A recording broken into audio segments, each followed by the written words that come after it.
This is Cerebral Cinema. Movies of the mind. The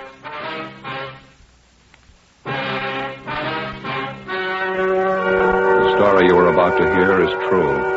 Only the names have been changed to protect the innocent. Fatima Cigarettes, best of all long cigarettes, brings you Dragnet.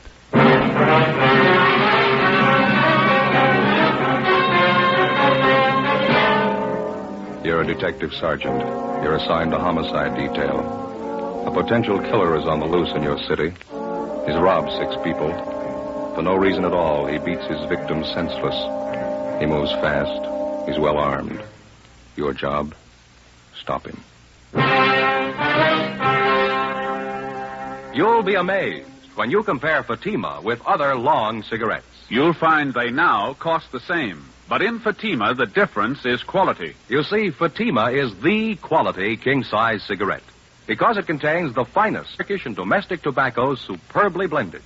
And Fatima is extra mild with a much different, much better flavor and aroma than any other long cigarette. So compare Fatima yourself. Fatimas now cost the same as other long cigarettes, but your first puff will tell you... Ah, that's different. Yes, in Fatima, the difference is quality. Ask your dealer for Fatima, the quality king-size cigarette. Best of all long cigarettes. Start enjoying Fatima for a new year of greater smoking enjoyment.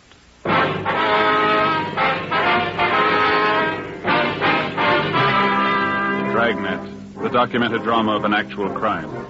For the next 30 minutes, in cooperation with the Los Angeles Police Department, you will travel step by step on the side of the law through an actual case transcribed from official police files. From beginning to end, from crime to punishment, Dragnet is the story of your police force in action. It was Thursday, March 8th. It was windy in Los Angeles. We were working the night watch out of homicide. My partner's Ben Romero. The boss is Thad Brown, chief of detectives. My name's Friday.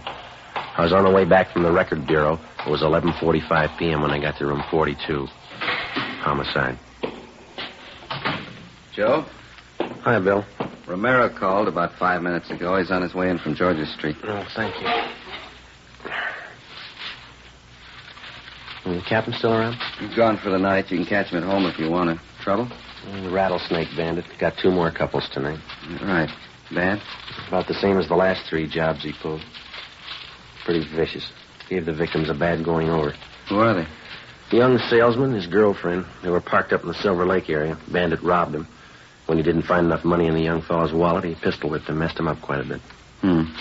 Why'd he do that? Oh, there's no reason for it. The young girl in the car had an engagement ring on. She offered to hand it over. The bandit pulled her out of the car, punched her in the face, hit her quite a few times. Guy just seems to be looking for blood, that's all. No leads on him, huh? No, not so far. It looks like I'm out. Have you got any aspirin, Bill? Yeah, I got a fresh bottle this afternoon. Lousy headache. I've had it all night. How about the thief's M.O.? The same, huh? Well, it has been so far. He works the outlying districts, parking areas. Doesn't seem to be any reason at all for these sluggings. The victims all agree on that. No provocation at all. The guy just seems to get a kick out of punching in somebody's face. 2 pills in it? Oh, yeah, that's fine, thank you. Boys in robbery turn up or anything? No, neither have we. Bandit operates in hot cars. He's got a few good prints to work with. No make, though. Guy works alone, huh? Well, he did for the first 2 jobs. Last few times he had a bright-looking blonde with him. Good-looking, you know. Nice figure. Victims say that she stands by and just seems to egg him on. Seems to get a big thrill out of it, I guess. Hi, Bill. Joe? Hi. How'd you do, Ben? Doctor didn't think it'd be a good idea to bother him too much tonight. We can talk to him tomorrow. Well, how about the hold-up man's description? Did you get that? Yeah, from the girl. Matches what the other victims gave us. She didn't see the getaway car, though. Didn't have a chance. Well, how about the young fellow? Is he still unconscious? Yeah, they're going to move him to the county hospital. You should have seen his face. Yeah? Terrible. It's a mess.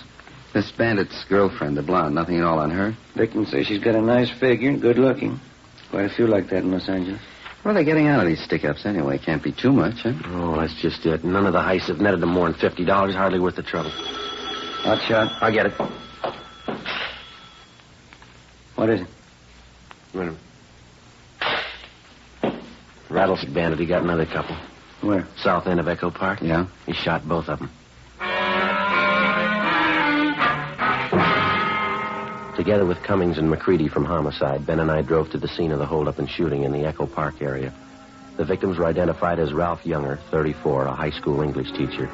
He'd been beaten severely about the face and neck and shot once through the right shoulder. His companion was a Thelma Donovan, 26, a grade school teacher. She'd been shot through the temple just above the eyes. She was still alive, but in a critical condition. We questioned Ralph Younger briefly before he was removed by ambulance to the Georgia Street Receiving Hospital. His description of the holdup man tallied exactly with that of the Rattlesnake Bandit.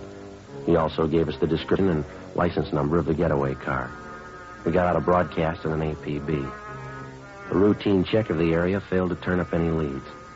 11 a.m. the next morning, Ralph Younger told us the story from his hospital bed. I was teaching Thelma how to drive, Sergeant. We were going along that side street when the sedan pulled up, forced us over to the curb. And your friend, Miss Donovan, was sitting in the driver's seat then? That's right. I got out on my side and started over to ask this fellow what he was doing, crowding us like that. He rushed up to me and started slugging me in the face with his gun. I went down. Mm-hmm. Well, what did Miss Donovan do? She started hollering for help. The hold-up guy ran over and shoved his gun at her. He had it pointed at her head. And he grabbed Thelma's purse and started looking through it. For money, I guess. Mm-hmm. Say, would you mind moving this pillow over a little bit? Sure, gotcha. Oh, there we are. There, how's that, okay? Oh, under the shoulder, please. All right. Yeah. There you are. Fine. Thanks. Were you lying on the street while all this was going on, Mr. Younger? No, he yanked me to my feet, made me stand by the car with my hands up. Thelma was crying. The hold-up man looked through her purse, and then he said, "Who are you trying to kid, lady? You got more money than this." Thelma told him the truth. It was all she had, $3. Well, what happened then? He shoved the barrel of the gun against her head, right here by the temple. Then I heard the gun go off. Thelma fell over in the seat. Wasn't any reason for it. No reason at all. He just shot her. Well, what did you do then? Do you remember? I jumped for the man. I wanted to kill him right there. He turned and fired the gun at me, hit me right here, below the shoulder. Mm-hmm. Then he ran out and got in his car and drove off. There was a blonde girl with him. I got a good look at her. Blonde, pretty, attractive. Mm-hmm. Well, is there anything else about the man's description that you might have forgotten to tell us last night? No, I don't think so. I gave you the license number of his car. Can't you find him that way? It was a stolen car, Miss Young. We took it from one of his other victims. It was found out in Wilshire this morning. Bandit. I only wish I'd got my hands on him. Poor Thelma. How is she, you know? Well, there's no late report. Maybe you better check with the doctor, huh? Yeah. Hey, before you go, would you mind ringing this button here? It's for the nurse. The shoulder's giving me trouble again. Yeah, okay. Well, thanks very much, Younger. Sure hope that shoulder of yours gets better. I hope so. Goodbye. We'll be checking with you later on. Yeah, okay. Come on, Ben.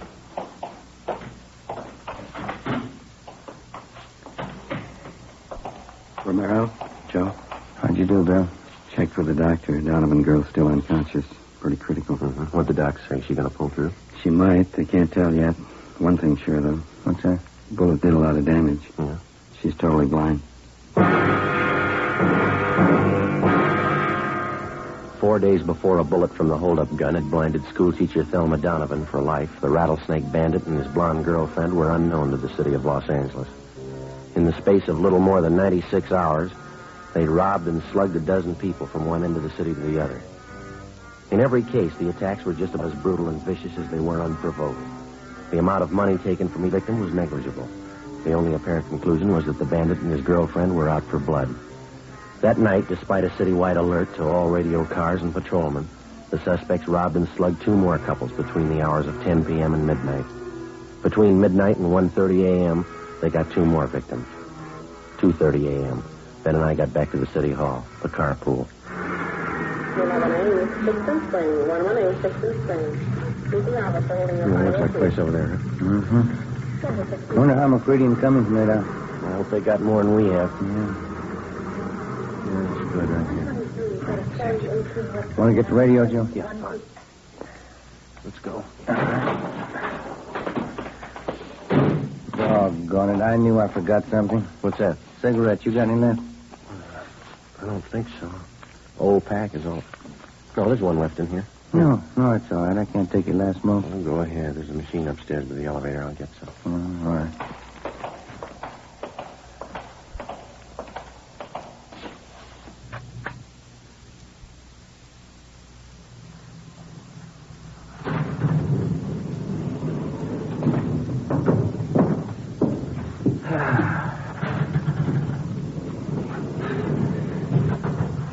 I sure better get these shoes half so I'll be walking around my stocking feet pretty soon. You just got a couple of weeks ago, didn't you? Yeah, that's right. Tops are as good as new. Sold for darn things went just like that. No wonder they had them on sale. Yeah.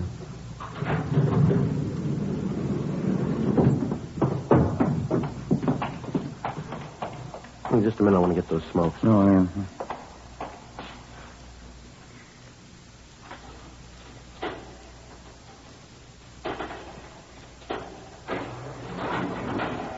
Skipper said he was going to stay around? Until about 2, yeah. He's probably gone by now.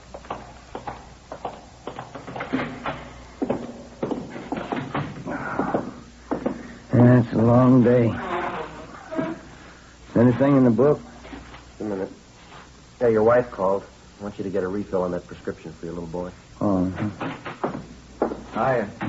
How'd you two do? Nothing. How about you? Chandler called from robbery a minute ago. Thinks they may have something. Yeah? At 211, big service station out on Pico. Hold-up man had a blonde in the car with him. What about descriptions? Jives pretty well with the guy we're after. Well, the M.O. doesn't. That thief and his girl haven't tried anything but car hold-up since they started. How'd they manage the job? Well, you know how they've been operating for transportation. They rob the people, steal their car. When they reach another victim, they transfer to his car. First time they switched that system was tonight. The hold-up on South Hoover, the man and his wife. Huh? Instead of changing over, they stayed in the blue Chevy coupe.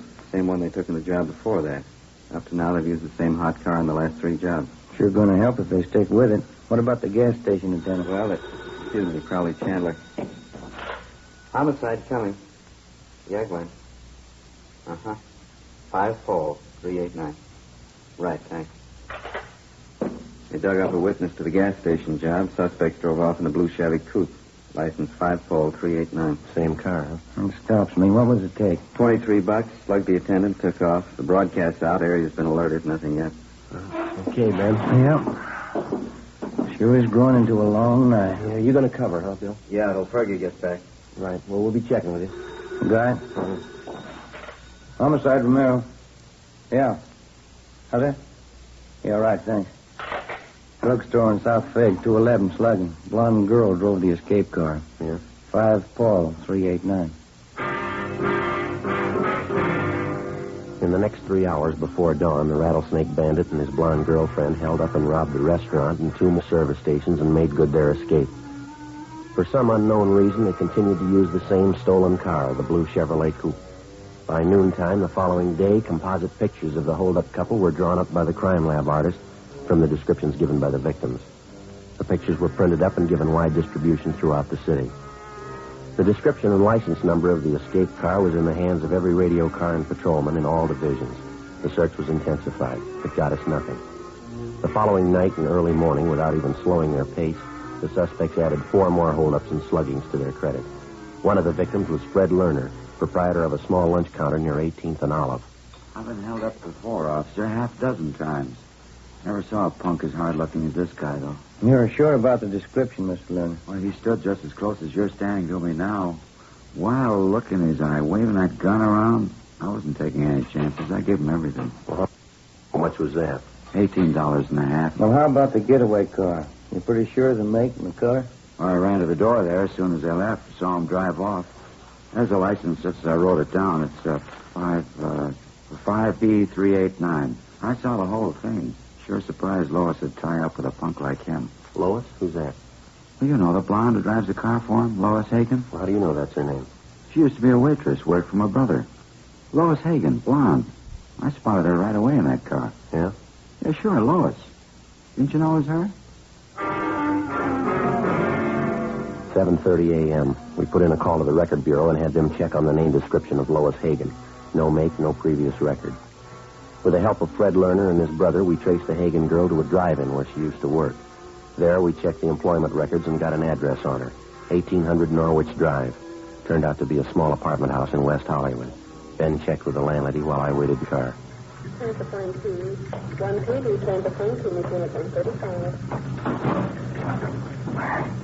Well, that's it.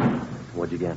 Talked to the landlady. She's managed the apartment for 16 years. Yeah? She never heard of Lois Hagen.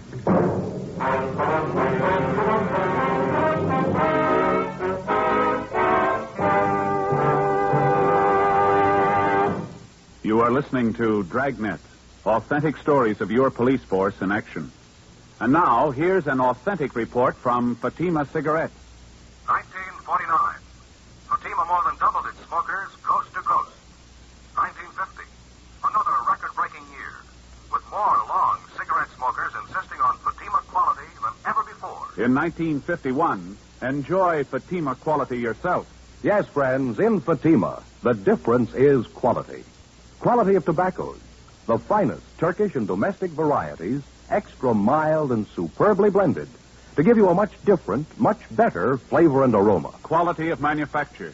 Smooth, plump cigarettes rolled in the finest paper money can buy. Quality, even to the appearance of the bright, clean, golden yellow package, carefully wrapped and sealed to bring you Fatima's rich, fresh, extra mild flavor. Compare Fatima yourself. Fatimas now cost the same as other long cigarettes, but your first puff will tell you... Ah, that's different. Yes, in Fatima, the difference is quality. Start enjoying Fatima for a new year of greater smoking enjoyment. Insist on Fatima, the quality king-size cigarette.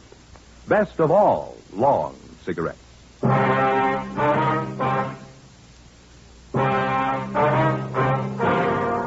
Tuesday, March 13th. That night and the one following, the Rattlesnake Bandit and his blonde girlfriend, supposedly Lois Hagen, continued their campaign of holdups and sluggings. They robbed 2 liquor stores, an all-night cafe, a cigar shop, and 2 more service stations. In each case, the descriptions of the suspects and their getaway car was the same. Routine investigations got nowhere. Ben and I went to work checking out the thin lead that we had on the girl known as Lois Hagen. After 3 days of pounding the pavement and asking questions, we found 2 former waitresses at drive-in restaurants who had worked with Lois Hagen. Both of them gave us addresses where they thought the Hagen girl had lived at one time. One of them was a phony. It was a vacant lot. The other panned out. It was a rooming house out in the Boyle Heights district. The manager told us that the Hagen girl lived there 2 years before. She told us that as far as she knew, the girl's mother, a Mrs. Ernestine Hagen, still ran a small French laundry on South Hobart Boulevard. We found Mrs. Hagen working in her shop. She was a small, thin woman with gray hair. Yes, I have a daughter, Lois. What's the matter? I'd like to talk to her, Miss Hagen. Do you know where we can locate her? Probably sounds funny to you. I haven't seen my daughter in 2 years. Well, do you have any idea where she's living, ma'am? No, she's not much of a daughter. We didn't get along. As I say, 2 years ago, we had an argument. She left me. Never wrote a letter. I just don't know. I see. I heard she was living in Detroit for a while. I guess she's back here now. One of my lady friends, Mrs. McCormick, saw Lois shopping out in Hollywood. That was about a month ago. Mm-hmm. How old is your daughter, Mrs. Hagen? She'll be 20 next month. She looks older than she really is. Would you excuse me, please? My flat iron back here. I have it heating. Certainly, ma'am. Do you have a copy of the composite picture of the girl? Yeah. Yeah, it's right here. Okay. I didn't realize it was getting so late. I have this rush order to get ready by 4 o'clock, officers. If you want, you can come back here. We can talk while I get it out. All right, ma'am. Thank you. Come on. There's a chair there, if you like. Oh, thank you. Seems I'm always so busy lately. I used to have some fine help. It's not so easy to find anymore. This iron seems awful hot. It's all right. I wonder if you'd mind looking at this picture, ma'am, this one here. All right. Mm-hmm. Looks something like Lois. You're looking for her, is that it? She done something again? Well, we're not sure, ma'am. Has she been in trouble before? I can't be more ashamed of her than I already am. Yes, she's been in trouble before. She was nothing but trouble. My only child. Her father died when she was a baby. I guess she needed a father. I couldn't do anything with her. Was your daughter ever in any serious trouble? With the police, I mean? I don't know, maybe. She was. I didn't hear about it. And I tried to understand her. We never got along. I don't know. It makes me sick to think about it. Well, how about her friends, Mrs. Hagen? I mean, her recent friends. Do you happen to know any of them? No. Lois never brought him home. I knew they were tramps. I heard the way the neighbors were talking. Trampy fellas, trampy girls, drinking, doing things. You know, she didn't learn those things at home. Well, what was Lois' last known address? Do you have any idea at all? Place in Boyle Heights, a boarding house. Last I heard of Lois, never wrote a letter. That's another thing. Yes, ma'am.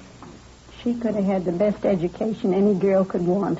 I worked 12 years in the laundry here to give it to her. I sent her to the convent. Even the nuns couldn't do anything with her. She only stashed them back. She finally quit altogether. I don't know. Can you think of anybody who might know where your daughter is? Maybe one of your relatives? No, we don't have any relatives here. I have a brother in Ohio, that's all.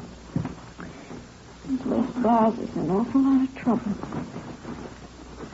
Would you pull out that plug, Sergeant, please? Yes, ma'am. I wonder if you have a picture of your daughter that we could borrow. We'll see that it's returned to you. Yeah, all right. I got lots of pictures of Lois. She's a pretty girl, you know. Looks quite a bit like me when I was young. Yes, ma'am. Well, thanks very much for your time. Even the nurses at the hospital said it when Lois was born. Beautiful child. Certainly strange, isn't it? How's that? When they're babies, they all look so clean and so good. Yes, ma'am. What happens to them? Before we left Mrs. Hagen, we got a photograph of her daughter, Lois, and then we drove back to the office. We spent the rest of the afternoon showing the picture to several of the robbery victims. All of them identified the Hagen girl as the bandit's accomplice. We got out a supplementary broadcast. That night, the holdup couple failed to put in an appearance. Following night, the same. Not a sign of them. Still no sign of the escape car either. Where they might be hiding out, we had no idea. The search went on. Repeated checks through the stats office and the record bureau failed to turn up any new leads. We stayed on it. 4 nights later, the still unidentified holdup man and Lois Hagen started in all over again. 2 drugstore holdups, 2 robberies of couples and parked cars. All of the victims were beaten senseless. Monday, March 19th, 8 a.m. Joe? Hi. They turn up anything last night? 2 more jobs. Both victims identified the Hagen girl as the accomplice. Anything else? Still using the same escape car. That's about it. Yeah. Well, we're no closer than we were a week ago, huh? I checked the hospital on the druggist they slugged. How's he doing? I don't know yet. Still unconscious. I'll get it. Homicide, Friday. Yeah, Mike. Where? Yeah, right away. What have you got? 32R. They're out on 18th and Hill. Yeah? The holdup car. They just spotted it. 8:20 a.m. Together with Cummings and McCready, we drove out to 18th and Hill, where the officers in Unit 32R had the holdup car staked out. It was parked in the back of a large service station on Hill Street near the corner of 18th. We talked with the manager, and he told us that a blonde girl answering Lois Hagen's description had left the car there earlier that morning just to have the distributor fixed and the battery recharged. She told him that she'd called for the car early that night. Because of the way that the service station was situated, it would have been impossible to stake out on the blue coupe without making it look obvious. We explained the setup to the manager and made arrangements for Ben and I to pose as employees. That way we could keep a close watch on the car until the suspects called for it. Cummings and McCready holed up in a coffee shop directly across the street. 2 teams of men from robbery covered from their vantage points. Ben and I took up our posts as supervisors of the station's 10-minute car wash.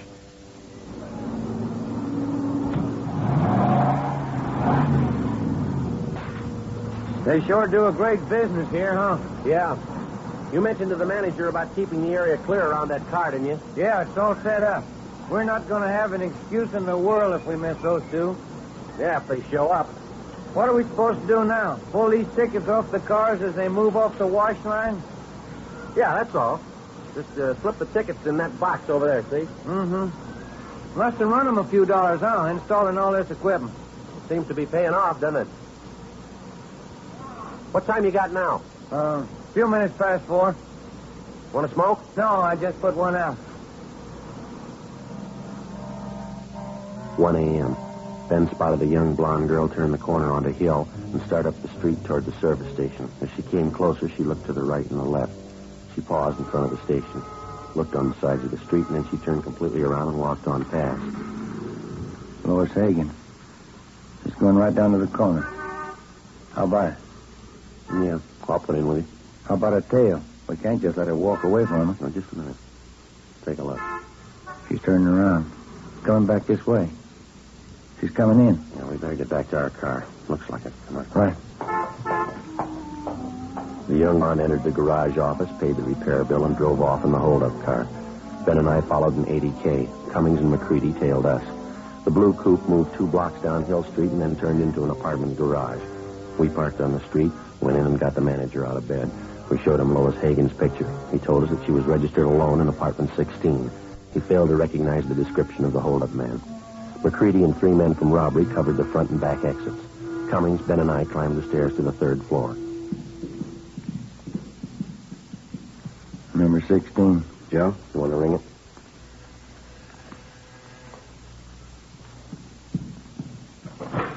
Yeah? Sorry, ma'am.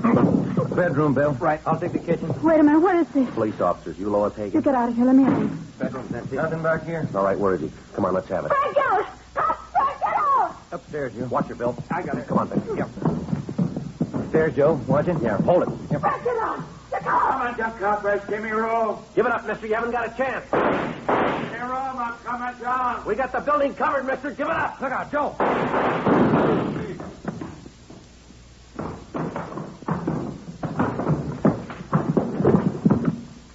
I'll get his gun. How is he? Dead. Joe, Ben, you all right? Yeah, Bill. You want to take the girl downstairs? Let me see, please. Frank? Frank?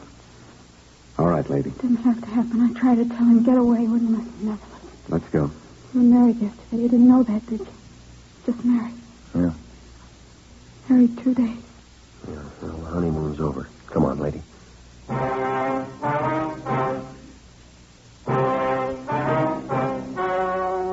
story you have just heard was true. Only the names were changed to protect the innocent. On August 5th, trial was held in Superior Court, Department 87, City and County of Los Angeles, State of California. In a moment, the results of that trial. Now, here's our star, Jack Webb. Thank you. Here's an invitation we just received from New York's famous Stork Club. Host Sherman Billingsley asked us to pass it on to you Dragnet listeners who have television sets. It reads, Fatima, best of all long cigarettes, cordially invites you to see the Stork Club on television beginning this week. Well, Dragnet welcomes the Stork Club to the Fatima family. It's a fine television show. You know the Stork Club recommends only the best, and as Sherman Billingsley says, in long cigarettes, that means extra mild Fatima. You can judge that yourself, just as I have, by comparing Fatima with other long cigarettes. Buy a pack of Fatimas.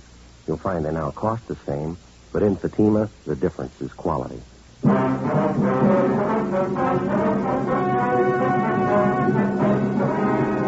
The body of the dead hold-up man was identified as that of Frank Ralston Kilbride. His accomplice, Lois Hagen, was tried and convicted on 6 counts of armed robbery and assault with a deadly weapon. She received sentences as prescribed by law and is now serving her term in the state penitentiary for women. You have just heard Dragnet, a series of authentic cases from official files. Technical advice for Dragnet comes from the Office of Chief of Police W.H. Parker. Fatima Cigarettes has brought you Dragnet portions transcribed from Los Angeles. We the People is next on NBC.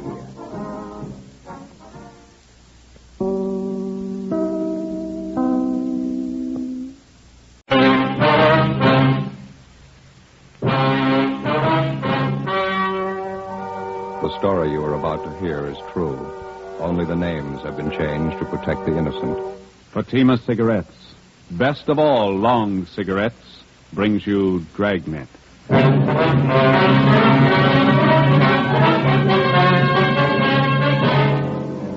You're a detective sergeant. You're assigned to homicide detail. A man crouches on the window ledge of a downtown building 13 stories above the street. He threatens to leap to his death within the hour. Your job, stop him.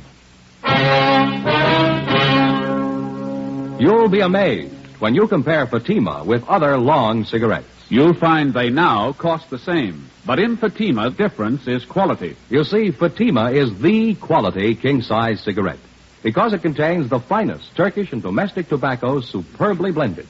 And Fatima is extra mild with a much different, much better flavor and aroma than any other long cigarette. So compare Fatima yourself. Fatimas now cost the same as other long cigarettes, but your first puff will tell you... Ah, that's different. Yes, in Fatima, the difference is quality. Ask your dealer for Fatima, the quality king-size cigarette. Best of all long cigarettes. Start enjoying Fatima for a new year of greater smoking enjoyment.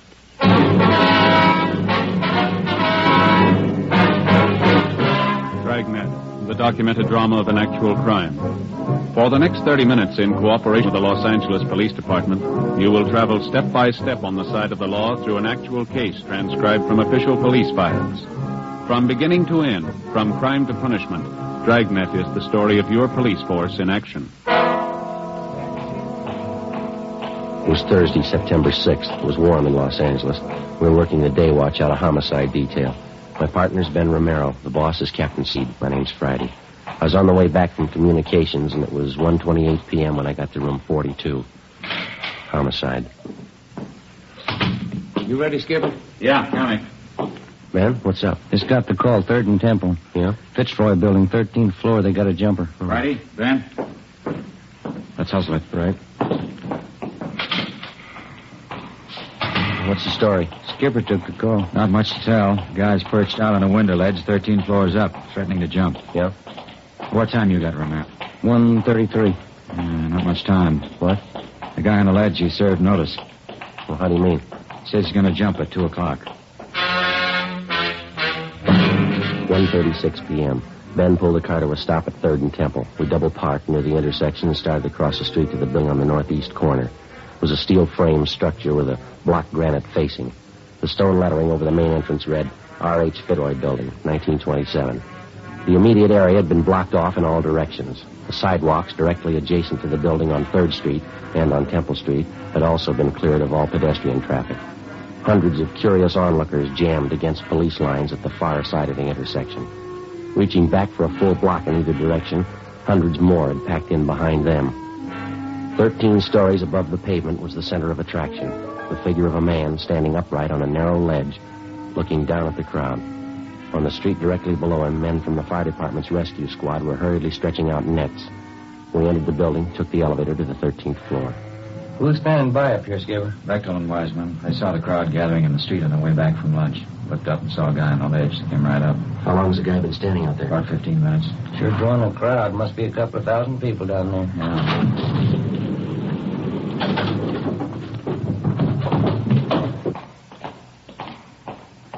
What was that room number, Friday? 1305. Yeah, it's down this way. There's Bechtel. Beck? Hi. Been watching for you. The office is down here. Okay. How's it stand now? He's still out there ready to jump. We got 22 minutes to figure out how to stop him. What's the story, anyway? I'll let the doctor tell you. Go ahead. Through here. Nurse, where'd Dr. Turner go? He went down to meet Dr. Reich. He's bringing him right up. This is Captain Steed, homicide, Miss Lanahan. How do you do?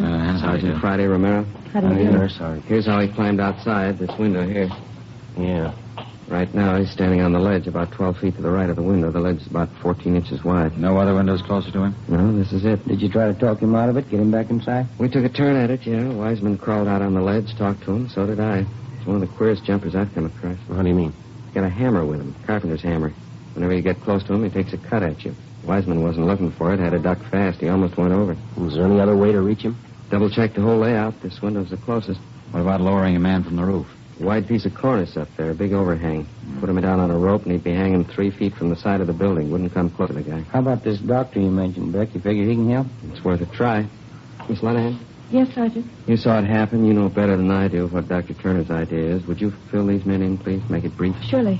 And now this man on the ledge, who is he, do you know? Walter Harrison's his name. He's one of the doctor's patients. His sister brought him in for a routine checkup. That was about 1 o'clock. How old's the man? 41. His sister told us he's been complaining of a backache lately.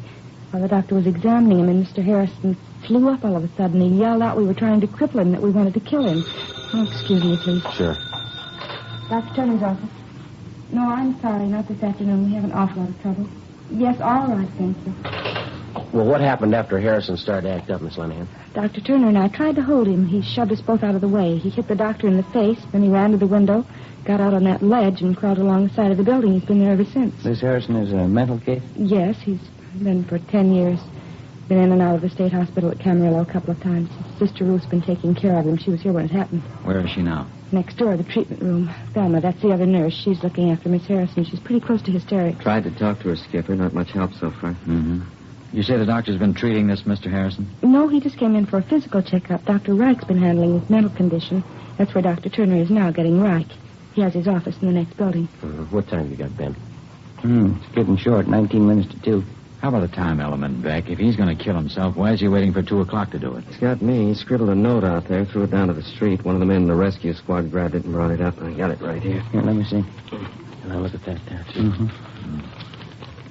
They want my life. They want...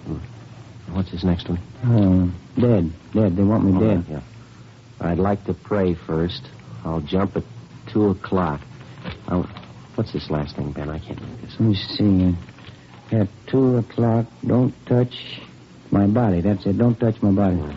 You saw the guy at close range, Beck. What do you think? He's serious? I don't know. I'm not even going to guess. How about me going out and talking to him, Skipper? It might work. It won't do any harm. That ledge is 14 inches wide, Romero. If you slip, I don't want to explain it to your wife and kid. Well, how about me giving it a try? That jumper case last October, I was on that one. It's volunteer duty, Joe. I'm not going to order you. You know the risk. Yeah, I'll watch it.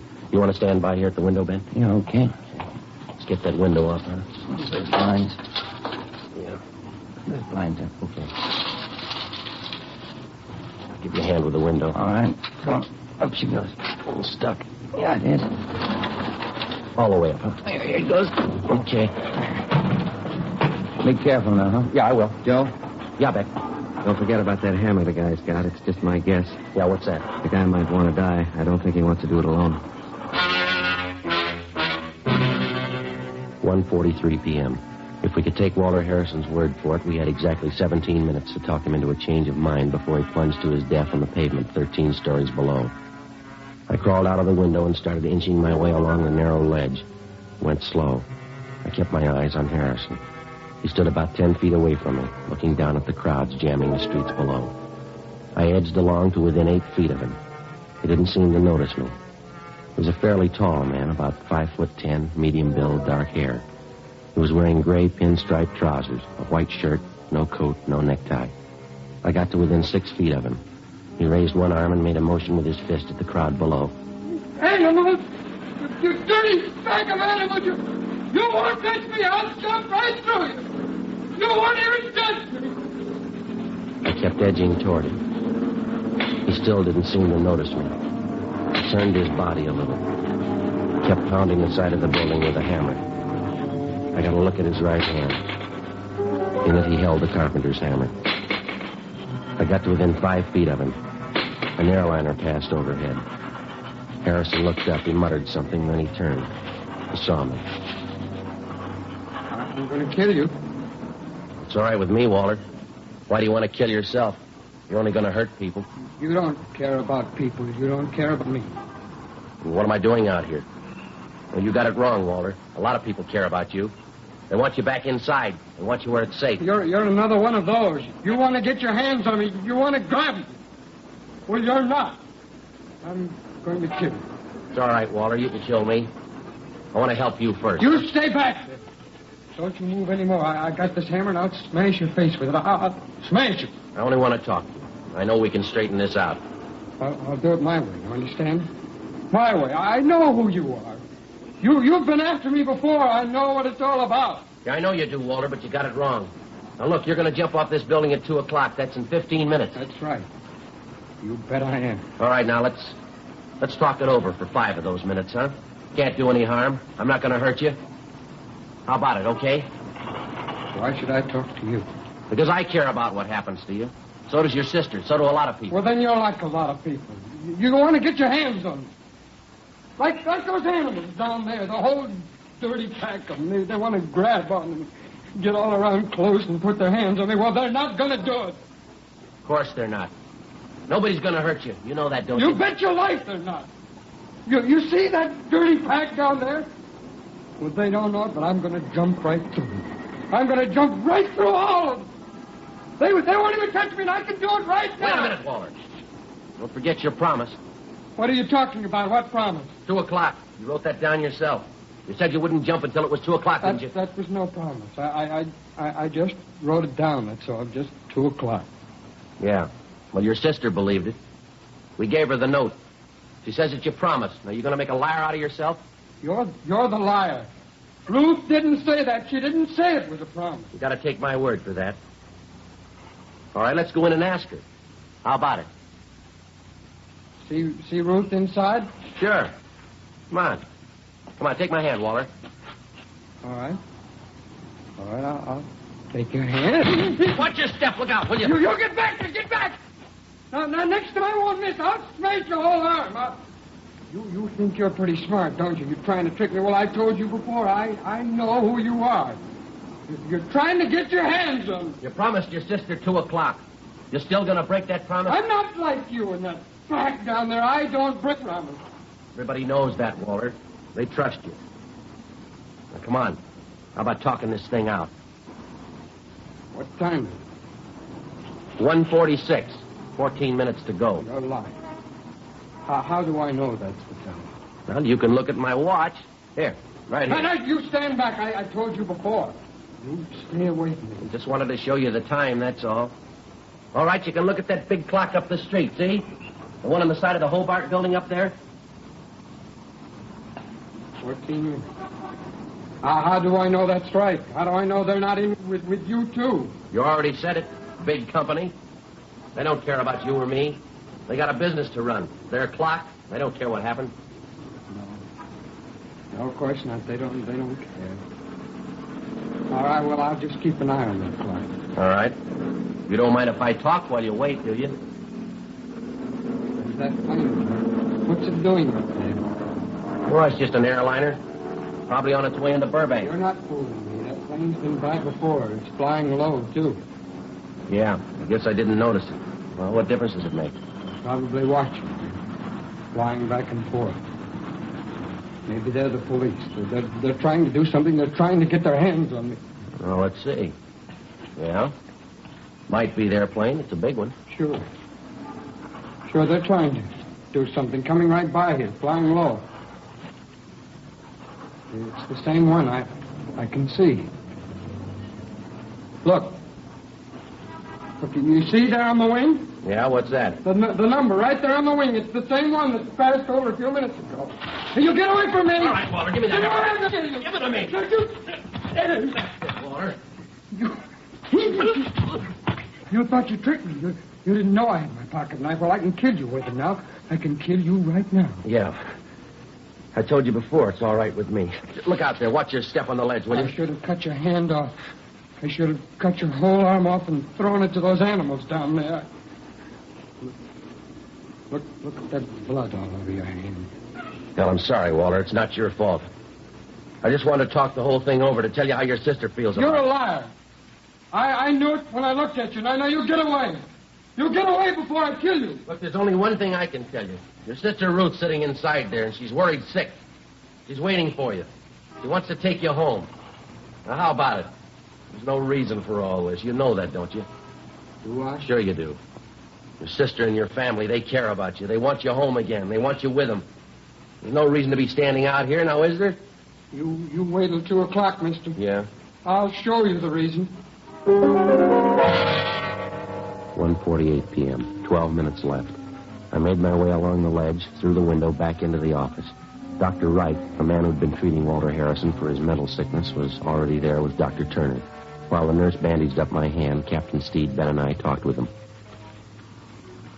I've treated Harrison for 10 years, on and off, I guess. He showed some improvement, not much. Definite paranoid tendencies. Did he ever try this before, Dr. Wright? Not to my knowledge. His sister might tell you more. I really don't know what to advise you to do. He's never been this violent before, using a hammer, a knife. There you are, Sergeant. I feel all right? Yeah, that's fine. Thank you. There's only one thing I've got to know, Doctor. Is it worth letting another one of my men go out there on that ledge? I'm afraid that's your decision, Captain. It may help, it may not. I know the patient, but I can't read his mind. I was just thinking.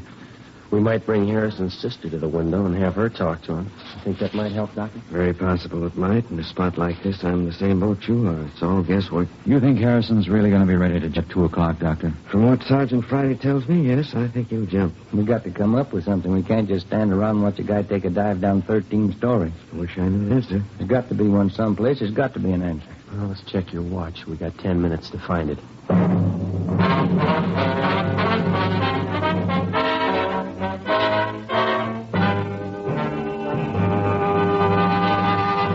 You are listening to Dragnet, authentic stories of your police force in action. And now, here's an authentic report from Fatima Cigarettes. 1949. Fatima more than doubled its smokers coast to coast. 1950. Another record-breaking year, with more long cigarette smokers insisting on Fatima quality than ever before. In 1951, enjoy Fatima quality yourself. Yes, friends, in Fatima, the difference is quality. Quality of tobaccos, the finest Turkish and domestic varieties, extra mild and superbly blended, to give you a much different, much better flavor and aroma. Quality of manufacture. Smooth, plump cigarettes rolled in the finest paper money can buy. Quality, even to the appearance of the bright, clean, golden yellow package, carefully wrapped and sealed to bring you Fatima's rich, fresh, extra mild flavor. Compare Fatima yourself. Fatimas now cost the same as other long cigarettes, but your first puff will tell you... Ah, that's different. Yes, in Fatima, the difference is quality. Start enjoying Fatima for a new year of greater smoking enjoyment. Insist on Fatima, the quality king-size cigarette. Best of all long cigarettes.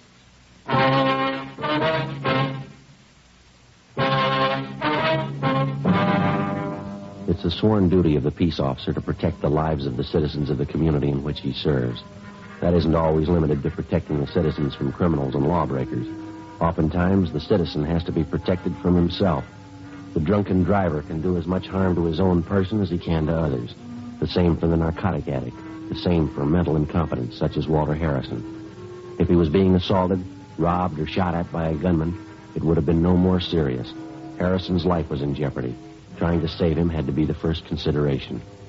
1:50 p.m. Sergeant Jack Wiseman inched his way out on the ledge of the 13th story and kept Walter Harrison busy talking.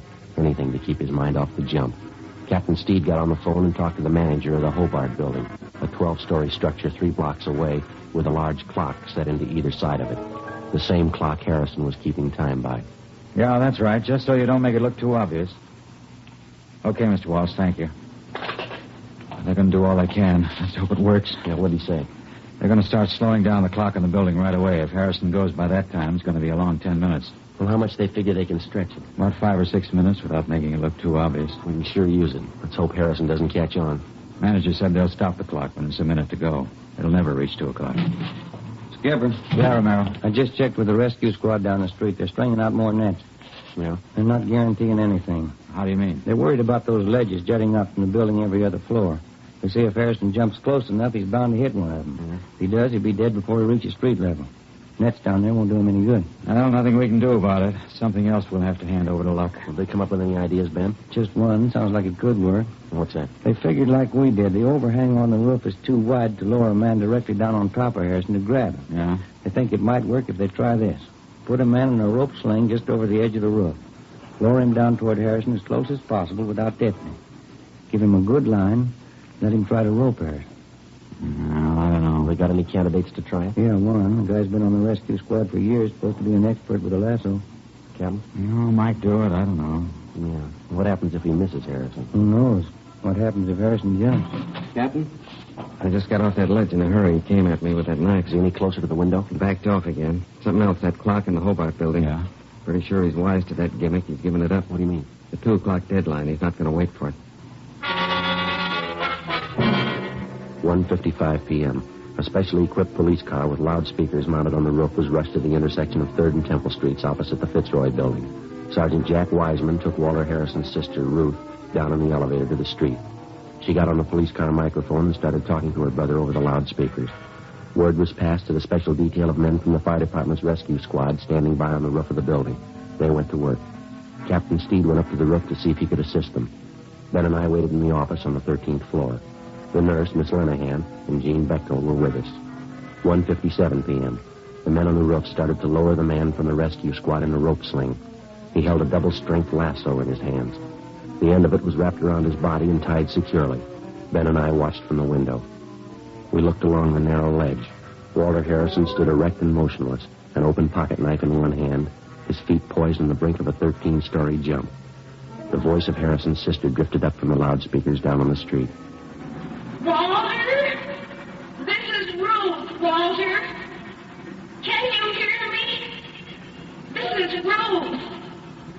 I want you to come home with me, Walter. Please. You've got to understand. Sister's doing all right. Finish it for sure if he looks up. Yeah, sure will. There's nothing wrong. No one's going to hurt you. We want to help you, Walter. Please. I can't see, Joe. They're letting the man down? Yeah, coming slow. There's Wait a minute. nothing to be afraid of. You know that, don't you? Come home with me, please. I'll take care of you. I'll see that you're safe. That you're all right. Joe, how's Harrison doing? Can you see? Yeah, he's looking down, not moving at all. Nobody's going to hurt you, believe me. These people are your friends. They want to help you. Can you hear me, Walter? They want to help you. That's it. What? Man coming down on the rope. He's just above Harrison now. They're your friends. You can trust me, your sister Ruth. You've got to trust me, Walter. I want to take care of you. I want to take you home. Yeah, I see the man now. He's right above me. Got the lasso ready. Keep your fingers crossed. Huh? What is it? What's happening? The lasso. He's throwing it. Get him away from me! Missed, Joe. He missed. Walter, wait a minute. Harrison! Liars! No, you lied! Just get him away from me! Get him away! Pull that man up! Pull him out of the way! That doesn't. Oh, he's still on the ledge. I'm going out. Joe, wait a minute. Yeah? It's only a chance. Yeah? Why don't you get him mad at you? Say anything, insult him. Well, I'll try. Anything to make him go for you. If you can get him down to this window, I can grab him. If I get him by the window, I'll hold on to him, huh? Yeah. When you grab him, try to lean as close to the building as you can. There's not much to lean on the other way. 1:59 p.m. I got through the window and out onto the ledge. The crowds jamming the streets below had swollen to almost twice their size. A few blocks away, the big clock on the side of the Hobart building read 5 minutes to 2, but Harrison wasn't looking at it. He still had his eyes fixed on the pavement 13 stories beneath us. He'd torn off his collar and his shirt was ripped open at the neck. He waved his arms and shouted at the crowd below as he tottered along the ledge toward the corner of the building, away from the window that I was supposed to lure him into. In his right hand, he still held on to the open pocket knife. You're not going to get your hands on me. You're not even going to get close. Wait a minute, Harrison. Watch it. You watch me, mister. I'm going to jump right through them down there. Those dirty animals. You just watch. All right, wait a minute. I got a message for you from your sister, Ruth. Now, do you want to hear it? You won't get your hands on me. None of you. I'll see you later, mister. You're a phony, Harrison. You're a phony liar. I'm a what? You heard me. You're not kidding anybody. You don't think I can jump, huh? Well, you just what? Anybody can jump. Any phony can do that. What? It doesn't take anything. Those animals down there in the street, any one of them could do that. You're just like one of them. I've still got this knife. I've used it before. I can kill you. You couldn't kill anything. You haven't got the guts. You're a phony. You're a liar.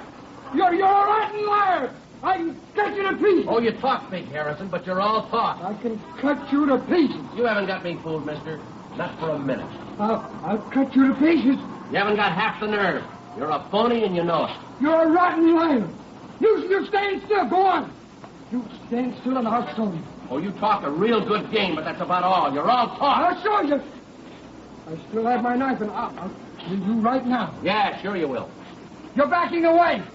You're afraid. You're a phony, Harrison. Nobody's afraid of a phony. Cut you up good. I'm waiting for you. Come on. What's the matter, Harrison? You're not waiting. Stand still and stop backing away. Now stop! I tell you, you come and get me, huh? Haven't you got enough nerve? Or you just talking again? All talk, huh? That window.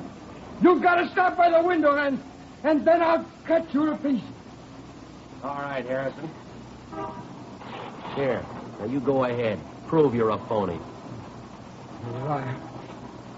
I'll show you. You rotten liar! All right, Walter, now drop it, drop it! I can't kill you. You rotten liar! I'll cut you to pieces. Drop it, drop it! Joe, look out! Grab them, they're gonna fall!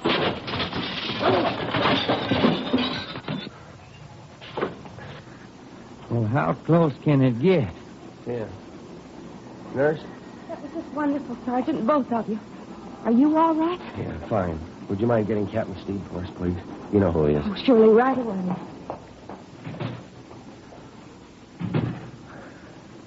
Well, Yeah, it was a rough one. a minute there, it looked like you were both going over the side. Yeah. Thought I'd lost you, Joe. Oh, you didn't have to worry. No? No. You told me which way to lean.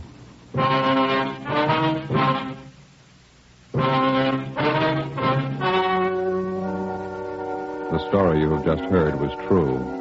Only the names were changed to protect the innocent. On September 10th, a sanity hearing was held at the County Hospital Psychopathic Ward, City and County of Los Angeles, State of California. In a moment, the results of that hearing. Now, here is our star, Jack Webb. Thank you. Friends, there's one big difference in long cigarettes, and here's the one sentence that tells the full story. In Fatima, the difference is quality. That's why its headline is being featured in leading national magazines. Yes, these new Fatima full-page color ads are another proof of Fatima's fast-growing popularity. More long cigarette smokers are insisting on Fatima quality than ever before. Now, if you're a long cigarette smoker like I am, buy a pack of extra mild Fatimas.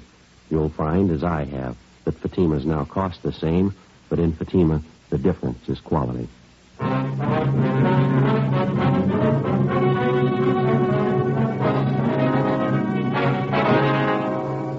After being examined by 6 psychiatrists, Walter John Harrison was judged mentally incompetent. On his sister's request, he was committed to a private sanitarium. 7 months later, Harrison took his own life by hanging.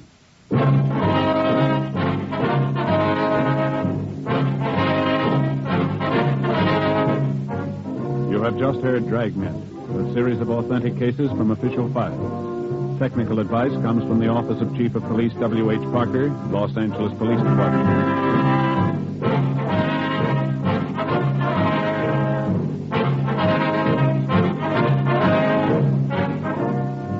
Fatima Cigarettes, best of all long cigarettes, has brought you Dragnet, portions transcribed from Los Angeles.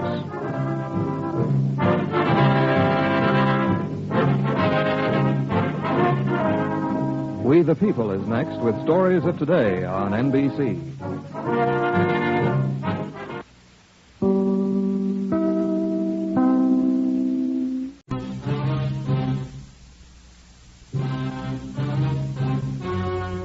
The story you are about to hear is true. Only the names have been changed to protect the innocent. Fatima Cigarettes, best of all long cigarettes, brings you Dragnet.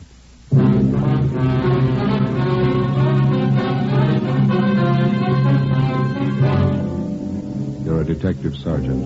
You're assigned to robbery detail. For 3 months, you've been tracking a pair of hold-up men. There's no pattern to their operation. They're young. They're brutal. Your job, stop them.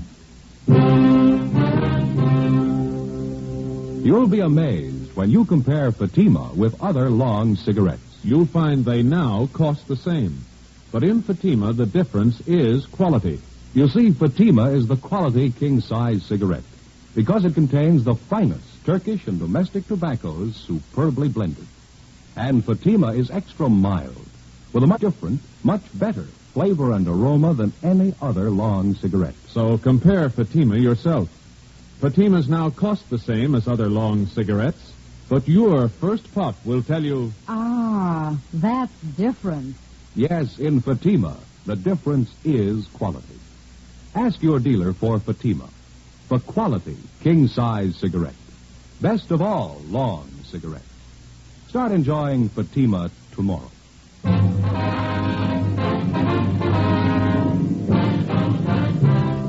Dragnet, the documented drama of an actual crime. For the next 30 minutes, in cooperation with the Los Angeles Police Department, you will travel step by step on the side of the law through an actual case transcribed from official post files. From beginning to end, from crime to punishment, Dragnet is the story of your police force in action. It was Sunday, March 3rd. It was raining in Los Angeles. We were working the night watch out of robbery detail. My partner's Ben Romero. The boss is Harry Didion, captain of robbery. My name's Friday. I was on the way back from the neighborhood bakery shop, and it was 8:45 a.m. when I got to Collis Avenue. Number 4656.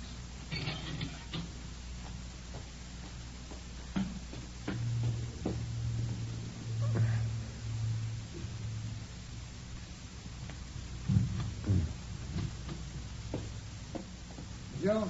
Yeah. What happened? Wasn't the bakery open? Oh, yeah, it was open. I got the stuff right here. Oh, they have any raisin bread? Yeah, right here. How about the butterhorn? No, they don't make those on Sundays anymore. I got bear claws instead. Okay, well, let's get this stuff open. Okay. All right, here we are. Mm-hmm. Where do you keep your egg? In the refrigerator. Right over there. Uh-huh. Find him? Yeah, I got him.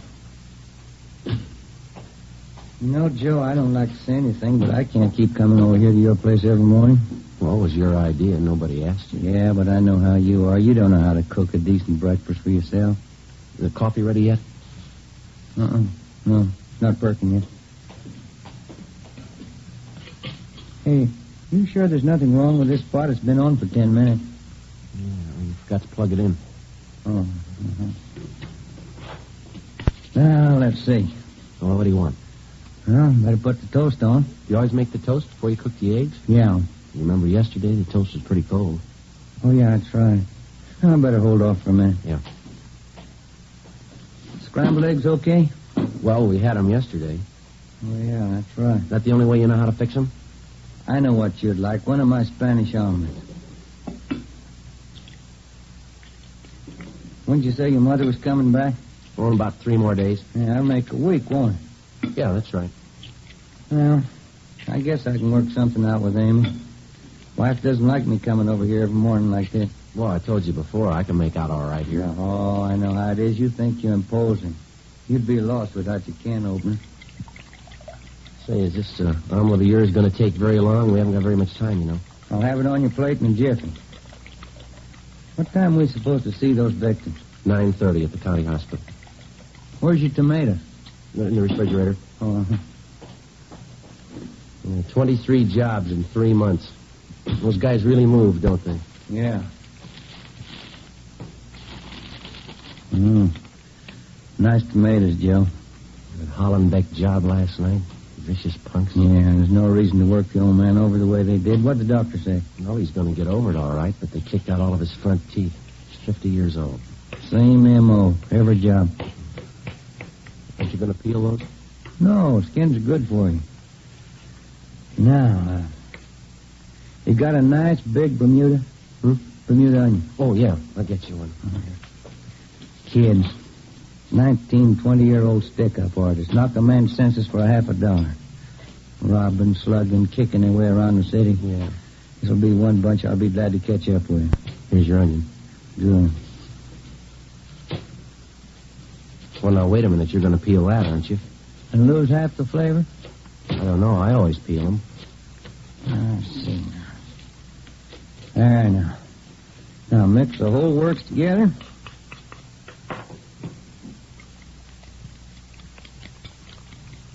You going to put it in that pan on the stove there? Yes, sir. Looks pretty hot, doesn't it? It's smoking. Joe, that's the way you cook a Spanish omelet. Hot, fire, and fast. Now, into the pan. The whole trick in making a good Spanish omelet is you got to work fast. Where are all those little brown flakes on the top there? Oh, the onion skins. No, I don't know. That doesn't look right to me. Wait till you taste it. I got it.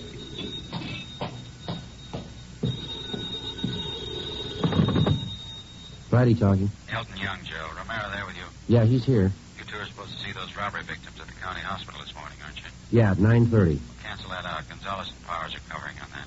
Yeah, how come?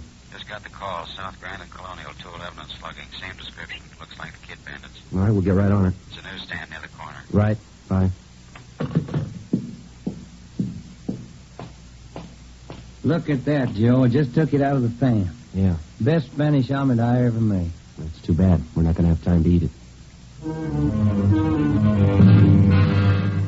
8:55 a.m. We left the house and drove to the scene of the holdup, one door from the corner of South Grand and Colonial Avenue. The victims were Mr. and Mrs. John Wilden, proprietors of a small newspaper and soft drink stand just off the intersection. Mrs. Wilden was being carried to a waiting ambulance when we got there. She was unconscious. From her forehead to her chin, her face was a swollen mass of welts. Her nose had been broken, and she had fractures of the jaw and cheekbone. Her husband, John Wilden, age 56, had a single bruise on his forehead over his left eye. We questioned him after the ambulance attendants gave him first aid. His description of the holdup men tallied almost perfectly. One was a redhead, the other one had dark hair. About the same height. I'd say they're as tall as you are, officer. Righteous, Joe. Kid bandit. Yeah. Had you ever seen either one of these men before, Mr. Wilden, around the neighborhood, maybe? No, never did. I don't know why they picked on Madeline and me for a holdup. We've never been robbed before. We just got this little hole in the wall here. I don't see how it could look worthwhile to any crook. You usually open up this early on Sunday morning? Oh, yeah, Sunday's one of our big days. You see, we handle all the Sunday papers. We get our big trade from the people going to church up the street there, St. Joseph's. Yes, sir, I see. After the church lets out, most of the people head down this way and pick up their Sunday papers. We sell about 15, 20 papers after every Mass. It's a nice little business, you know. We close up after 12:15. Well, when did the holdup take place? Can you remember that, sir? Well, I'd say 8:30, a few minutes after. I went down to the Athens Cafe down the street there. I wanted to get some change. I left Madeline here to handle the counter. Madeline, that's my wife. Yes, sir. And when I got back, she wasn't behind the counter. I took a look behind here and saw her cash box laying on the cement there, empty. And I didn't know what to think. Mm-hmm. What'd you do then? Well, I pushed through this door here. It's a little dinky storeroom just back at the counter. It's where we keep our supplies, candy and soda water. You mind if we take a look, sir? No. Come right ahead. Mm-hmm. You see, when I came in, first thing I saw was Madeline. That's my wife. And she was lying there on the boards moaning, had her hands over her face. The two young fellows were standing over her, and both had guns. Mm-hmm. What did they do when they saw you? And they grabbed me and asked for money. I told them I didn't have any. I began to holler for help. One of them slugged me with his gun, then they ran out. Still a little shaky. You mind if I sit down? Go ahead, sir. Oh, here. Let me get this box for you. Thank you. Say, I wonder if we could get you some water or maybe a cold drink from the cooler. Oh, no. But you'll find a half pint behind those cases over there. A little brandy I keep put away. Oh, over here? Yes, that's right. Behind those cases. I don't usually drink on Sundays. This is an exception, I guess. Here you are, Mr. Wilden. They're on the floor there, Ben. No, near your foot there. Oh, let's see. Oh, the light's not very good. Oh, book of matches. Yeah. These yours, Mr. Wilden? These matches? No, I don't carry them. Well, your wife's, I guess, huh? I don't think so. Neither one of us smoke. What's that ad printed on the back here? Big Ten Cafe, steaks, chopped short orders, open all night. West Pico. You handle cigarettes and cigars here, sir? No, sir.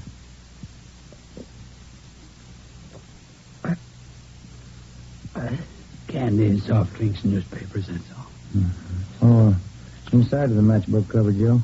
Some scribbling on it. George Bell, S. Cameron, 5th and Alameda. Do you recognize this at all, Mr. Wilden? Big Ten Cafe. No, I've never been there. Now, how about the names here, inside the cover? George Bell, S. Cameron. No, I never heard of him. Well, when you first came in here, Mr. Wilden, do you remember where the hold-up men were standing? Well, not too well. One was over there, and one was over there, I think. Could be, Joe. One of them might have dropped it. Mm-hmm. Trace them from that matchbook? Do you think that's possible? I don't know yet. How would you trace them that way, analysis? Some kind of scientific work? No, sir. Legwork.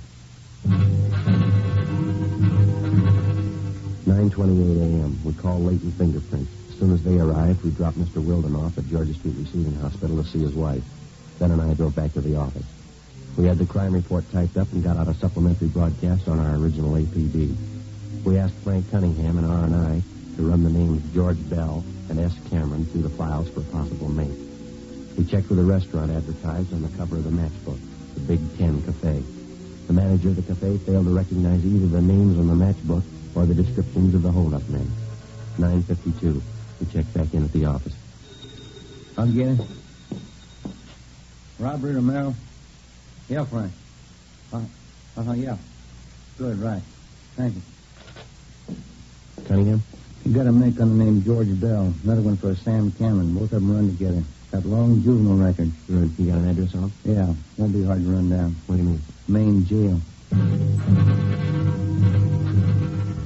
5 days before, George Bell, a laborer, and Samuel Cameron, a part-time jewelry salesman, had been booked at the main jail on charges of being drunk and disorderly.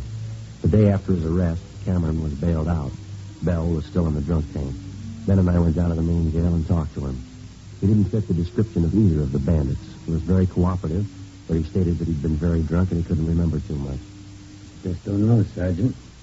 Sam and I went out and tied one on. When it came to, we were in the drunk tank.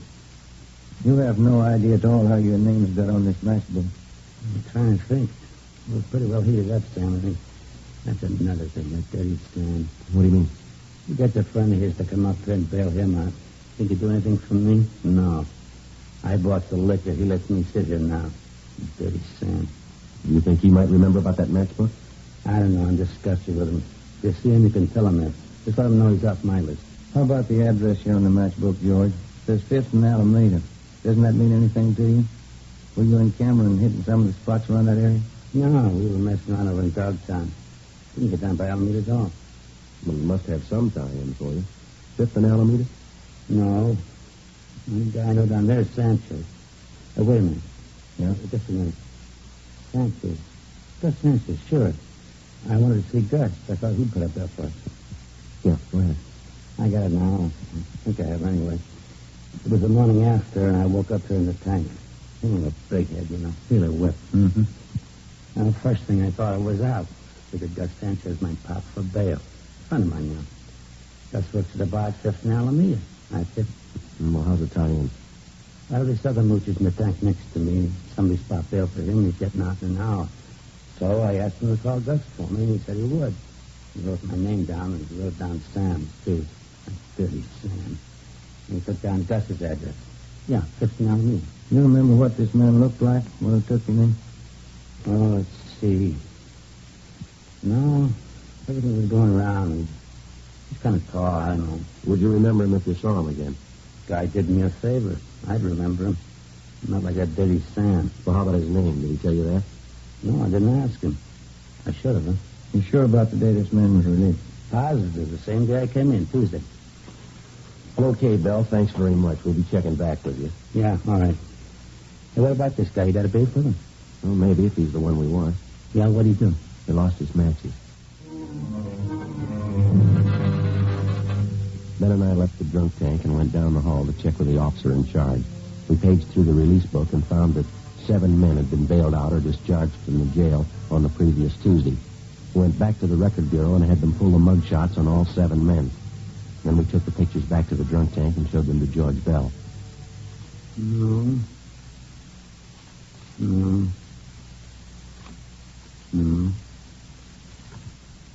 Yeah, this one I think. Can't be sure. I think that's him. George Bell had tentatively identified the mugshot of a Fred Gunther, WMA, 21 years old. Gunther had a previous record of grand theft auto, purse snatching, and drunk charges. His picture matched closely with the description of one of the suspects. 4 a.m. We contacted the Kid Bandit's most recent victim, John Wilden, at his home. We asked him to look at the same group of mugshots that we'd shown to George Bell.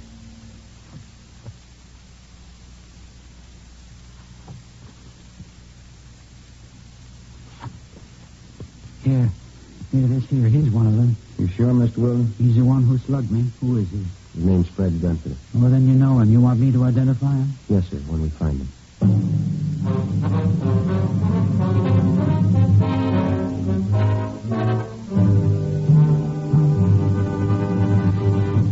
You are listening to Dragnet, authentic stories of your police force in action. Now, here's an authentic report from Fatima Cigarettes. 1949. Fatima more than doubled its smokers coast to coast. 1950. Another record-breaking year, with more long cigarette smokers insisting on Fatima quality than ever before. In 1951, enjoy Fatima quality yourself. Yes, friends, in Fatima, the difference is quality. Quality of tobaccos. The finest Turkish and domestic varieties, extra mild and superbly blended, to give you a much different, much better flavor and aroma. Quality of manufacture. Smooth, plump cigarettes rolled in the finest paper money can buy. Quality, even to the appearance of the bright, clean, golden yellow package. Carefully wrapped and sealed to bring you Fatima's rich, fresh, extra mild flavor. Compare Fatima yourself. Fatimas now cost the same as other long cigarettes, but your first puff will tell you... Ah, that's different. Yes, in Fatima, the difference is quality. Start enjoying Fatima quality yourself. Insist on Fatima, the quality king-size cigarette. Best of all long cigarettes.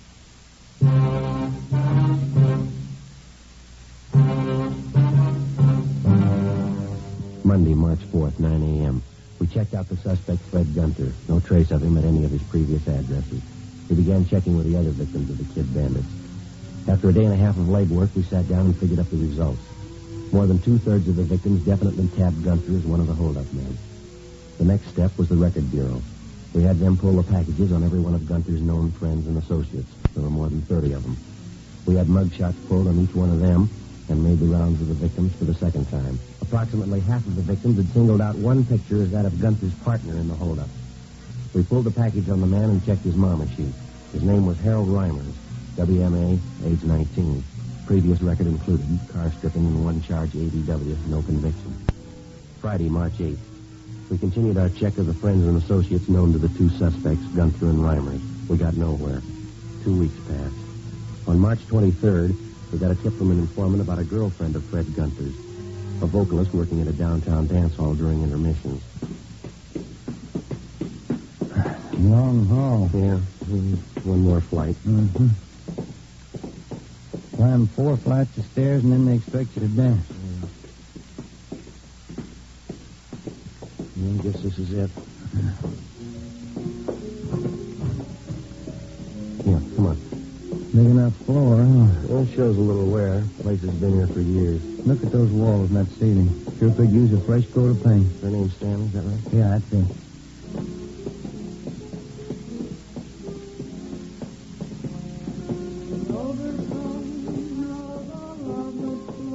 Excuse me? Your name Lorraine Stanley? Yeah, that's right. Sweet Lorraine, that's my billing. You with the band? No, we're police officers. I'd like to talk to you for a minute if we can. Oh, sure, all right. I was just rehearsing a little. What's it about, officer? Do you know a Fred Gunter, Miss Stanley? Fred? Yeah, I know him. I used to be engaged to Fred. You happen to know where he is now? No, I don't. Guess I haven't heard from him in 3-4 months. Usually looks me up when I'm in town. Maybe he's sore about something, I don't know. Has he contacted you at all? Not since I got back from Bakersfield a month ago. I played 32 weeks in Bakersfield, the Ramble Inn. Sure needed to leave, nice place. Mm-hmm. Where does Gunter stay in town? Do you happen to know that? Used to be that hotel on South Flower. Called him there, but they said he moved. Used to like Fred a lot. Not enough to marry him, though. Do you have any idea where he might have gone, where we could contact him? No, I really don't. Nothing wrong, is there? That I mean? No, it's just a routine investigation. We'd like to talk to him. What's it about? Can you tell me? It's a robbery investigation. We want to locate Gunter. Do you happen to know any of his friends here in the city? No. Maybe that's why he didn't call. He's in trouble. Mm-hmm. Robbery? Is that it? Well, we just like to talk to him, that's all. Well, if he's done something wrong, I'm not hiding. I can't afford to get mixed up in it. I've got a career to think about. I've worked too hard to throw it away. Well, how about the places Gunter usually visits, Miss Stanley? Bars, restaurants. You know any of those? No, I remember a few. I can give you the names if you like. Poor Fred. I hope he didn't do it for me. Ma'am? And Fred says he's in love with me. I don't know. He thinks I want money. Maybe that's why he's doing it.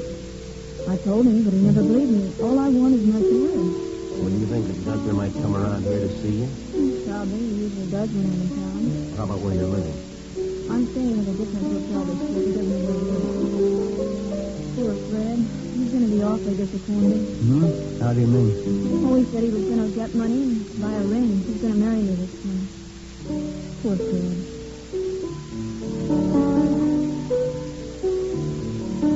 This is my new team, officers. You like it? Uh-huh. Just one more thing, Miss Stanley. If Gunther contacts you by phone, will you be sure and let us know? All right, I'll do that. You're a beautiful team, isn't it? Piano player in Bakersfield, he wrote a piece. Yes, ma'am. Let Fred understand. I don't want to hurt him, but I can't marry him.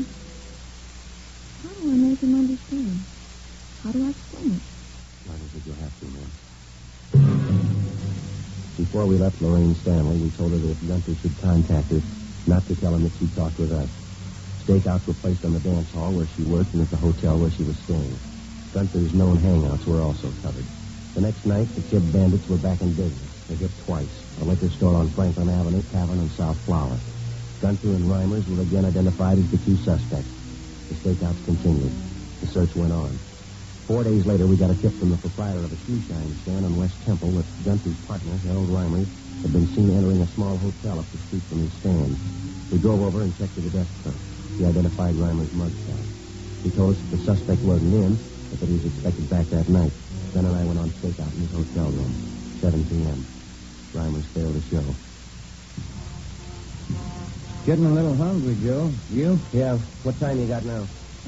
20 after 7. Stomach's starting to growl. And what's that, a parade? Well, I don't think so. Let's see. Oh, it's the Salvation Army Band. Oh, yeah, Saturday night. Might as well check the office, huh? See if we can't get a relief. Well. Would you get me Michigan 5211, please? Michigan 5211. Yeah, we'll pay for it, thanks. Would you close the window, George? A little noisy. Yeah, okay. Robbery, please. Yeah, Young, this is from Merrill. How's that? You sure? Okay, thank you. Gunther and Reimer, they pulled a holdup down South Main. When? 20 minutes ago, Gunther got away. Yeah. They got Reimer. 7:45 p.m. Ben and I got back to the city hall and went to the interrogation room. Together with Young and Carr from robbery, we tried to question the suspect, Harold Reimers. We talked to him for over an hour. He refused to tell us anything. We took him to the main jail where he was booked on 211 PC. 9:15 p.m. We went back to the office. I'll get it. Robbery, Romero. Just a minute. See you, Joe. Okay, thanks. Friday talking. This is Lorraine Stanley. Yeah, Miss Stanley. I'm over at work. The Dan tell you, remember? Yes, ma'am. Anything wrong? Well, Fred just called me, Sergeant. I told the officers here. Fred Gunther? Yes, ma'am. Where is he? Did he say? No, all he said was he wanted to see. Yeah? He said he was coming right over. 9:25 p.m. We called the men on stakeout at the dance hall and alerted them. Dalton Young, Ben, and I got in the car and drove over. We checked with the detail on stakeout. Gunther hadn't been spotted, but because of the large crowd entering and leaving the dance hall, it was possible that he could have gotten in unnoticed. We talked to the Stanley girl. She hadn't seen or heard anything further from the suspect. Ben and I staked out in her dressing room where Gunther said he'd meet the girl. It was a small converted storeroom at one end of the dance floor just behind the bandstand. Lorraine Stanley was on during the intermission. We waited. What have you got, Joe? Almost 10:30. This guy must feel pretty sure of himself. Suppose a robbery is almost fixed up, and 3 hours later he makes a date to show in a public place. Well, he hasn't shown yet. I'm not too sure about that Stanley girl. How do you mean? Well, she's that big an attraction for him. This is the only way out, huh? Besides that fire escape off the alley. Yeah, Young's covering the alley. Come on. Down here, Joe.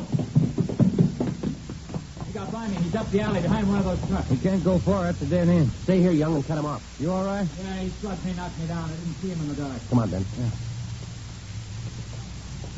Easy. Good dark. Watch it behind that truck.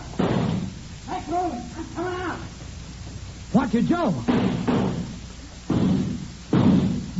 Coming at you, Young.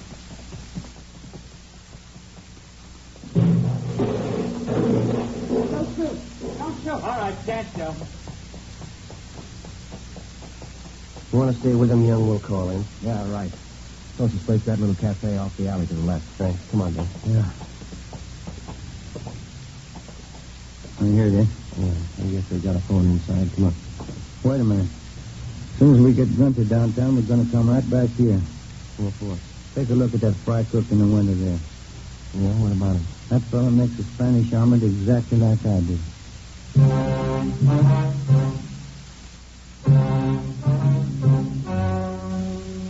story you have just heard was true. Only the names were changed to protect the innocent. On July 19th, trial was held in Superior Court, Department 86, City and County of Los Angeles, State of California. In a moment, the results of that trial. Now, here is our star, Jack Webb. Thank you. Friends, if you're a long cigarette smoker like I am, remember, in Fatima, the difference is quality. Now, believe me, this difference is mighty important. So important that you'll always remember the first pack of Fatimas that you buy. Fatima's fast-growing popularity backs me up on that. But look, you can prove it to yourself by getting a pack of Fatimas tomorrow. You'll find that they now cost the same as other long cigarettes. And your first pack will convince you to go right on smoking them. Join me and the new thousands who enjoy Fatima's extra mildness, Fatima's rich, better flavor and aroma. You'll discover what all we Fatima smokers know. In Fatima, the difference is quality.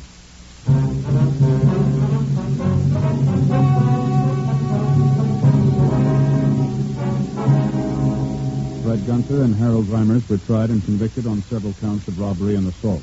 They received sentences as prescribed by law, and are now serving their terms in the state penitentiary.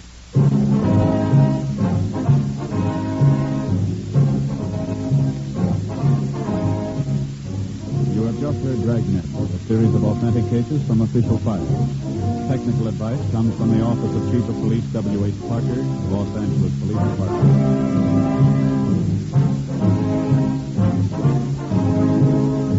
Fatima Cigarettes, best of all long cigarettes, is brought to Dragnet, portion transcribed from Los Angeles.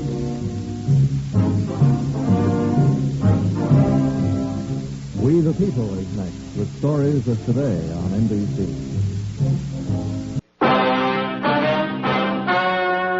The story you are about to hear is true.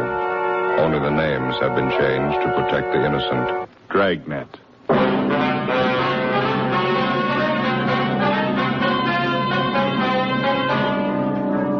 You're a detective sergeant. You're assigned to narcotics detail. A band of dope peddlers launches a full-scale operation in your city. Their merchandise, marijuana. Their victims, high school students. Your job, get them.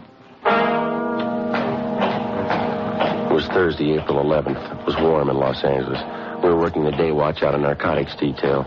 My partner's Ben Romero. The boss is Captain Kearney. My name's Friday. I was on the way back from R&I, and it was 10:25 a.m. when I got to Central Station. Narcotics detail. Joe? Hi. You checked with Juvenile Bureau? Yeah, the evidence has been booked with the property clerk. How about the boy's parents? Mrs. Moore wasn't feeling too well. They drove her home. Father's still down the hall in Inspector Walker's office. Can we talk to him now? Yeah, he should be free by now. Let me check the book first. I already did. There's no calls. Oh, okay. Let's go.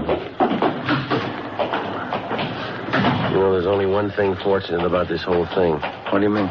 Well, the kid being alone when he cracked up would have been a slaughter if he had a car full of his friends with him. Yeah, it's still pretty grim. How's the boy's father taking it? Usual, pretty rough. He should be able to help some. Yeah. Mr. Morrow? Yes, Sergeant.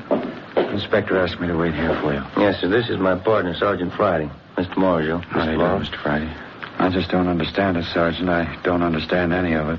Had you noticed at all whether your boy was acting a little strange the last few weeks or so? No. Of course, I only saw Ken in the morning, a few hours in the evening. I'm at the office all day. Why do you ask that? Well, was he going out very often on school nights, or keeping odd or unusual hours? We used to go to the library 3 or 4 nights a week to do schoolwork. What's this have to do with the auto accident, Sergeant? I don't think I understand. The officers investigating the accident, sir. They checked over the car afterward. What was it? Were the brakes bad? What'd they find? Bill? Yeah. And you see this small metal case? We found it in the front seat on the floor of the car. What What's that stuff inside? Did this belong to Ken? Yes, sir. We think he was using it. What for? I don't know. It's marijuana. Thursday, 11 a.m.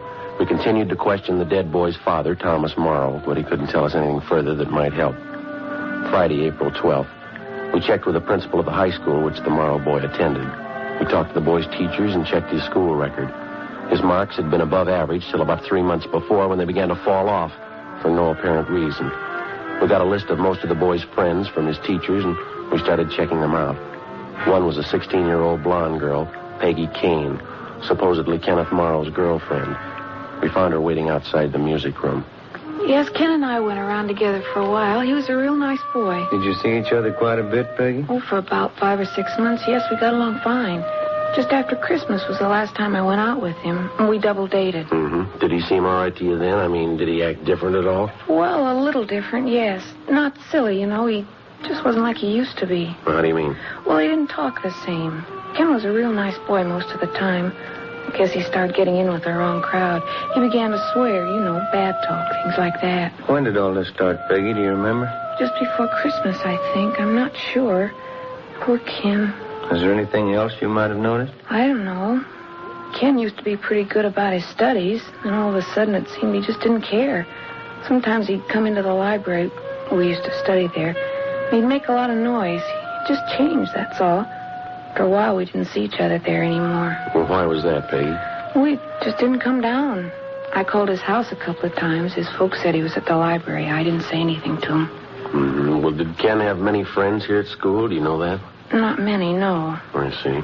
Well, those he did have, who would you say was closer to him? Oh, gee, I don't know, Sergeant. There were half a dozen of them. Ken used to be with all of them. No one boy in particular? Well, Bob Lavelle, maybe. I saw Ken in Bob's car a few times. Does Lavelle go to school here? Yes, he's a senior. Ken used to work with Bob down in the cafeteria after school, but he got in a mix-up. He was fired. Bob was fired? No, Ken. Oh. He was rude to one of the ladies down there who does the cooking. Bob still works there. Would he be at the cafeteria now, do you know? Yes, I think so. The fountain's open until about 3:30. And you think that this Bob Lavelle was about the closest friend that Ken had, huh? I think so. The only one I know, anyway. Have you talked to Ken's folks? Yeah, we have. I feel so sorry for him. Oh, gee, I think I have to go now, Sergeant. I have a chemistry class. Just one more question, Peggy. Last time you went out with Ken on this double date, who was the other couple? Do you remember? I don't remember their names. They were some kids I never saw before. Ken knew them. It wasn't much of a date. Mm-hmm. Where did you go? We started for the show, but Ken changed his mind. He wanted to go to the beach and park. He was acting funny, talking all the time, saying silly things. The other boy was the same way. Oh, were they drinking? No, I never saw Ken take a drink. I couldn't smell any liquor on his breath. I don't know. It was such a silly thing. What's that? Well, maybe it's just my imagination, but Ken and this other boy had a real terrible musty smell about them. I kidded them about it, and they said they'd been to a tea party. That's where they got it. They kept talking silly like that all evening. I see. Was the musty smell all over the car or just on the board? All over. Kind of made me sick, but they didn't seem to mind it. Look, I'd like you to think real careful, Peggy. Have you ever come across that musty smell on anybody around the school here? Yes, I have. A couple of times. Makes me sick. What is it? Who did you notice it on, Peggy? Bob Lavelle. Ben and I went back to the principal's office and checked the record on Robert Lavelle. He was 18 years old, and he was scheduled to graduate in June. The registrar told us that there was a good chance that he wouldn't be graduated because his marks had been poor for the better part of the year. They dropped even lower during the present semester. Lavelle had played football the year before and had made third string on the all-city team. He was well liked by his teachers. For the last 2 years, he'd worked part-time at the school soda fountain. We went down to interview him. Nice setup, huh? Yeah. Cafeteria, soda fountain. Wasn't like that in my day. There must be the boy there behind the counter. Oh, yeah? Let's sit down. Yeah? You want something? Chocolate soda. Could you make it with vanilla ice cream, please? Chocolate soda with vanilla cream. Are you Bob Lavelle? Yeah, that's right. Police officers, Bob. We'd like to talk to you. Oh, I'm pretty busy right now. Got to clean up. We close in a few minutes. I'll make you soda right away. You say chocolate? Yeah, that's right. Well, we'll make it brief. Did you know Ken Morrow, Bob? Oh, yeah. He used to work here. Did you spend much time with him? Outside of school, I mean? Not much. Went to a couple of shows together, that's about all. I'm kind of rushed now.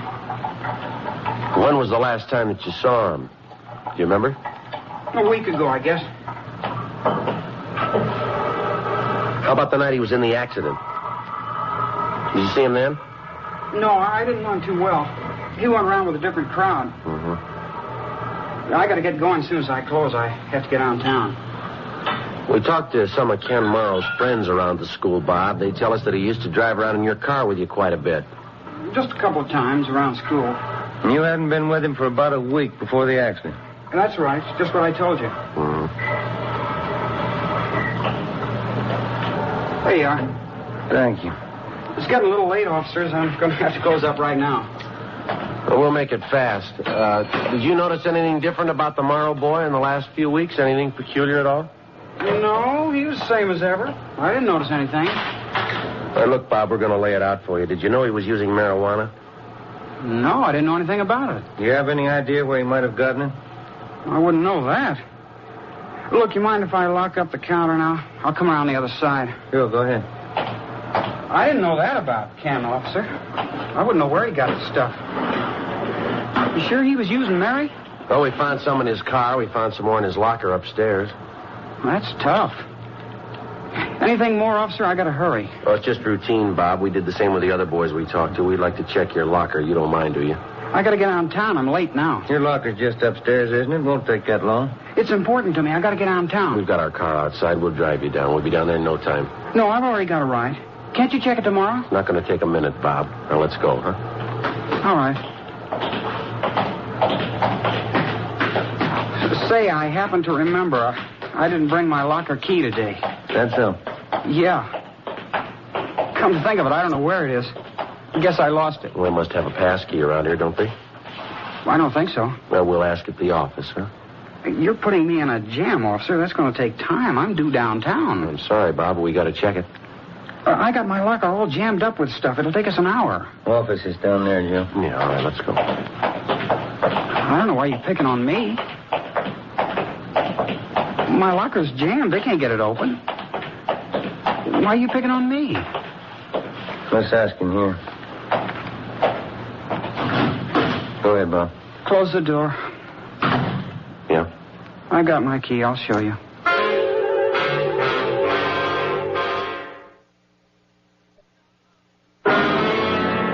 Robert Lavelle took us to his locker and opened it. Hidden inside one of his gym shoes, we found 4 sticks of medium-grade marijuana. We took them, put them in an envelope, and sealed it. On the way downtown, the boy told us that he'd been buying this stuff for about 6 months and reselling it to some of the students at the high school. Said that he paid 50 cents apiece for the sticks and sold them for 75. He was an occasional user himself. Before we turned him over to the juvenile officers, he told us that a man named Ray Jensen supplied him with the marijuana. Jensen's address was a trailer camp in the southwest part of Los Angeles. We drove out and checked with the operator of the camp. He pointed out Jensen's trailer at the rear of the camp. That one, Joe? The blue and gray one? Yeah, this is good right here. Yeah, okay.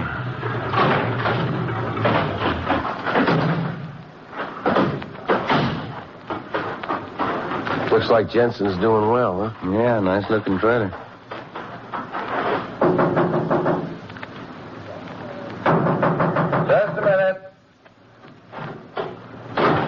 Yeah? Police officers. All right, open it up. Get out of here. Come on out. Watch it, Joe. All right, hold it, mister. Get out. Get out. All right, Jensen. That's good, Ben. I'll get him. All right, come on, get out. All right. What's the pitch, huh? Where's your warrant? It's all over the floor, Jensen. Marijuana. Who tipped? One of those lousy kids, huh? Which one? You guess. You know enough of them. You can't tap me for all that. I'm not the big guy. All right, then who is? I don't know. I'm only one of the mules. Where do you get your stuff? The big guy, the big tomato. That's what they call him. Yeah? Big man. Nobody sees him. I don't even know what he looks like. Neither you. You let us worry about that. Come on. Big tomato. That's what they call him.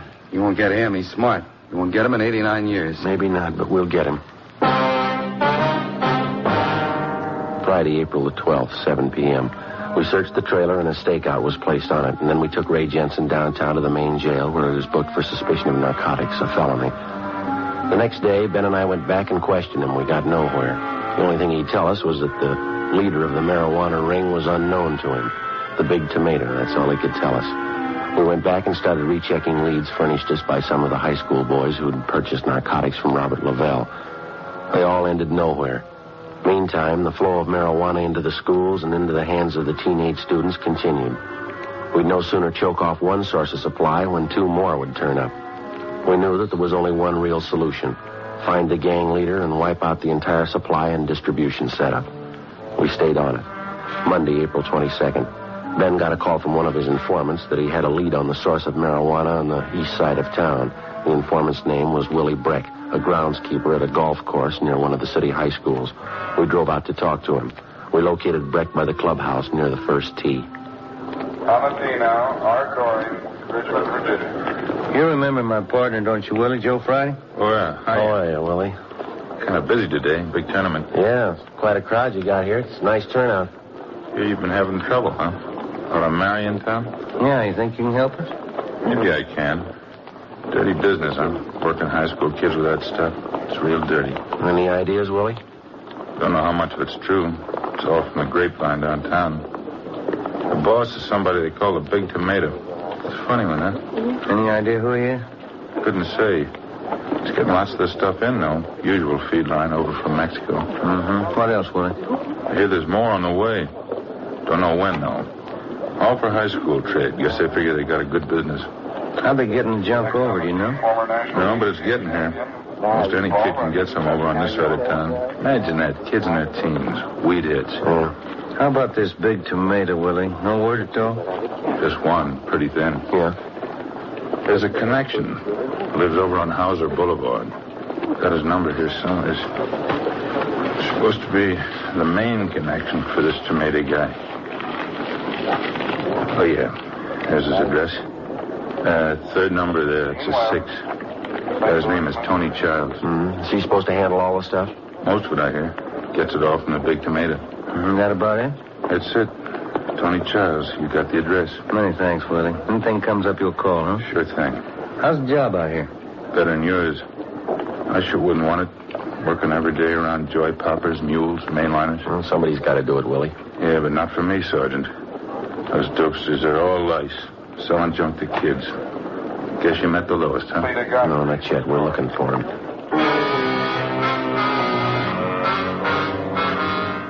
We went back to the office and checked the name and address of Tony Childs through R&I. No previous record. A stakeout was placed on his home and at his place of business. Childs himself was placed under 24-hour surveillance. A week passed. Nothing happened. Another week. Still nothing. There was no let-up in the supply of marijuana finding its way into the city and then into the schools. We couldn't see the beginnings of the racket, but we saw the end result. The percentage of juvenile users was still on the upswing. Wednesday, May 8th. We heard rumbles of another big marijuana buy in the offing. Either it failed to materialize or we missed it. Friday, May 10th. Ben and I took our turn shadowing the suspect, Tony Childs. Can you see him from here, Joe? Yeah. He's still in the barber shop. There's 2 guys with him. Yeah. 10 past 4. We better check in, huh? Yeah, I'll call in, huh? Drugstore there. Must have a phone. Yeah, all right. I'll be right back.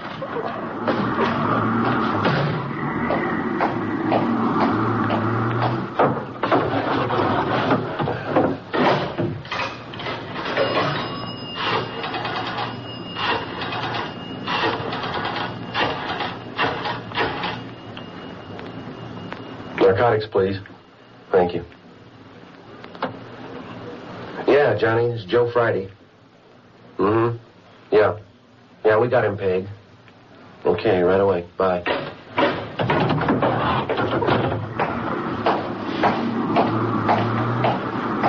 What have you got? Tony Childs. They want him picked up right away. How come? Well, they just raided his place. They found 32 ounces of weed in his room. Supposed to have more on him. Oh, let's go. Come on. What do you think? Trouble? Well, don't be surprised.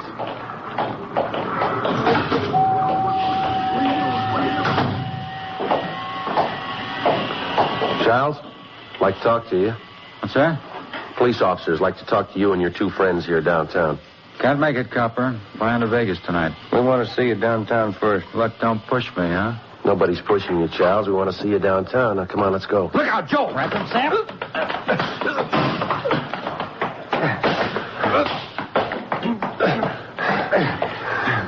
That's it. 3 of them. Okay. I'll get him. All right, come on, you. And I'm glad this doesn't come up often. Where's the barber? He ran outside. Rough one, huh? Yeah. What's your hunch, Joe? Think one of these 3 is the Big Tomato? I don't know. Let's ask him. A search of the barber shop failed to reveal the presence of any narcotics. Tony Childs and his 2 companions were found to have a dozen sticks of marijuana in their possession. They were treated for cuts and bruises at Georgia Street and then booked for suspicion of narcotics, a felony, at the main jail. 3 other men found at Childs' apartment at the time of the raid were also booked. We got nowhere questioning any of them. As usual, we had the small fry, but the ringleader, the Big Tomato, was still in the clear. Still free to hire somebody else to run the marijuana supply line into the high schools. 3 weeks passed. Together with Captain Kearney and Sergeant Barr, Ben and I rechecked our earlier leads. We ran down anything that even looked like it might be promising. Nothing panned out. Wednesday, June 5th, 5:30 p.m. We got a call from the main jail. Tony Childs wanted to talk to us. Ben and I went over to see him. Childs, I got something for you.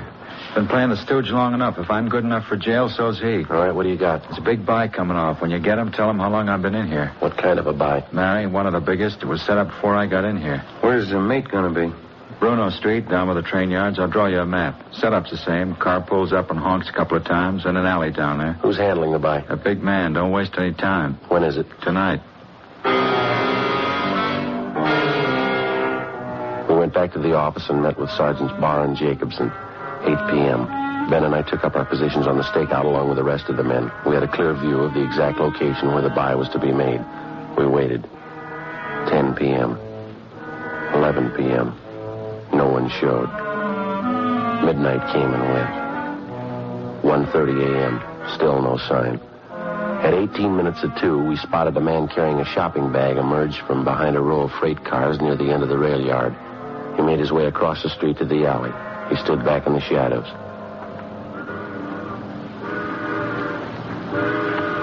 As soon as the car gets in the alley, we pull up and block it, huh? Yeah, that's right. Beck will do the same thing down at the other end.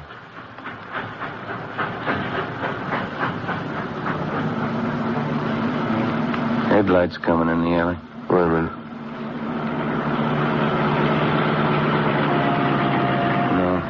No, they're going on through.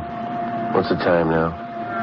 4 minutes to 2. We waited. 18 minutes passed. Still no sign of the car that, according to Childs, was supposed to be there for the big buy. We could still see the figure of a man with a shopping bag huddled in the alley. 3 a.m. Joe? Yeah? Car down there in the alley? Yeah. That's it.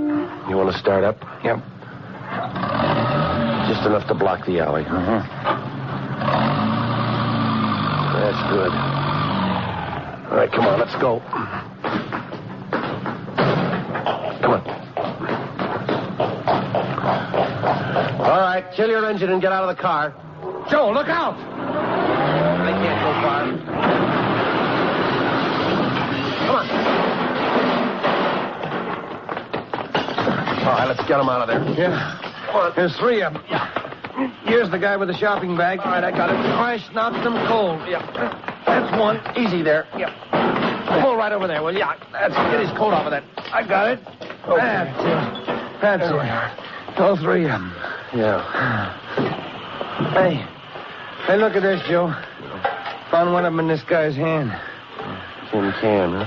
Mm-hmm. It's full of marijuana. Did you look at the labels on those cans? Yeah. Fancy solid packed tomatoes. There he is, the Big Tomato.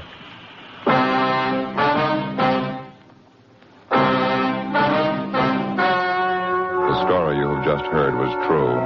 Only the names were changed to protect the innocent. On October 3rd, trial was held in Superior Court, Department 89, City and County of Los Angeles, State of California. In a moment, the results of that trial.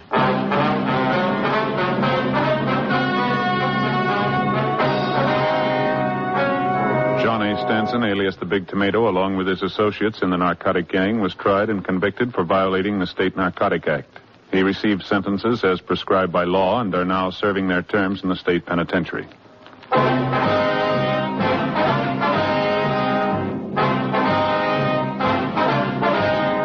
You have just heard Dragnet, a series of authentic cases from official files. Technical advice comes from the Office of Chief of Police W.H. Parker, Los Angeles Police Department.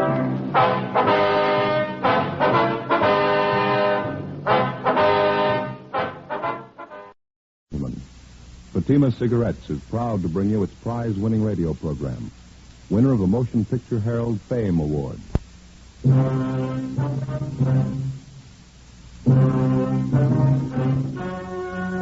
story you are about to hear is true. Only the names have been changed to protect the innocent. Fatima Cigarettes, best of all long cigarettes, brings you Dragnet.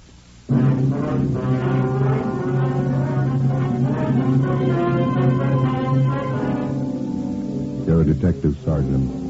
You're assigned to Juvenile Bureau. You receive a complaint about an 8-year-old boy and his sister. A neighbor reports they've been going from door to door begging for food. Supposedly, the children are from well-to-do parents. Your job? Investigate.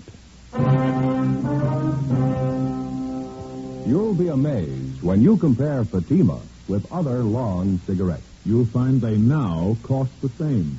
But in Fatima, the difference is quality. You see, Fatima is the quality king-size cigarette because it contains the finest Turkish and domestic tobaccos superbly blended.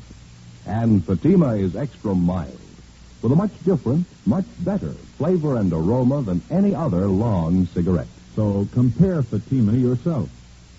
Fatimas now cost the same as other long cigarettes, but your first puff will tell you... Ah, that's different. Yes, in Fatima, the difference is quality. Ask your dealer for Fatima, the quality king-size cigarette. Best of all long cigarettes. Start enjoying Fatima tomorrow.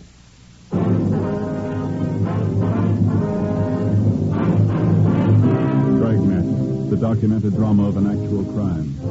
For the next 30 minutes, in cooperation with the Los Angeles Police Department, you will travel step by step on the side of the law through an actual case transcribed from official police files. From beginning to end, from crime to punishment, Dragnet is the story of your police force in action. It was Tuesday, April 27th. It was overcast in Los Angeles. We were working a day watch out of Juvenile Bureau. My partner's Ben Romero. The boss is Captain Kinsling. My name's Friday. I was on the way back from communications, and it was 4:38 p.m. when I got to 1335 Georgia Street, second floor, room 14.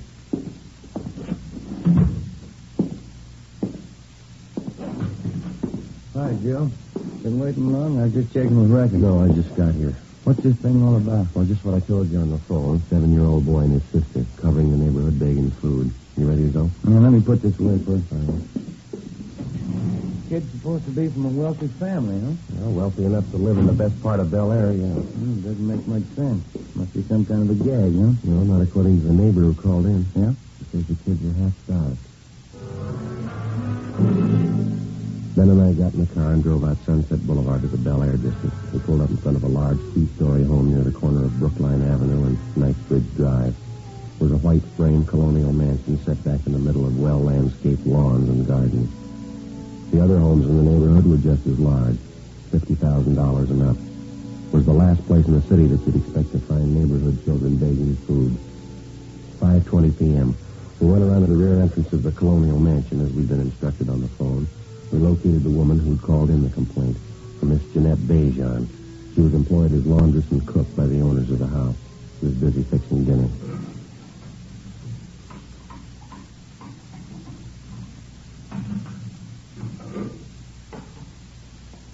They're from next door, officer. The children. As I explained on the phone, a boy about 7 years, a girl 5 years old, I guess. Which side do they live on, Miss Bejan? The house on the corner? No, the other side. Up here. A brown and white house. Just up the street next door. Are the children there now? Do you know that? No, but they were here this afternoon again. Here to the back door asking for something to eat. I don't understand it. Something must be wrong. Well, have they been around often, Miss Bejan? 2 or 3 days, maybe 4 days. first I thought they were fooling, but they were not. I gave them some cookies, sandwiches. They were very hungry. They ate them like they were starving. The little girl saved her cookies. She took them with her. How about their parents? Are they at home? Excuse me. The cash.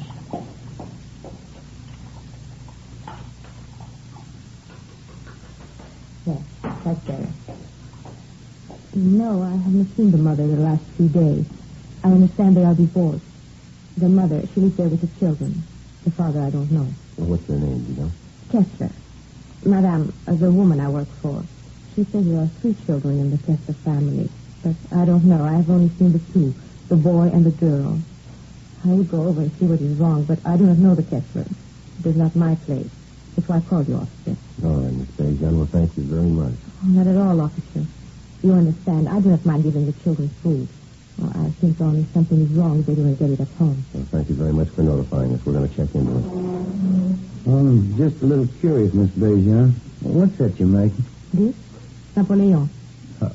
How's that? Napoleon. You know, Napoleon pastry. Oh, yeah. It smells good. Well, thanks again. Oh, certainly, officer. If there is anything I can do, you will let me know? Yes, ma'am, we will. Goodbye. Goodbye. Thank you very much.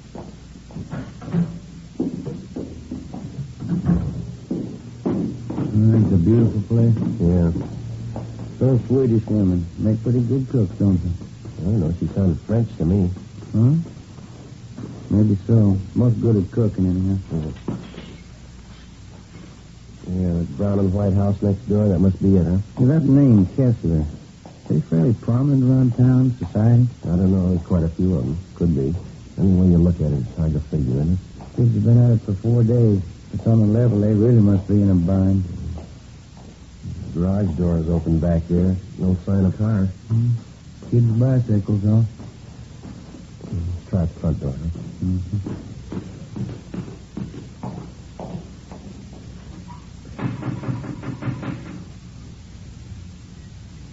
Just been try again, huh? Yeah.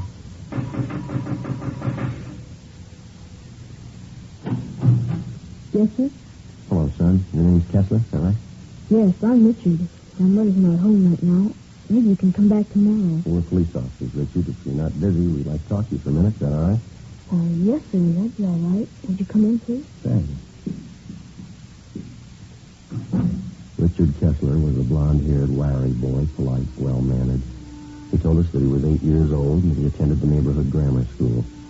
He showed us back to the kitchen where he was warming a can of soup that he borrowed from a neighbor. It was a large house, richly furnished, but it hadn't been cleaned for weeks. Dust was piled up thick on the furniture, and children's books and toys were scattered around the rooms along with scraps of dried bread, half-eaten. The house was cold and musty. On a small bar in the dining room, there were 3 half-filled cocktail glasses, a plate full of cigarette butts. Evidently, they'd been standing there for days. On the sink in the kitchen, there were a few pieces of stale bread and an open bottle of milk that had turned sour. Next to it were a half a dozen empty whiskey bottles. The Kessler boy was well-dressed, except for the shirt that he had on. Looked as if he'd been wearing it for a week. What did you want to talk to me about, officer? I haven't done anything wrong. Oh, we know that, son. We'd just like to find out how you've been getting along. I've been getting along all right. 2 A's and 4 B's on my report card last month. Mm-hmm. Where's your sister, Dick? Judy, she's down the street. She'll be back in a minute. How about your mother? Where's she? She's out, too. She'll be back. When do you expect her, son? Pretty soon. She's coming back pretty soon. And your sister, Judy, she's younger than you are, isn't she, Dick? Yes. Judy's only 6. I'm 8. Any other grown-ups live here with you besides your mother? No. Mom takes care of us. She'll be back pretty soon. We'd like to have you talk the truth now, Dick. How long has she been gone? I don't know. Probably important. It's been a long time. She can come back tomorrow. She'll probably be here then. When was the last time you saw her, son? Son, how about that? A couple of days ago. This is Tuesday. You mean she left the house Sunday? No, before that. Last Friday night she went out. Said she'd be back. I don't know. Did your mother say where she was going, Dick? No, her boyfriend was here. No, I don't know exactly. Mom went out with him to a party, I think. I don't know where. She'll be back all right. Did you leave anyone to take care of? No, we can take care of ourselves. Somebody fixed the cooking there. I don't know how yet. I I better look at the sink on the stove. I'll take care of it then. Go ahead. Sit down. Has your mother ever left you like this before, son? Maybe once or twice. She never stayed away this long, though. I don't know. What's the matter, Dick? Well, Johnny, officer, my little brother. Wasn't eating much for a while. Must be hungry by now. I'm fixing the soup for him. Yeah, well, where's Johnny? He's upstairs in the nursery. He's been sick with a bad cold. Mom knew Johnny was sick. That's why I wondered. He hasn't come back yet. I don't think Johnny's feeling good. You want to take steps for him, son? Yeah, all right. You want? Lex, you want to come out? Yeah. How long has Johnny had this cold, Beth? A couple of days before Friday, before Mom left. Mm-hmm. How old is he? Johnny's just a little kid. He won't be 2 years old until July. Been wondering about him. Coughed a lot at first. Been giving him milk and cookies. That's what Judy and I had. I don't know. Has the doctor been to see Johnny? Oh, no, I thought of calling him. Well, I didn't know the doctor's name. I was waiting until Mom got home. Oh, this is Johnny's room here. Mm-hmm. And in the crib, officer. That's my brother Johnny. Pretty cold in here. Yeah, let's have a look. Hey, young fella. Hi, Johnny. You hungry now? Oh, look at his eyes. Yeah. I want to get to a phone, doctor, and ambulance. Tell him to hurry, right? Oh, what's the matter, officer? What about Johnny's eyes? You'll be all right, Dick. Oh, he's been acting awful quiet, though. Hardly moves around at all. Most of the time he's jumping up and down in his crib like anything. Has anyone at all been in here to see him since Friday? Yes, sir. My sister Judy and I. We changed his diapers and give him something to eat. I see. I sure wish Mom would go home. I'd like to talk to her. Yeah, so would I. 5:48 p.m. We put in a call to the office for a policewoman, and then we got in touch with Lieutenant Lee Jones at the crime lab, and he sent out a man to photograph the condition of the Kessler home and the building. The doctor and the ambulance arrived, and little Johnny Kessler was taken to the general hospital in critical condition. The 22-month-old boy was in a coma. Richard Kessler and his sister Judy were taken to Georgia State Juvenile Bureau and then transferred to Juvenile Hall and placed under protective custody, Section 700 Sub-B, Welfare and Institution Code. The two of them were given a bath and something to eat. Judy Kessler was interrogated separately by a policewoman. Ben and I talked to the boy, Richard. After a few minutes, he broke down and admitted that his mother had gone off and left the three children alone on at least a half a dozen occasions. He told us his parents were divorced. He rarely saw his father, but his mother had had 2 or 3 boyfriends at the house during the past year. He also told us his mother drank quite a bit. But she's never been gone this long before, Sergeant. Maybe she's out somewhere and has no way to get home. You'll find her all right, son. Don't you worry about it.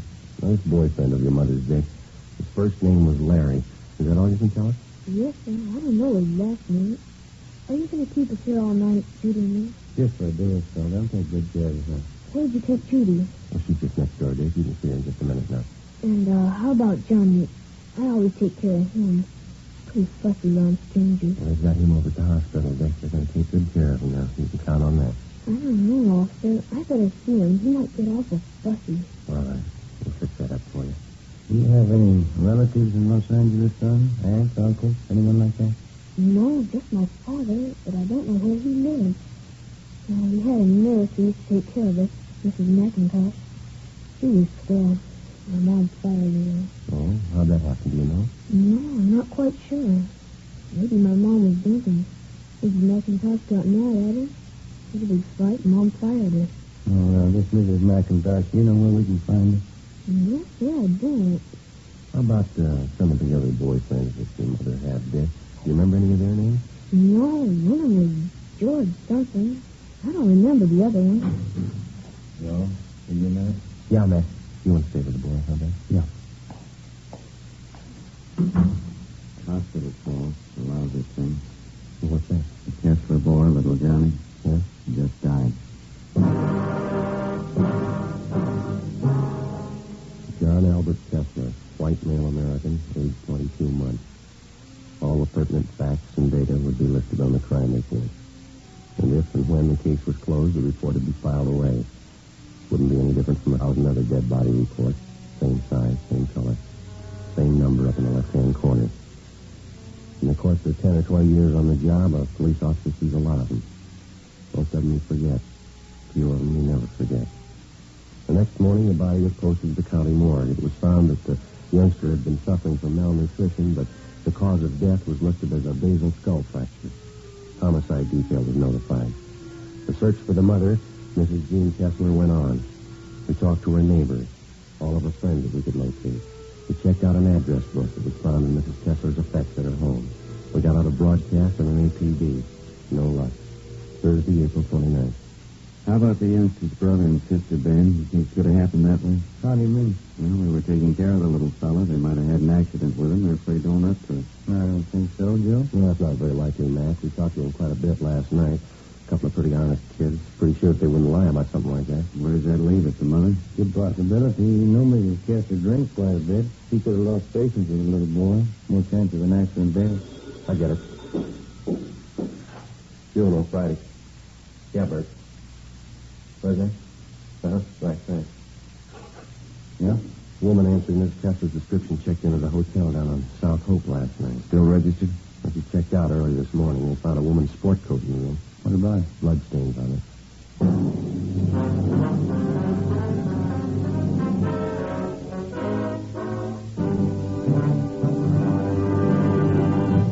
You are listening to Dragnet, called a step-by-step solution to tonight's authentic case history. Here's step-by-step are the actual reasons why Fatima is the quality king-size cigarette. Why in Fatima the difference is quality. Quality of tobacco. The finest domestic and Turkish varieties. Extra mild and superbly blended to give you a much different, much better flavor and aroma. Quality of manufacture. Smooth, round, perfect cigarettes. Rolled in the finest paper money can buy. Manufactured in the newest and most modern of all cigarette factories.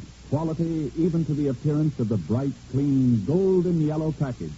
Carefully wrapped and sealed to bring you Fatima's rich, fresh, extra mild flavor. Compare Fatima yourself. Fatimas now cost the same as other long cigarettes, but your first puff will tell you... Ah, that's different. Yes, in Fatima, the difference is quality. Start enjoying Fatima quality yourself. Insist on Fatima, the quality king-size cigarette. Best of all, long cigarettes.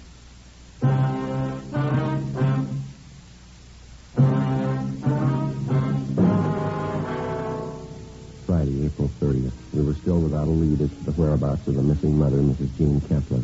The blood-stained coat, which had been found in the South Oak Street Hotel, was shown to Mrs. Kessler's friends and to her children, Richard and Judy. They identified it as belonging to the missing woman. Routine investigation of the hotel room failed to uncover any further leads. We got out a supplementary APB, and then we started rechecking with the Kessler woman's friends and acquaintances. Nothing. We rechecked a dozen taverns and cocktail lounges that she'd been known to frequent. No sign of her, no sign of her boyfriend. In rechecking her personal effects, we found a canceled check payable to their former nurse, Mrs. McIntyre. The endorsement carried her address. We checked it out. She'd moved. We traced her to the forwarding address. There we were told that she had a new job as a nursemaid with a wealthy family living in the Los Feliz district. We called there and talked to Mrs. McIntyre, and she told us that she was just leaving the house with the 3 children for an outing at the park and the zoo. We made arrangements to meet with her out there, 1:30 p.m.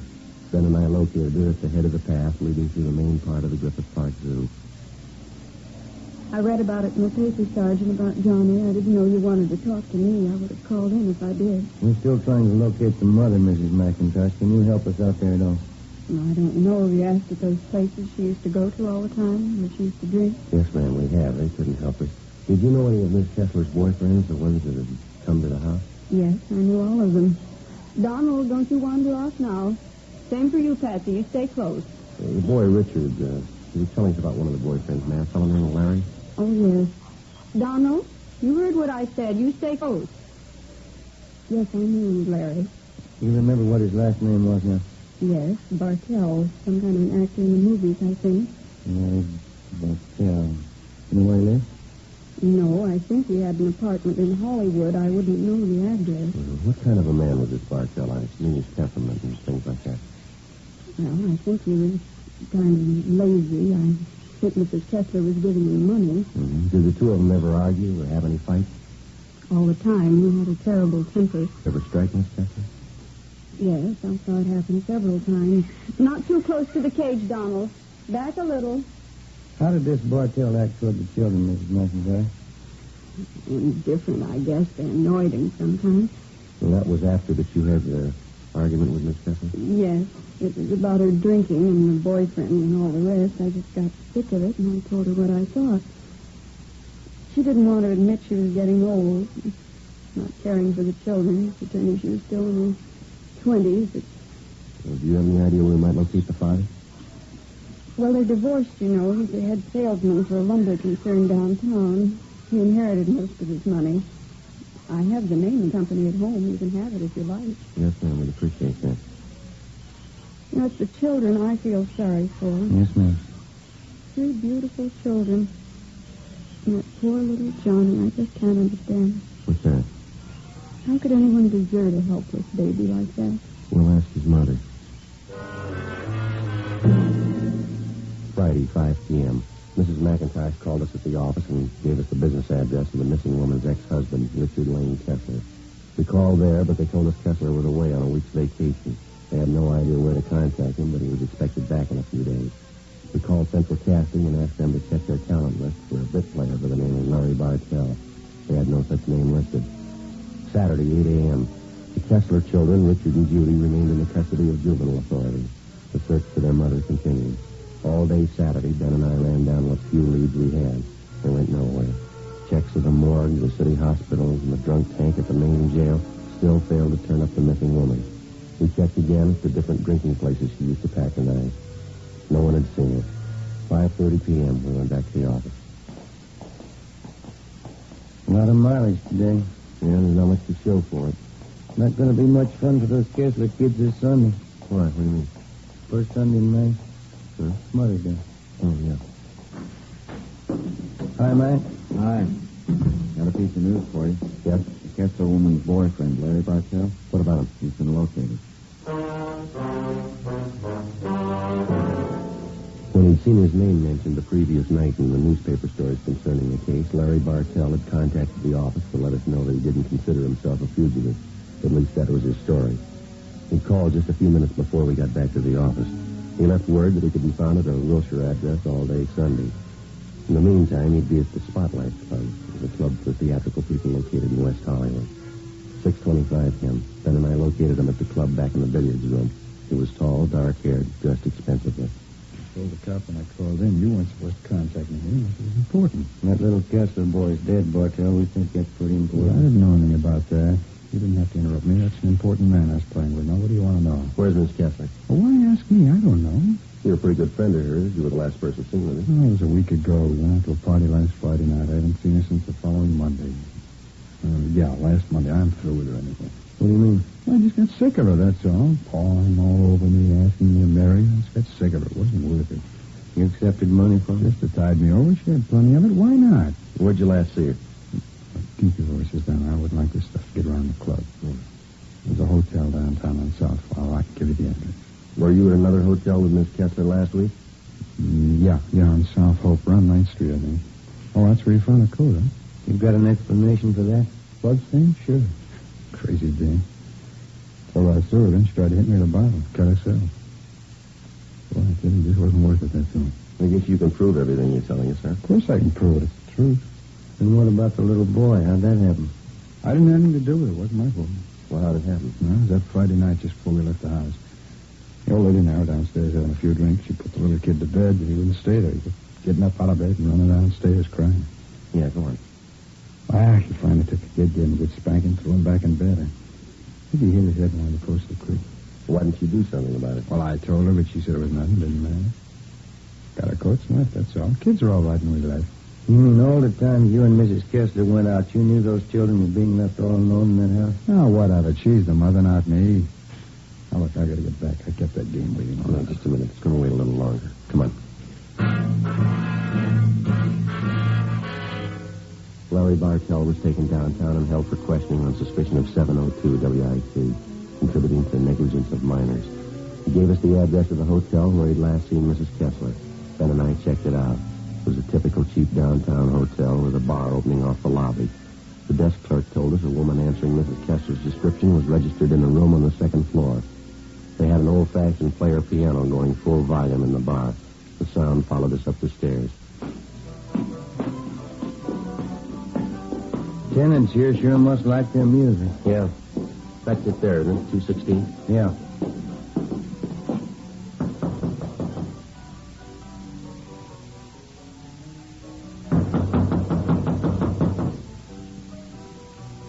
We better try it. Yeah. Let's have a look. Who's there? Who is it? You, Mrs. Jean Kessler? What is it? Who are you? Police officers would like to talk to you. I haven't done anything. What do you want with me? I want to talk to you about your children, Mrs. Kessler. But I didn't do anything. Donnie was sick, that's all. I didn't do anything. That's not what Bartell said. Larry, have you seen him? Is he coming back to me? You better get up, lady. Get your coat. I gotta have Larry back. He's everything to me. I love him. Is he coming back? You've been gone over a week. Aren't you a little worried about your children? They're all right. I'm too young to spend my life on children. I need Larry. Where is he?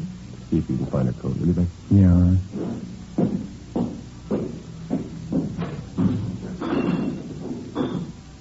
I've been drinking officers. I felt terrible. Yeah. I need Larry so bad. He's young like me. I love him. I gave him all my love. Gave him every bit of it. Yeah, you gave him too much. What? You didn't have any left for your kids. The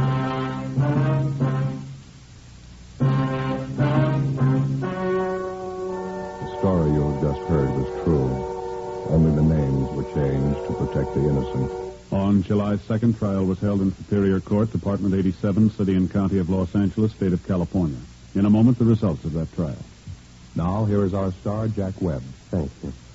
Friends, if you're with us week to week, you've heard me say, in Fatima, the difference is quality. It's a difference that you can prove just by buying a pack and smoking them. You'll find Fatima's extra mild, with a rich, better flavor and aroma. Stop in at the store on the corner and buy a pack of Fatimas the first chance you get. You'll find in Fatimas, the difference is quality. Ladies and gentlemen, I'd like to take a moment to thank all of you for your very fine response to our program, Dragnet.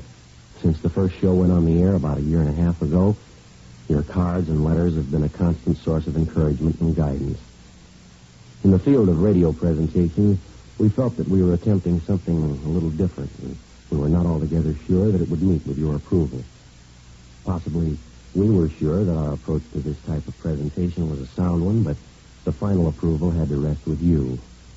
If we may judge by your response, you've placed Dragnet high among the programs that you enjoy most, and for this we're indeed grateful. We've tried to bring you, first of all, an adult program worthy of the 30 minutes that you spend with us each week. We've tried to bring you an honest and authoritative report on the work of your police force. We've tried to bring before you documented police cases that were informative as well as entertaining. In forthcoming weeks, we sincerely hope that Dragnet remains one of your favorite shows. Your letters have been read by all members of the Dragnet production staff. So if you like to listen to Dragnet, it's because you, our listeners, have helped to guide us in presenting the kind of entertainment that you want. And for this, our thanks.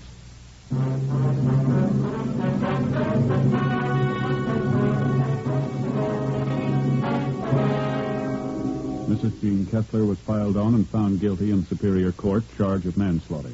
She was sentenced to 1 year in the county jail and deprived of the custody of her children.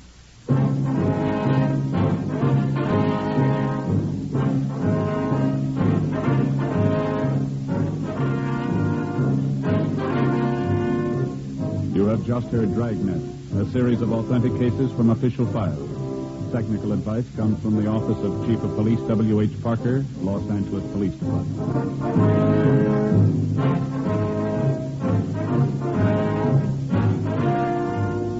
Fatima Cigarettes, best of all long cigarettes, has brought you Dragnet, portions transcribed from Los Angeles. Now Now stay tuned for Counter Spy. Then it's Screen Directors Playhouse on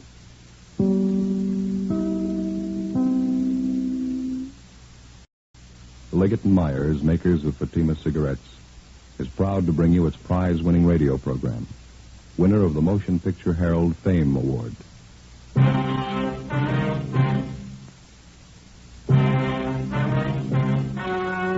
story you are about to hear is true. Only the names have been changed to protect the innocent. Fatima Cigarettes, best of all long cigarettes, brings you Dragnet.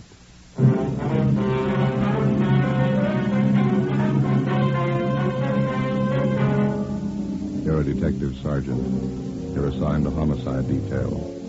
12 men drop completely from sight over a short period of time. There's evidence of foul play.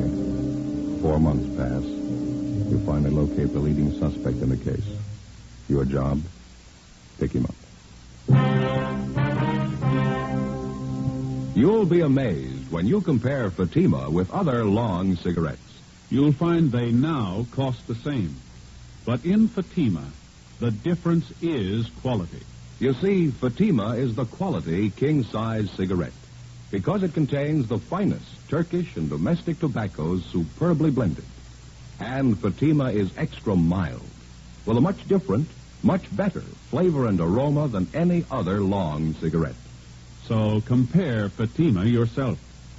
Fatimas now cost the same as other long cigarettes, but your first puff will tell you... Ah, that's different. Yes, in Fatima, the difference is quality. Ask your dealer for Fatima, the quality king-size cigarette. Best of all long cigarettes. Start enjoying Fatima tomorrow.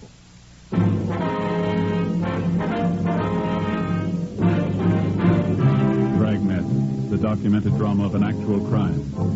For the next 30 minutes, in cooperation with the Los Angeles Police Department, you will travel step by step on the side of the law through an actual case transcribed from official police files. From beginning to end, from crime to punishment, Dragnet is the story of your police force in action. It was Wednesday, October the 6th. It was sultry in Los Angeles. We were working the day watch out of homicide. My partner's Ben Romero. The boss is Thad Brown, chief of detectives. My name's Friday. We were on the way out from the office, and it was 10:45 a.m. when we got to Ortega Street, number 1285. Second floor? Yeah, room 14.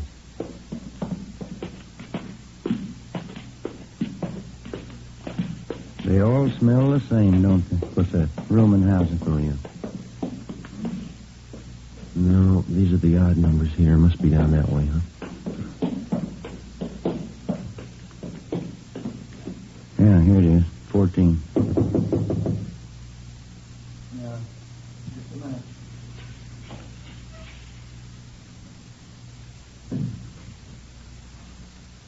Taking his time. Try it again, huh? Yeah, all right.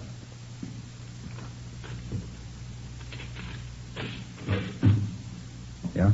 Police officers. Your name Henry Ross? Get out of here. Get out. All right, come on.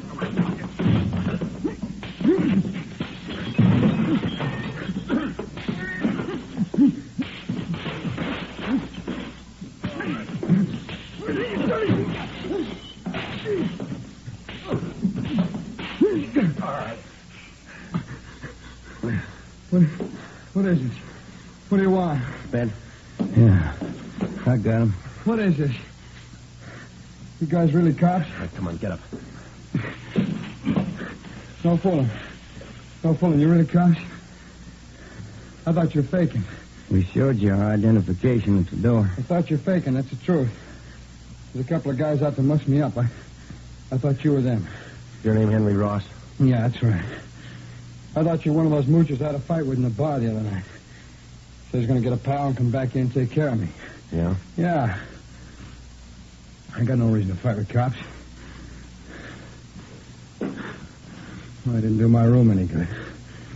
Landlady's sure going to scream. All right, come on. You want to finish up dressing? I want to talk to you downtown. What's it about, officer? Missing person. We'll brief him when we get downtown. Well, it's all right with me. Could you take these handcuffs off, please? It's kind of hard dressing with them. All you have to do is put your shoes on. You can make out. All right. I don't know why you had to slap handcuffs on me. I didn't know you were cops. You mind if we check through your things, Rolf? Huh? Why? You mind? Oh, go ahead if you want. I got a knife. You know, if you'd spoke up at the door, there wouldn't have been a fight. I thought you were that mooch in the bar and his friend. I thought you were looking for trouble. You about ready to go? Yeah, I'd like to brush my teeth off, if you don't mind. I got a real mouthful of cotton this morning. All right, where do you keep your toothbrush? It's over here. I'll get it. No, I'll get it. Never mind. Get here? Yeah, first shelf. It's in the glass. Right Don't you trust me? There you go. Want some toothpaste? Yeah. All right. There you are. Turn on the water tap, huh? Hey. Nothing, Joe. It's pretty clean. Of course I'm clean. What do you expect? Anybody could have made the mistake. I didn't know you were cops. Henry Ellsworth Ross. Is that your full name? Yeah, that's right. I hardly ever use the Ellsworth, though. That's a real lousy name, huh? Well, what's the fitch on all this, officer? We told you, missing person. Want to talk to you about it. I don't think I can help you. Nobody I know is missing. How about Paul Davis? Davis? Yeah, I know Davis. I don't know if his name is Paul, though. Been gone a long time, huh, Miss Davis? Yeah, that's right. Something wrong, you think? We figure murder. After going over his room thoroughly, we took Henry Ellsworth Ross back to the city hall to the interrogation room. He was a slightly built man, dark hair, brown eyes, swarthy complexion. He was a longshoreman by trade. Among his friends and acquaintances, he was known as a heavy drinker and a man with a violent temper. Ben and I questioned him for a half an hour and got nowhere. He sat across the table, relaxed, scraping at a thick callus on his hand with his fingernail. I'll tell you the truth. I just don't know what you're getting at. I think I know a guy named Davis, and that's about as far as it goes. Sure that's all you got to tell us? Of course I'm sure.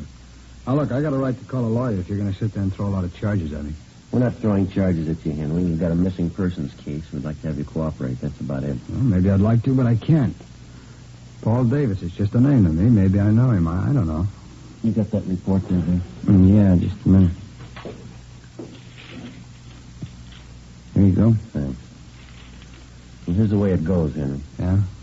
According to his wife, Paul Davis left Los Angeles by auto a little over 4 months ago. He was driving up to Oakdale, California to take a job with a dairy company up there. He never got there.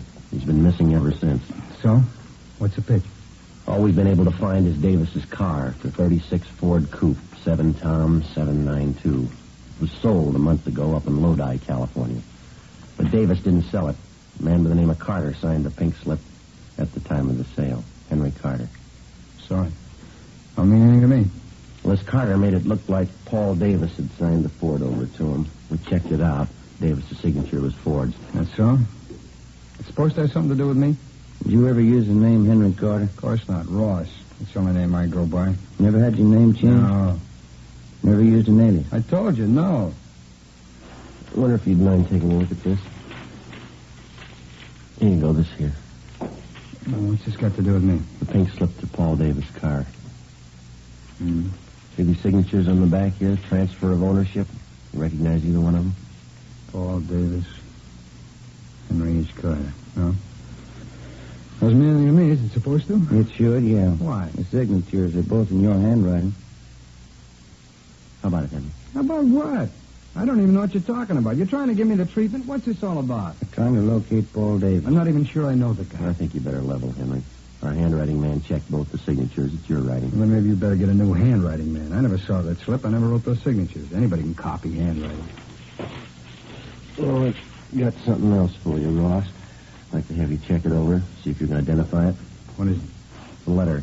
Want to take a look here? Does that mean anything to you? No, nothing. I hope you're not going to tell me this is my handwriting. That's what the report said. Oh, it's crazy. I never wrote like that in my life. All the writing characteristics match up. Same as the signatures on the pink slip. All right, maybe they are the same. I didn't write either one. I never wrote like that in my life. Here, let me show you how I No, write. that's all right, Henry. Ben, you want to pull the package tomorrow night? Yeah, okay.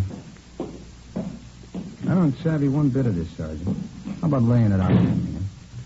You can see the name at the bottom of the letter. It's signed Henry Carter, same as the pink slip. Well, that doesn't mean anything to me.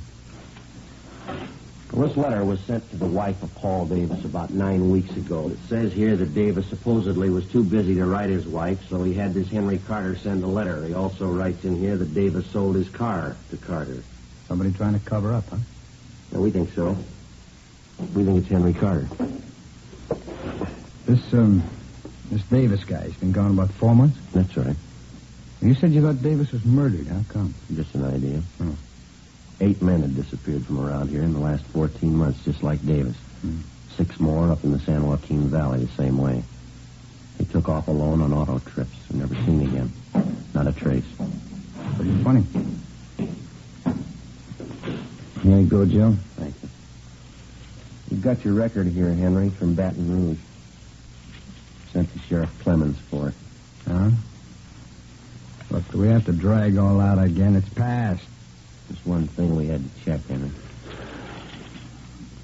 You told us that you never use an alias, is that right? All right, I have. I didn't know what you're getting at. I didn't think there's any use dragging out dirty laundry again. I asked you if you ever used the name Henry Carter. Okay, I've used it. It's a common name. There's a lot of Henry Carters around. We only know one who fits your description. I'm clean. You know that.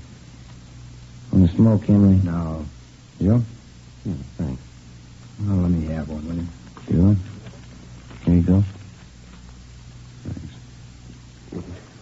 We got a match here. You know, we rode this thing for 4 months. All over the state. Here. Right? I'll tell you what we got, Henry. We'll let you make up your own mind. It's not my writing. On June 4th, Paul Davis left Los Angeles in his car headed for Oakdale. Late in the afternoon, he stopped for gas at a service station just beyond San Fernando. The attendant says a man was with Davis. You fit that man's description, Henry. Yeah? Well, I've seen monks like that in court. They get on the stand and can't even remember their own name. A couple others. You and Davis stopped for a hamburger just outside of Gorman. There's a man there. He remembers you, too. You stopped again in Bakersfield. Picked up a quart of oil for the car. You and Davis had a Coke. The last time he was seen alive. That makes me a killer, huh? A month after that, the pink slip to Davis's car came through DMV up in Sacramento. That was for the transfer of ownership from Davis to Henry Carter. Both in your handwriting. A couple of weeks later, Mrs. Davis got that letter. A month ago, Davis's car was sold to a dealer in Lodi. Yeah. We found the dealer, Ross. Showed him your mugshot. He says you sold him the car. That all? That's just the main part. There's more. We've been on the road a lot. We followed you from here to Sacramento and back, Henry. Every stop, every detour took us a long time. Yeah, I guess it did. What do you say, Ron? Nothing. Any way you want it, Henry. You got another smoke? Yeah? Yeah, here you are. Thanks. Here.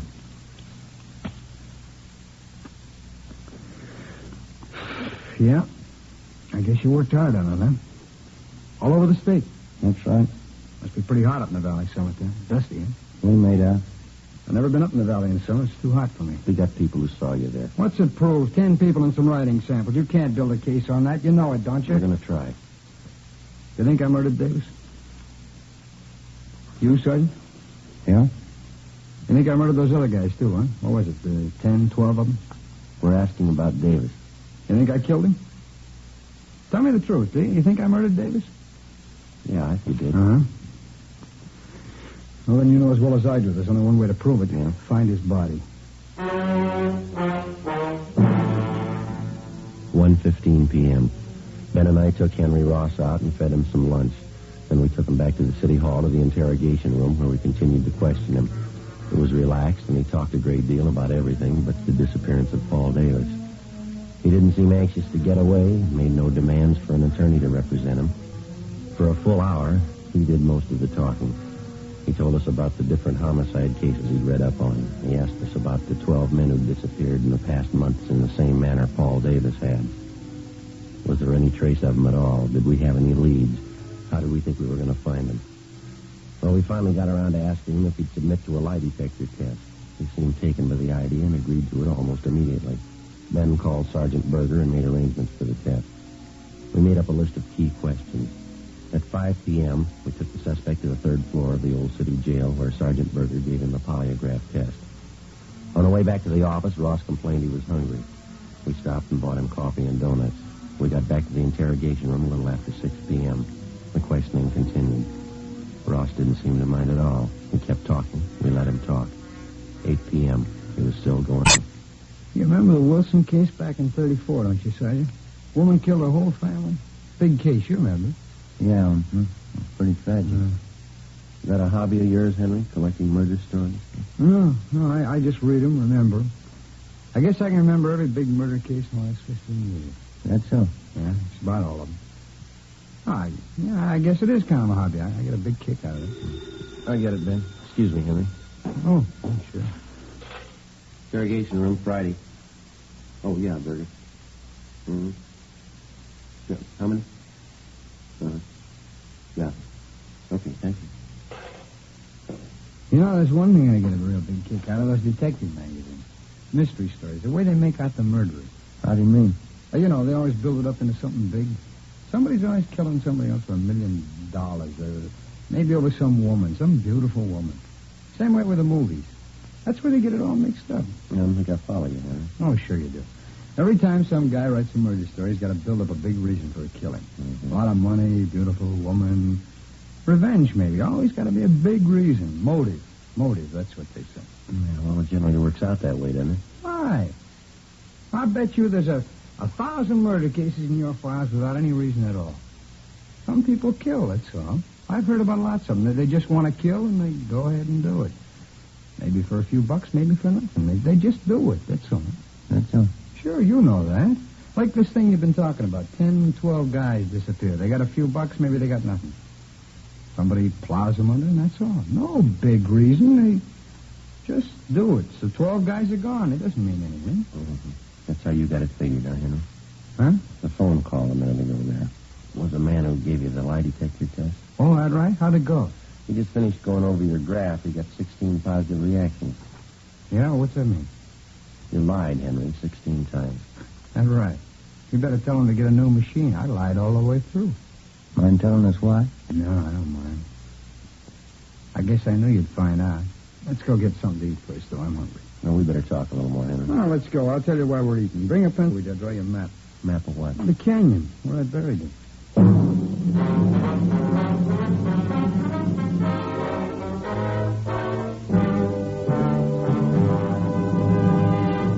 You are listening to Dragnet for the step-by-step solution to tonight's authentic case history. Here, step by step, are the actual reasons why Fatima is the quality king-size cigarette. Why in Fatima, the difference is quality. Quality of tobaccos. The finest domestic and Turkish varieties, extra mild and superbly blended to give you a much different, much better flavor and aroma. Quality of manufacture. Smooth, round, perfect cigarettes. Rolled in the finest paper money can buy. Manufactured in the newest and most modern of all cigarette factories. Quality even to the appearance of the bright, clean, golden yellow package.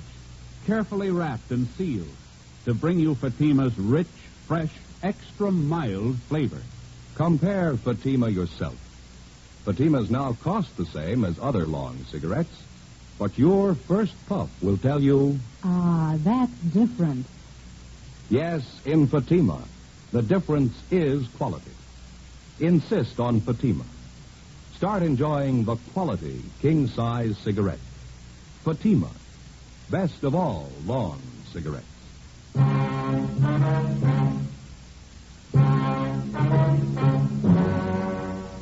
Wednesday, 9:55 p.m. Ben and I took Henry Ross across the street, bought him a Coke at Mac's place, then we took him next door to the Melbourne cafeteria. It was almost closing time.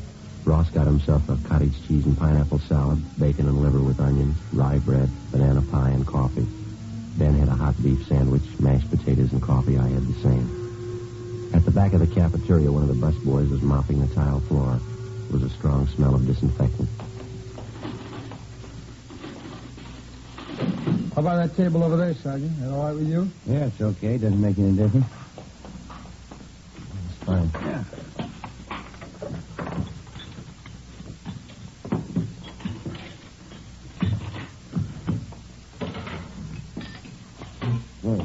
want some water? Yeah, please. All right, I'll get some. Oh, boy, living onions. That sure smells great, huh? Yeah. I can't take those onions so well. They repeat on me. Not me. I can eat anything. Salt and pepper? Yeah, thanks. Boy, I'm sure hungry. I haven't eaten much today. You get a sandwich made with rye bread? Graham bread. Oh, you should have gotten the rye. Real German rye bread. Here. Smell that. Real nice and fresh. Here you go. Ben? Oh, thanks. Oh, thank you. You know, all that talk really shortened up my appetite. Boy, this food tastes good. Mm-hmm. Jelly, Joe? No, thanks. We brought a pencil along, Henry. You want to start taking notes? As good a time as any, I guess. You know, the whole thing just comes right back to what I was trying to tell you there in the office. Yeah, what's that? Well, you know, all about those phony mystery stories. Oh, yeah. Every time there's trouble, there's a big reason behind it. It's phony, that's all. Yeah? Sure, this Paul Davis, for instance. I guess I knew you'd find me out. I knew this morning when you picked me up. You had it figured. Must have been a big job, huh? Finding me? Mm-hmm. Pretty big, I mean, you know. A lot of mileage. How'd it happen? Well, there again. It's just like I was saying. There's no big reason behind it. I needed a few bucks, and Miss Davis came along. I guess he was it. Hey, pass me a catch, will you? Oh, yeah. Oh, here you I'll are. get the lid off there. There you go. Thanks.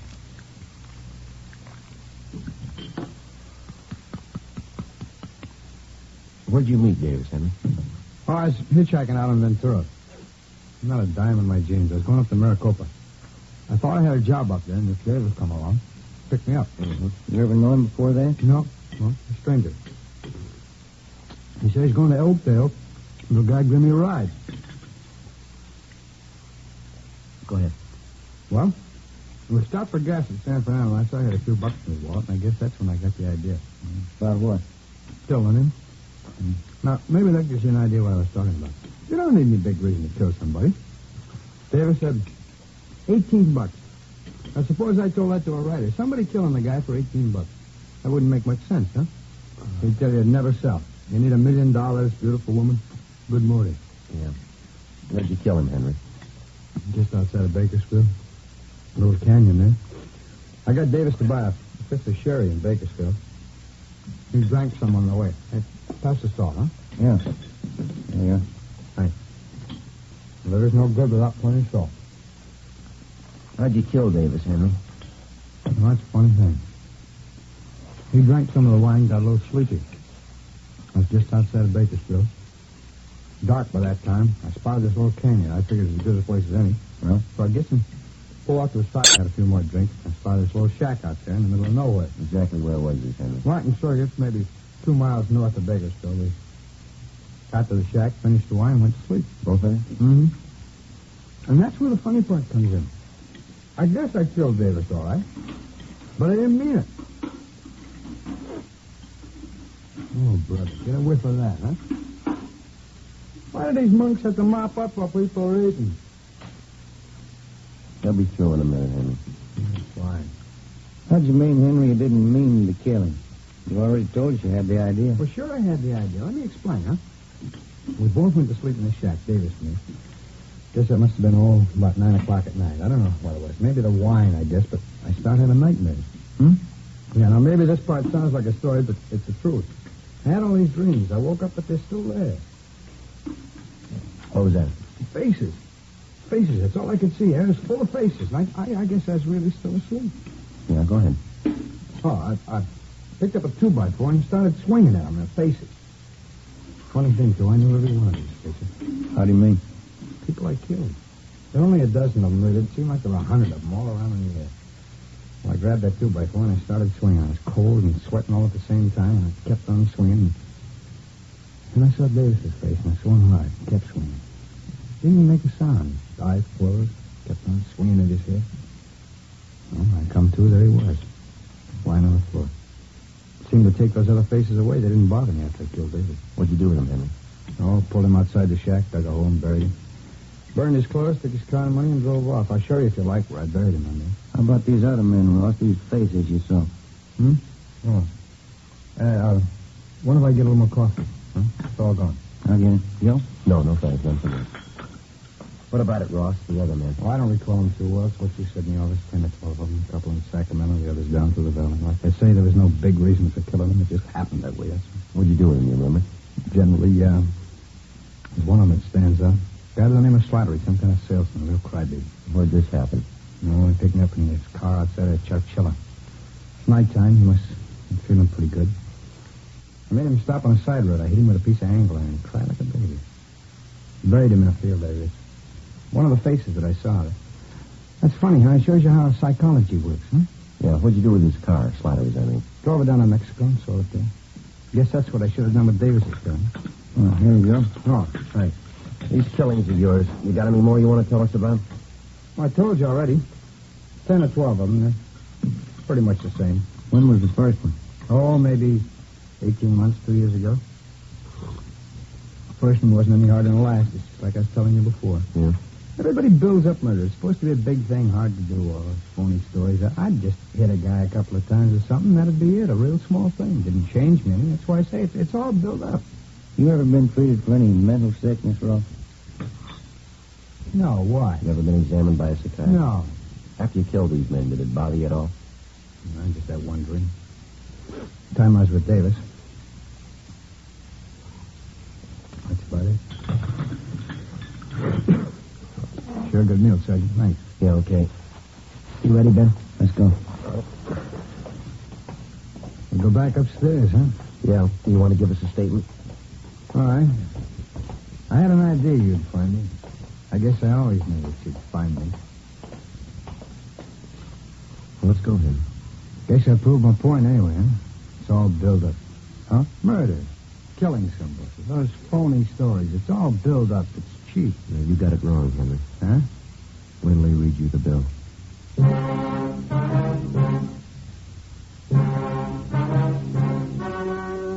The story you have just heard was true. Only the names were changed to protect the innocent. On January 7th, trial was held in Superior Court, Department 86, City and County of Los Angeles, State of California. In a moment, the results of that trial. Now, here is our star, Jack Webb. Thank you. Friends, the makers of Fatima have done everything possible to produce the kind of cigarette you want, just as we on Dragnet try to bring you the kind of entertainment you want. In my honest opinion, Fatima is the best of all long cigarettes. But frankly, my opinion doesn't count because Fatimas must please you.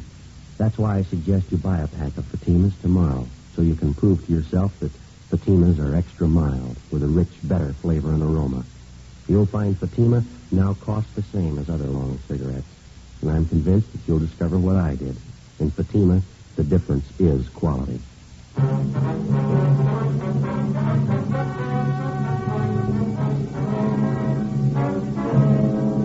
Henry Ellsworth Ross was tried and found guilty on 2 counts of murder in the first degree and received the death sentence. While he indicated that he had murdered the other 10 men, he refused to give any further information regarding the killings or what he had done with the bodies. Ross was executed in the lethal gas chamber at the State Penitentiary, San Quentin, California.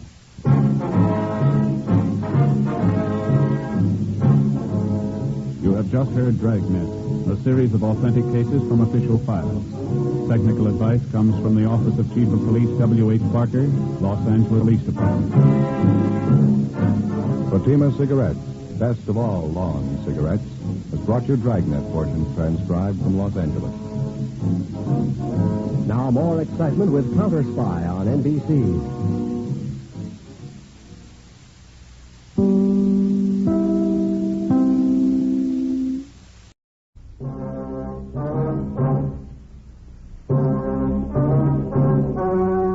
The story you're about to hear is true. Only the names have been changed to protect the innocent. Fatima Cigarettes, best of all long cigarettes, brings you Dragnet.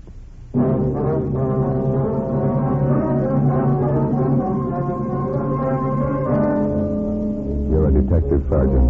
You're assigned to Juvenile Bureau. A worried mother calls your office and reports that her 4-year-old twin girls are missing. Hours pass. The children fail to turn up.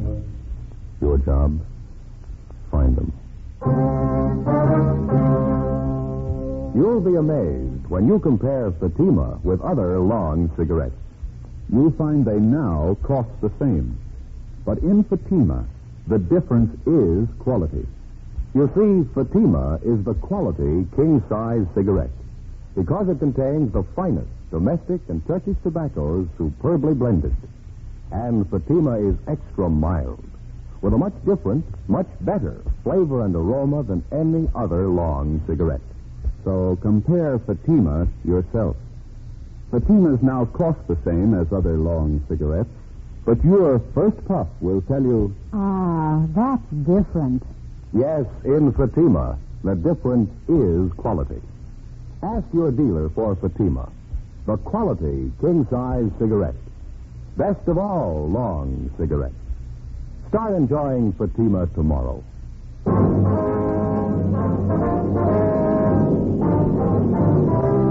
Dragnet, the documented drama of an actual crime. For the next 30 minutes, in cooperation with the Los Angeles Police Department, you will travel step by step on the side of the law through an actual case transcribed from official police files. From beginning to end, from crime to punishment, Dragnet is the story of your police force in action. It was Saturday, August 7th. It was hot in Los Angeles. We were working the day watch out of Juvenile Bureau. My partner is Ben Romero. The boss is Inspector Bowen. My name's Fred. It was 7:35 p.m. when we got to where we parked our car. 80K.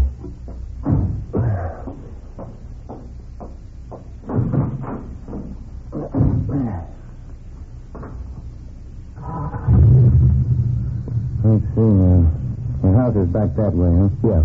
You like to swing around here, huh? All right. How am I on that side? Okay. Plenty of room here. No, you better wait a minute. Huh? Okay, it's all clear now.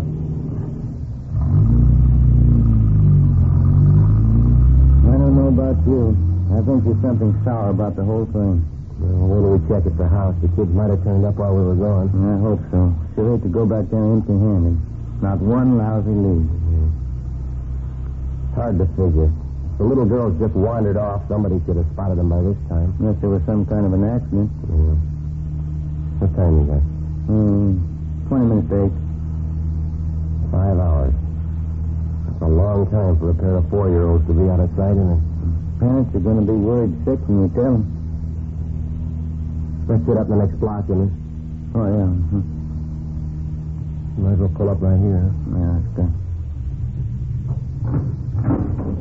Let's go.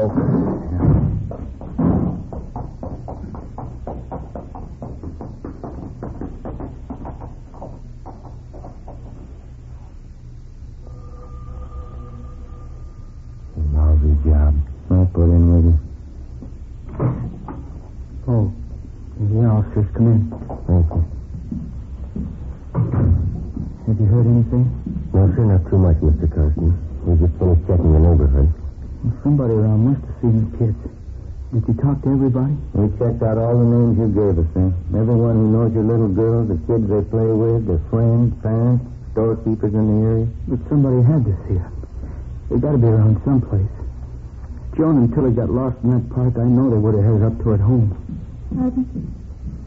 What is it? You found it? No, we're still checking, Miss Carson. There's nothing much to tell you right now.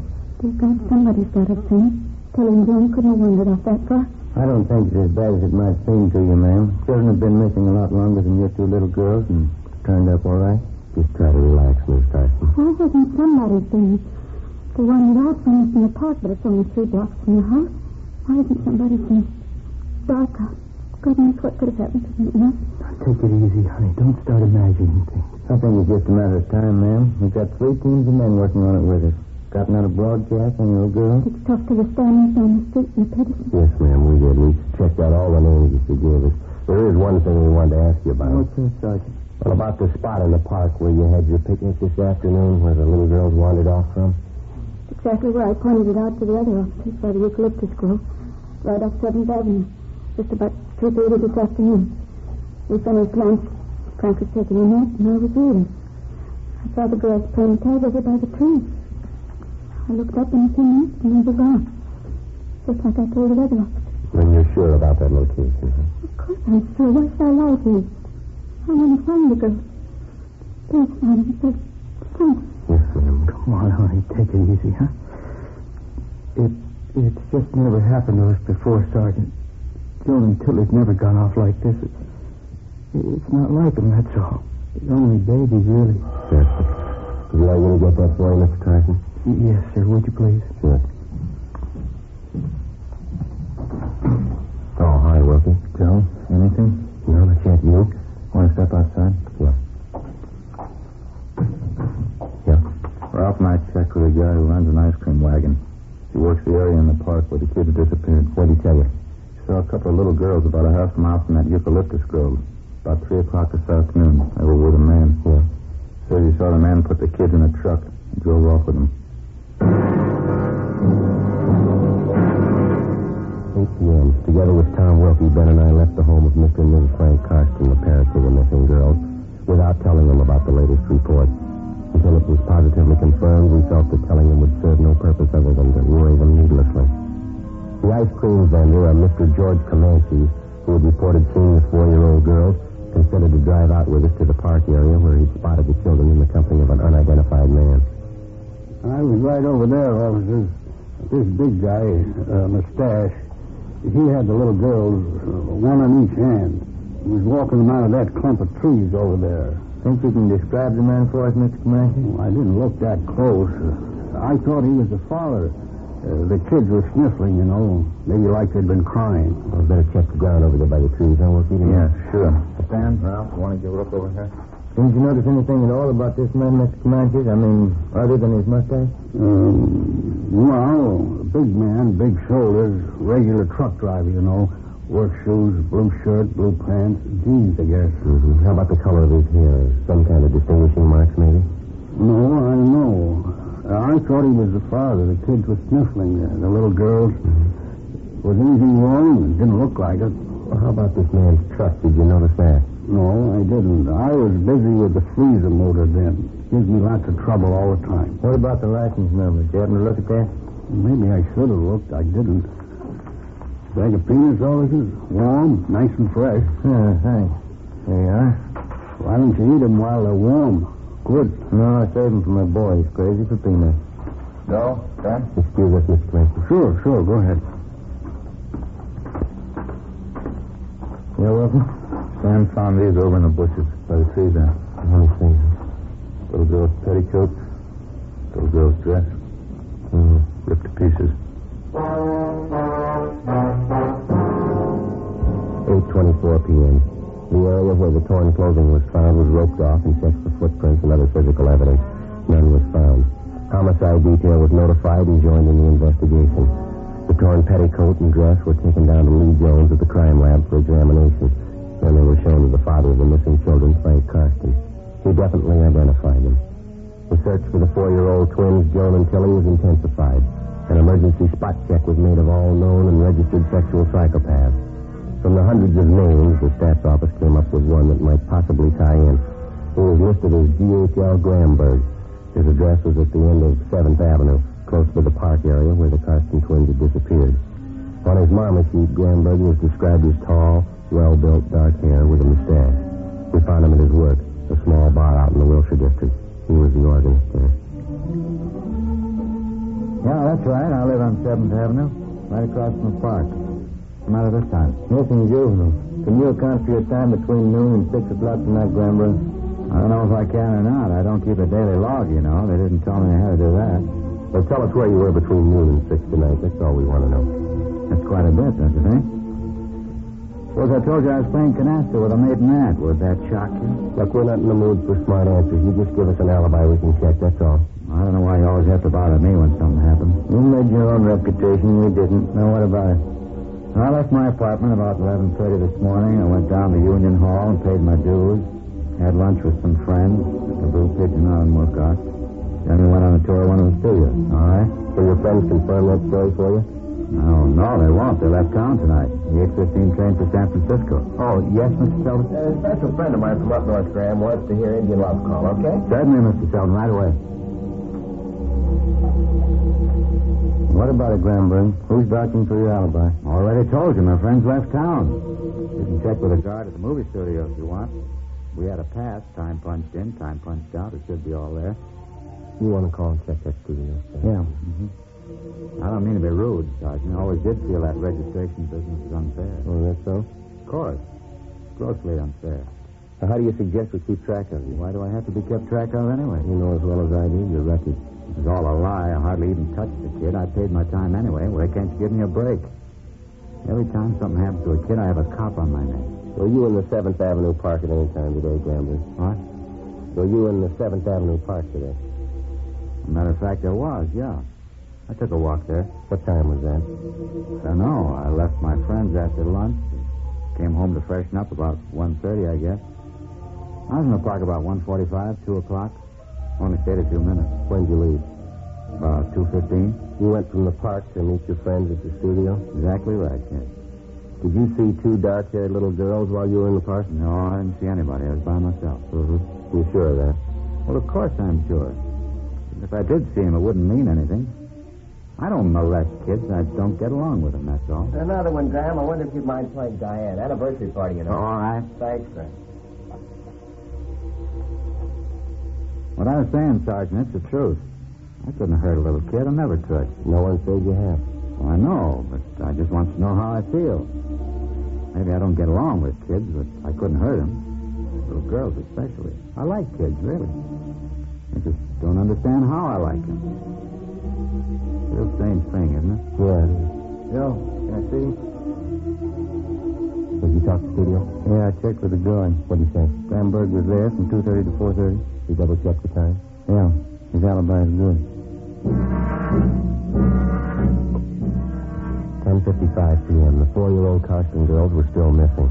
A special detail of men from homicide were assigned to a general canvass of stores and homes in the park area. All the residents were questioned. No one had seen the children. 11:20 p.m. We headed back to the Carston home. One more lot of smokes, Joe. You got some? No, I'm out, too. The drugstore up ahead. I guess we can get some there, huh? Yeah. That car in front of us. That's Wilkie and Bates' car, isn't it? Let's see. Yeah. Oh, here's Wilkie coming out of the drugstore. Hey, Will? Romero, Joe, just talked to the office. Anything new? They got a call from the Valley Station a few minutes ago. Yeah? The little girls, they've been found.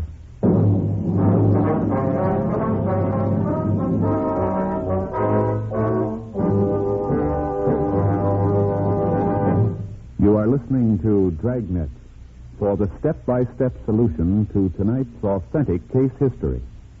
Here, step by step, are the actual reasons why Fatima is the quality king-size cigarette.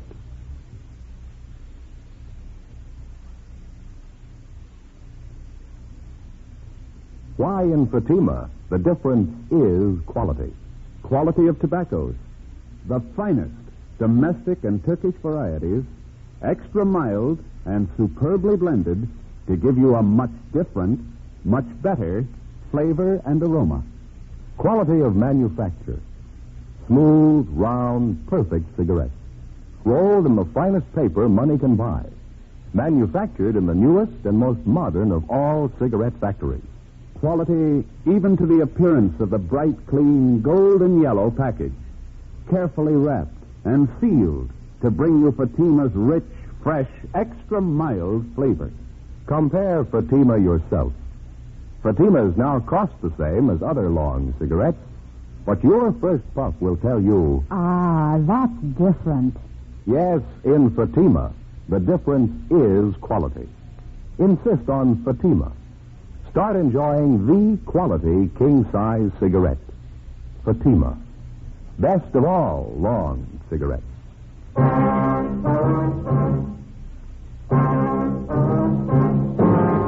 11:25 p.m. As soon as we got the word that the 4-year-old Carston twins had been found, Ben and I drove back to the office where Inspector Bowling filled us in. A few minutes past 11 p.m., a motorist out in the valley spotted the two small girls walking hand in hand along a deserted side road off Ventura Boulevard. Their clothing was dirty and torn. They were alone. The motorist picked them up, took them to the Valley Division station where the girls were identified. We sent out a partial cancellation on the APB. The twin girls were taken to the Georgia Street Receiving Hospital where they were treated for cuts and bruises. Then they were returned to their home. The doctor reported that both girls had been criminally molested. The search for the abductor went on. Late the next day, Ben and I drove out to the Carson home to talk to the twins, Joan and Tilly. We had no luck at all. They were still shaken up from the excitement and shock of their experience. They went back to the living room with their mother, Helen Carson. It was the same thing this morning when I tried to question them. They just don't want to talk about it. It must have been horrible for us. Did they tell you anything at all, Mrs. Carson? Well, Joan just refuses to talk about it. She says the man was big. That's all I could get out of her. Tilly seems a little more willing to talk, though. She's always been a little more forward than Joan ever since they were babies. Well, I see. Well, could she add anything at all to what your other little girl told you about the man? She told her father the man had a mustache. Probably impressed her because my husband wears one, too. Mm-hmm. Pretty certain she's right about that. I can usually tell when she's making up things. Well, how about the way the man was dressed, his clothes? No, they didn't mention anything particular. Tilly told me the man was dirty. She said it 2 or 3 times. Dirty clothes. She might have meant the man had work clothes on. She had so many expressions, I don't know. Well, how did the man get your little girls into the truck? Did he offer them candy or something like that? Well, Tilly said something about a kitten. The man had a little kitten, and he was going to give it to them. I told him about that once. I told him 1,000 times. Stay away from strangers. Don't go with them. Yes, ma'am. Did they tell you anything else at all about the man's description? Mm-hmm. Tilly said the man was big. I don't know if you could count on that. Everybody looks big to her. I talked to her an hour, but she just kept repeating the same story. The man made them cry, tore their dresses, hurt them. Just horrible for them. Yes, ma'am. Did he tell you anything at all about the truck the man was driving? Maybe the color or something like that? Well, Tilly called it a big car. Funny big car. She said it was red with red pictures all over it. You can't put much faith in that, though. Why not, ma'am? Well, everything's red to Tilly now. Everything has red pictures on it. Just the phase she's going through. A few weeks ago it was blue. Everything was blue to her. Now it's red. Everything's red. I see. Well, you think they might be able to tell you a little more in a day or so after they've quieted down? Well, I don't know. I certainly hope so. Thank God it's all over. Their home's safe. That's all that counts. Oh, ma'am, I'm afraid there's more to it than that. What? The man that did it's still free. Monday, August 9th. The search for the suspect went on. All of us, the men from juvenile and homicide detail, were pretty much feeling our way in the dark. Repeated questioning of residents living in the area where the abduction took place netted us nothing. Our 2-star witnesses, the 4-year-old twins, were able to contribute little. We stayed on it. Another 3 days of pounding the pavement, knocking on doors, and asking stock questions led nowhere. As in most cases like this one, the criminal enjoyed the distinct advantage of having victims who were unable, because of their age, to clearly identify him. Tuesday, August 10th. In the late afternoon, we got a call from a Bernice Hopper, a real estate agent in the West Hollywood area. 4:15 p.m. Ben and I drove out to interview her. Excuse me, officer. I just got to find that listing book first. All right ahead, Miss Howard. I just know it's got to be here someplace. Well, yesterday morning, I remember distinct...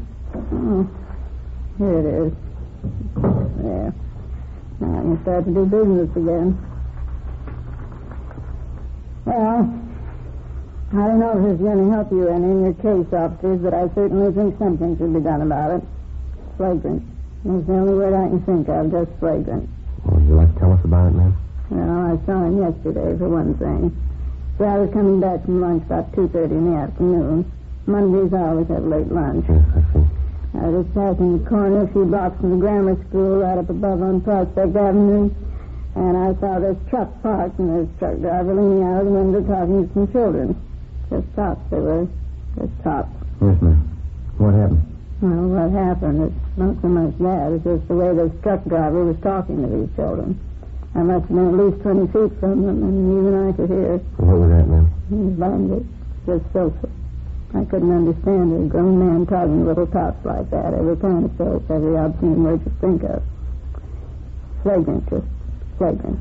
Was there any point in the way he was talking to the children, Miss Hopper? I mean, was he mad at them? Did he seem sober? Or what was it? Filth, that's all I know of. It was dirt and filth. Some of the children didn't like it, and they told him. That only made him do it all the more. I really think you ought to check up on him. Yes, ma'am. Well, can you tell us anything else about it? Oh, you excuse me. Yes, ma'am. Go ahead. How do you do? My name's Bernice Hopper. May I help you? How do you do? I'm Arthur Tomlinson. You showed me and the wife the place last weekend. Oh, yes, of course, Miss Thomason. A cottage out on Norwich, wasn't it? Yeah, that's right. Well, the wife and I certainly didn't like it. She wants me to put a deposit on it. Still for sale, I guess. Well, no, as a matter of fact, I sold it Monday. It's just like I told you. Things go fast. Of course, you had a substantial down payment to make at the time. Oh, yeah, it did take me a few days to get some money together. It's too bad. Elaine certainly loved the place. Well, it's too bad, I guess. Oh, I'm very sorry, Miss Thomason. There wasn't anything I can do. Oh, yeah, I know that. Well, thanks anyway, ma'am. I guess we'll keep looking. Something may turn up. Oh, I'm sure it will. Thanks for stopping by again, Miss Thomason. Yeah. Bye. Oh, my. Everybody wants something for nothing. They want houses, but they don't show the money. Now, what was it? The truck driver that you saw now? Oh, yeah. Well, after hearing that talk of his, I just copied down the license number of the truck. I got it right here in my desk. How about the truck driver, ma'am? Did you get a good look at him? I certainly did. The way he acted with those children. Anything unusual about his appearance? No, nothing besides his foul mouth. He was tall, dark, had a mustache. Tarzan. One more thing. The truck he was driving. Yes, ma'am. There were pictures painted on the side. Circus animals, I think. Did you notice the color? Oh, yes. It was red. Even the pictures are red. 4:45 p.m. We took the license number of the truck which Bernice Hopper had given us and drove back to the office and checked it through DMV. We found the truck was registered to a commercial baking firm in the south end of town. Through their personnel department and their dispatcher's office, we got the name and address of the employee who was driving the truck the same day Bernice Hopper had spotted the driver talking to the school children. His name was Lester Wiley. We checked a little further, found that he was driving the same truck the day the Karsten twins were abducted. We called into R&I. Wiley had no criminal record. 6:30 p.m. We located the suspect at his home, an old-style green and white bungalow on the edge of the Highland Park district. He sat in the dining room and drank some kind of sweet wine from a large water glass while we questioned him. That's just stupid of me, huh? I didn't even ask if you wanted some of this. Oh, thank you, Wiley. I'd like to have you explain about your language in front of those school kids. Nothing to explain.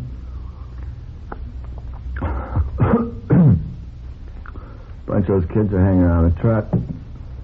Or maybe they wanted to get in and grab some of the cakes and stuff. I read them off, that's all. Well, that still doesn't explain the filthy language, Wiley. I don't know. Maybe I wasn't feeling good that day. Might have let a few cuss words slip. I didn't mean anything by it. I like kids. Do you usually make deliveries up around that school area, Wiley? Once in a while, yeah. I get around quite a bit. That's not what they tell us down where you were. Huh? You had no business in the neighborhood of that school. You deliver routes on the other end of town. So I can't drive where I want, huh? I get the deliveries made. What are they squawking about? I'd like to know what you were doing up in that neighborhood. I was on my lunch hour. Drove up to see a friend. I got a friend living near the school. What's the matter, anyway?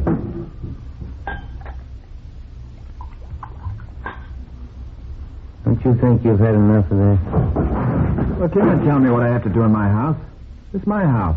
I want a glass of wine, I have it. You're not telling me what to do. All right, Wiley, just take it easy. Take it easy, nothing. I talked to you too long enough. There's the door. You're not coming in here telling me what to do. You better get your coat. We'll talk downtown. We're not talking any place. Now get out. Get out of this house right now. Afraid your alibi's not going to hold up, Wiley? Is that it? I don't know what you're talking about. You're trying to frame me. Don't you think I know that? That doesn't make much sense. Why should we want to frame you? I know what you're getting at. No, just what you're getting at. Those two little girls last week, you're going to say I took them. You're going to say I did things to them. Well, I didn't. It had anything to do with it. Didn't you? Oh, no. No, I didn't. Oh, look, I'm sorry. Why don't you sit down? I didn't mean what I said. Because I just got nervous. Sure, Wiley, we understand. Why don't you let me get a couple of glasses, huh? Have some of this wine. Warms you up. Good. No, thank you. Just like to have you straighten us out on a couple of things, and we'll let you alone. Yeah?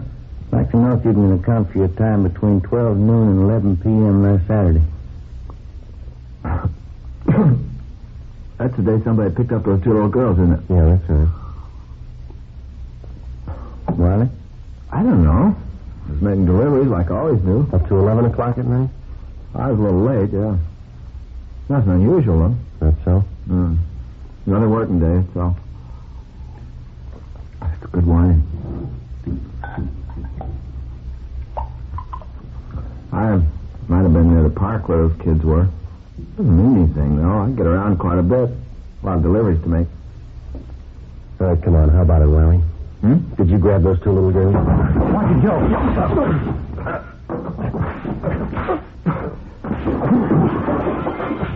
All right, mister, that's enough. Get out of my house. Get out of my house. All right, Ben, get them on him. Yeah.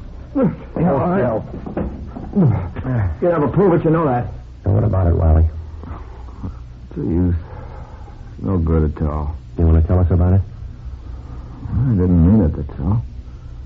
Didn't mean it. Just once in a while, something goes wrong with me. I like kids. Like them too much, I guess. I didn't mean to hurt him. You ready to go now? Anything you say. Thought I had it with me when I grabbed the kids. What? Thought I was in my coat pocket. Glad I lost it. Glad you lost what? The pocket knife. I was going to kill him. The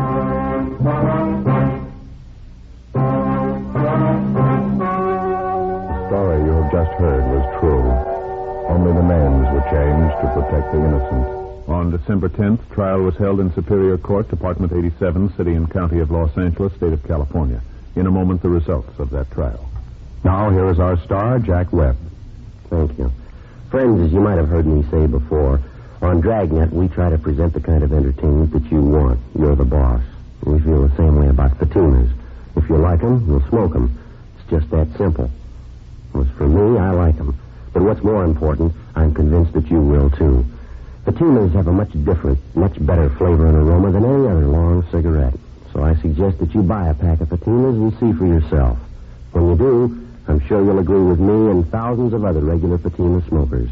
In Fatima, the difference is quality.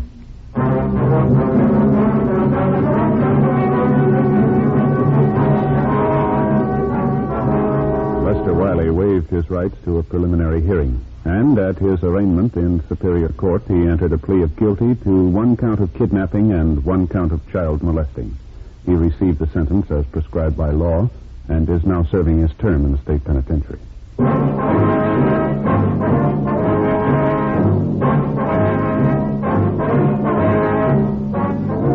You have just heard Dragnet, a series of authentic cases from official files. Technical advice for Dragnet comes from the Office of Chief of Police W.H. Parker, Los Angeles Police Department. Fatima Cigarettes, best of all long cigarettes, has brought you Dragnet, portions transcribed from Los Angeles. Now there's more exciting listening with Counter Spy on NBC. Gentlemen, Crime Prevention Week, now being observed nationally, is designed for one purpose: to emphasize that crime is your personal enemy. It costs money and lives. It weakens the moral and physical strength of your community. Show your respect for the law by cooperating with your police officer 52 weeks a year. Join the fight to stamp out crime, the ally of treason.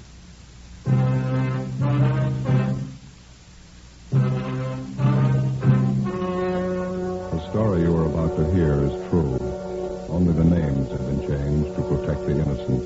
Fatima Cigarettes, best of all long cigarettes, brings you Dragnet.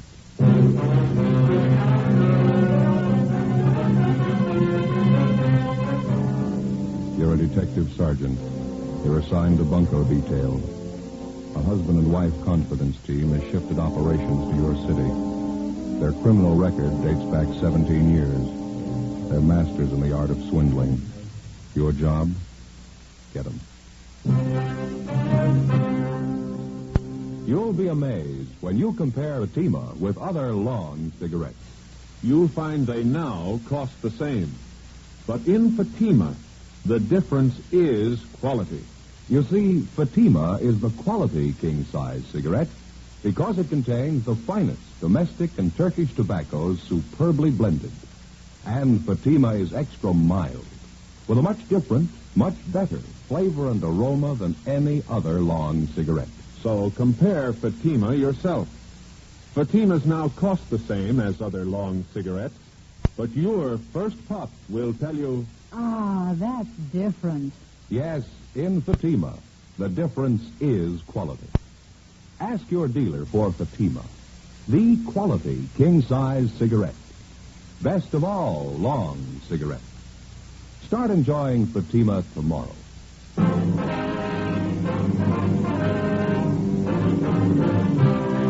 Dragnet, the documented drama of an actual crime.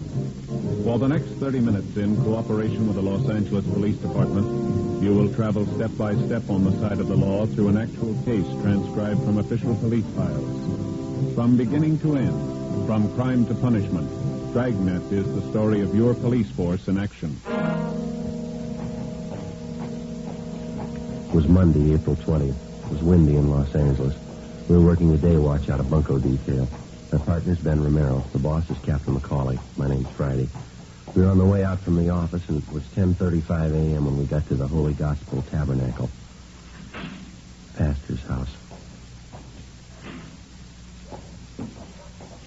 Look at that palm tree. Yeah. Windstorm sure didn't do it any good. It was really blowing last night. Woke me up a couple of times. Yeah, not me. I slept like a baby.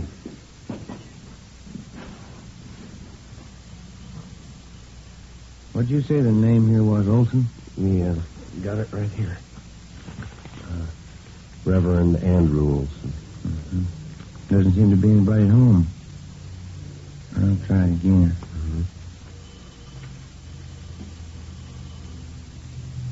No? Well, he said on the phone he'd either be here or at the church. Where's that? Just around the corner, faces on South Spring. Not a very wealthy-looking neighborhood. It must be the church up there, huh? Mm-hmm. Sure could stand a coat of paint. Grounds are well kept, aren't they? Nice flower beds. Look at that. Giant pansies. Tried some in the backyard last year. Too bad. What do you mean? Giant snails. Sliced them right off at the roots.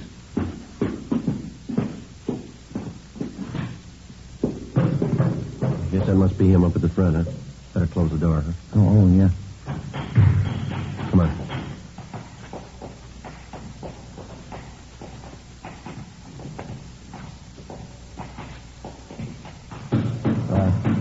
Excuse me, sir?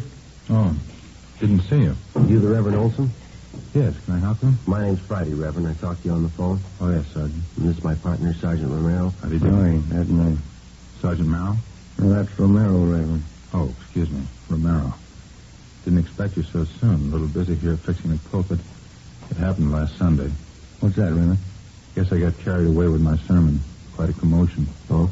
Leaned forward in the pulpit. This whole section here just splintered and broke right off. Ruined my whole sermon. Well, I can finish this up later. Have a chair there, officers. All right, thank you very much. Yeah. Well, there it is, Sergeant. Their names, descriptions. Mr. and Mrs. Tom Herbert. That's the name they used, anyway. Mm-hmm. Would you mind briefing us on how it happened, Reverend? When did you first meet this couple? He came to us a little over a month ago. Didn't have any reason to be suspicious. Mr. Herbert showed me some fine references. I didn't think it was necessary to check them. What kind of approach did they use? Could you tell us? On the first visit, Mrs. Herbert did most of the talking. She told me she and her husband wanted to write a history of our church. It was supposed to be part of an historical book on all the churches in the county. Naturally, I felt a little flattered about it. Mm-hmm. Did this Mr. and Ms. Herbert make any demands for money or to write about your church, I mean? Oh, no. There was no money involved at first. They said all they wanted was our cooperation in doing some of the research work. You know, looking up dates, names, things like that. Oh, I see. They seemed very sincere, both of them. Didn't drink, smoke. They worked very hard during the search and writing. I don't know why they had to change. Would have been nice having history written about our church. Yes, sir. When did they first bring up the idea of money? Well, Mr. Herbert came to me one day and showed me this letter. It was supposed to be from the people who were going to publish the history of our church. Letter said, well, because of certain business reasons, the whole thing was off. They couldn't publish the book. Mr. Herbert acted very sorry. Did he leave that letter with you, Reverend? No, he took it with him. I felt badly about the whole thing. They're doing all that work and then the book not being published. Mm-hmm.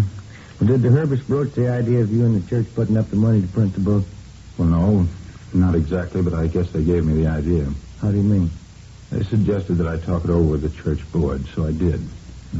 We all agreed it'd be a shame to give up the idea of the book after so much work had gone into it. Is that when you agreed to finance the book? Well, the board and I did, yes. It's all my fault, though. I helped to persuade them. And the money came out of church funds, is that it? As a matter of fact, it didn't. We only have a small operating fund, so you can see we're a small church. The congregation isn't wealthy. And where'd the money come from, sir? Well, for one thing, the ladies of the Altar Society put on a Sunday afternoon ham dinner. It made some money, and then the Herberts suggested we help sell advertising to pay part of the cost, so we did that, too. It still wasn't enough. Well, exactly how much did you turn over to the Herberts? $804.61. I had to borrow $350 from the bank to make it. It'll all have to be paid back. People who paid for their advertising, too. It'll all have to come out of our pocket. It's a terrible thing. Yes, sir, it is. Terrible. I don't know what I'm going to do. Hate to ask the congregation for it.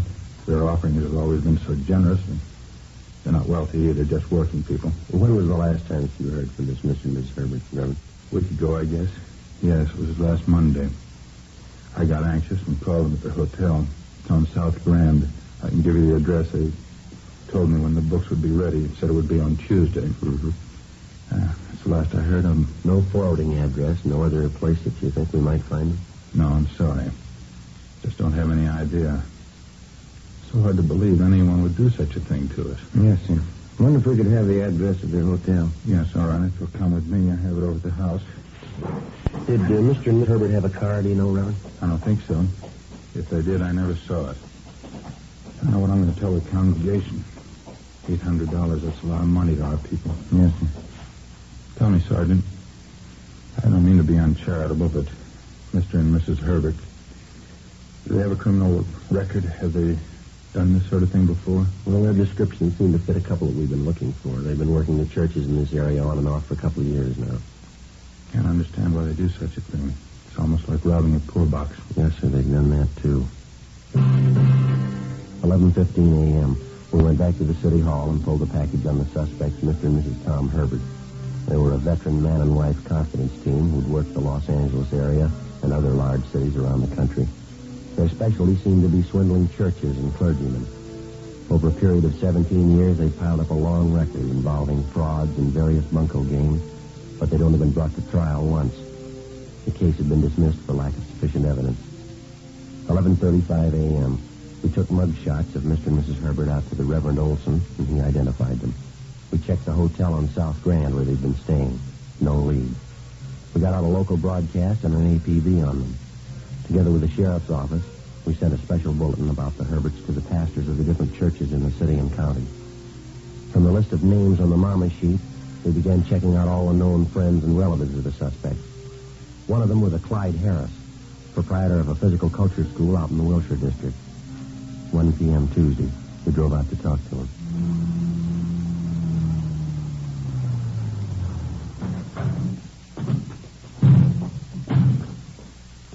Which way, Joe? Right on the street, the blue and white sign. Oh, yeah. Venus School of Physical Culture. I can make you an all-American girl. Clyde Harris, manager. Looks like the office here. No, we're supposed to meet him in the gym. That's next door. Oh. Yeah. Here. No, go ahead. No, yeah. Back this way, I guess.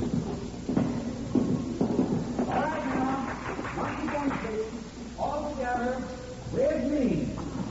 1, 2, 3, 4. Extend, bend, hold, down.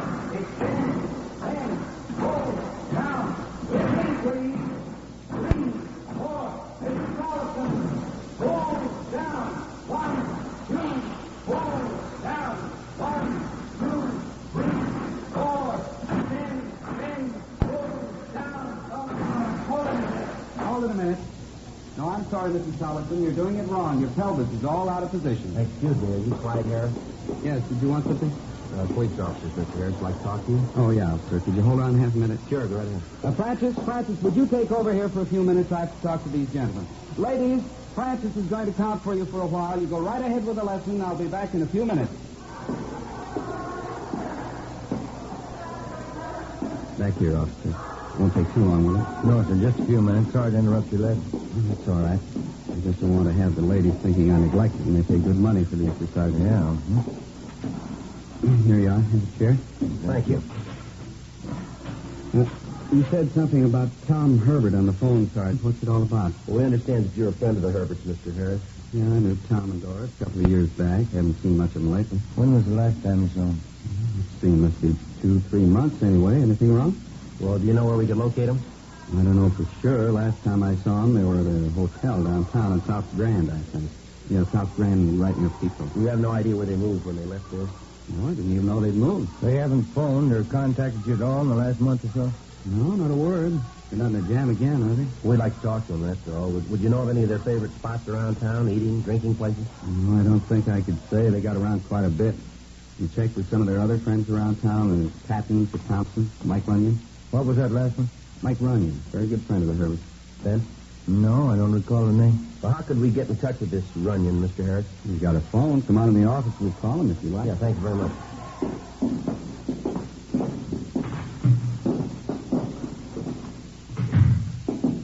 I'll get Mike on the line for you, introduce you.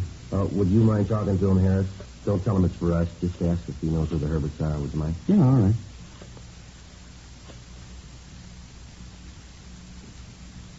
No answer. Hello, Mike? Clyde Harris, Mike. Yeah, how are you? Fine. Fine? Yeah, a long time. Hey, Mike, you any idea where Tom and Doris are? Mm-hmm. Is that right? How about that, huh? Where you going? No, that's okay. It's not important. Sure thing, Mike. Make it soon, huh? Right. Goodbye. Yeah? No, he doesn't know where the Herberts are staying. Saw him a week ago out in Hollywood, though. Says they're doing fine. How do you mean? Ran into him outside that big church on Hollywood Boulevard. They told Mike all about it. They really got religion. That's so? Yeah. They're even writing a book about the church. We called back Mike Runyon, the friend of the suspect, and he gave us the location of the church where he'd seen Mr. and Mrs. Herbert. Ben and I drove out there and talked to the pastor, Reverend John Kenworth. We showed him the Herbert's mugshots, and he identified them. They were going under the name of Williams, and supposedly they were writing a book about the history of the church. To cover publishing expenses and research, more than $1,000 from parish contributions had been placed in a separate account at a local bank. Reverend Kenworth told us that it was a special joint account, and the Herberts had access to it. Ben got on the phone and called the bank. How's that? Yes, sir. Uh-huh. Yeah, all right, thank you. What'd they say? The two of them were in the bank yesterday. They didn't draw out everything. How much did they lose? $3. Ben and I checked with the teller at the bank and showed him mugshots of Mr. and Mrs. Herbert. He identified them as the couple who'd withdrawn the church funds. We went to the hotel address the suspect had given to Reverend Kenworth. They'd checked out 2 days before. The search went on. 2 weeks passed. We ran out of leads. No further reports on the couple. A month went by. Tuesday, May 23rd, we got an APB from San Francisco on a couple answering the Herbert option. They were still working the church angle. During the next 6 weeks, we got reports on them from Washington, Oregon, Nevada, and Northern California. In Sacramento, they apparently changed their M.O. for the first time. They started selling phony health insurance policies. They promised everything, and they had a lot of takers. One of the big selling points was a clause which promised full protection if anybody in the family should come down with polio. From Sacramento, they headed south to Oakland and then to Fresno. On July 10th, the complaints started to come in, and we knew the Herberts had moved into Los Angeles for their health insurance racket. One of the first victims was a Carl Fogarty. He lived out in the Westlake area. There's a policy they gave me, sorry. Apex Health Insurance. Not worth the paper it's printed on. When did they sell you this, Mr. Fogarty? You remember? 3 weeks ago, I guess. Never would have known it was phony if my boy hadn't come down with polio. How's he getting along? Not too good. Right leg. He's got it bad there. Not as if we don't have enough grief we gotta lose out on this bum insurance. You mind if I take a look at that policy, sir? No, go ahead. Here you are. Yeah, same outfit, Joe. Apex Health Insurance. Same phony address. Mm. Would you remember the man who sold you this, do you think? I think I would, yeah. I wonder if you'd mind looking through these pictures, Mr. Fogarty. Mm-hmm. Not at all. Look at them carefully, if you will. Mm-hmm. Mm-hmm. Yeah. This one. That's him. I remember. Who's he? His name's Herbert. When he came in to sell you this policy, was he alone?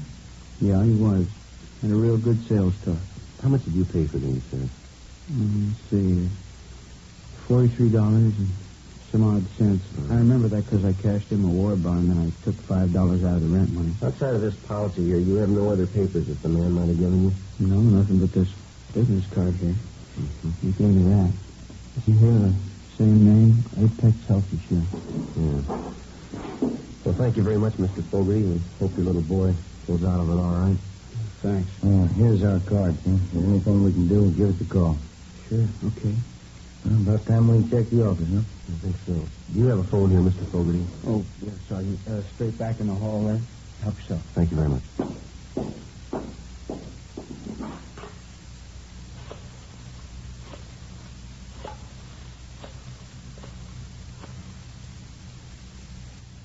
$2572. Yeah, that's fine. Yeah, Fred. Joe Friday. Anything for us in the book? West 7th. Yeah, okay. Right. Thanks, Fred. Anything doing? No, it's pretty good. Office got a call from a printing shop on West 7th. The manager's got an order he's not too sure about. How do you mean? It's for a batch of letterhead stationery, business cards. Yeah? For who? Apex Health Insurance.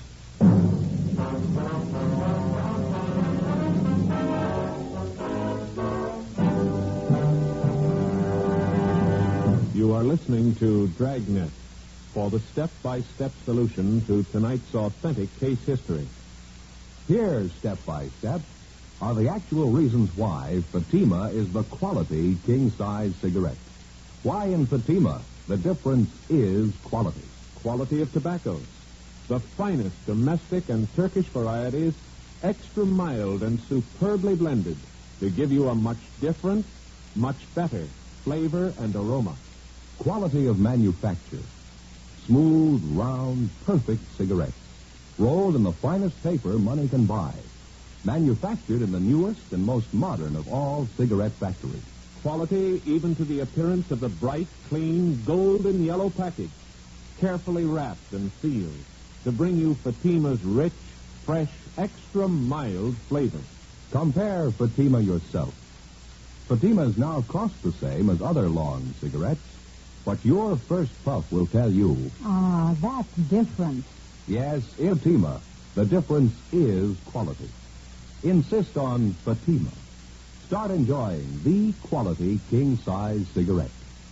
Fatima. Best of all long cigarettes.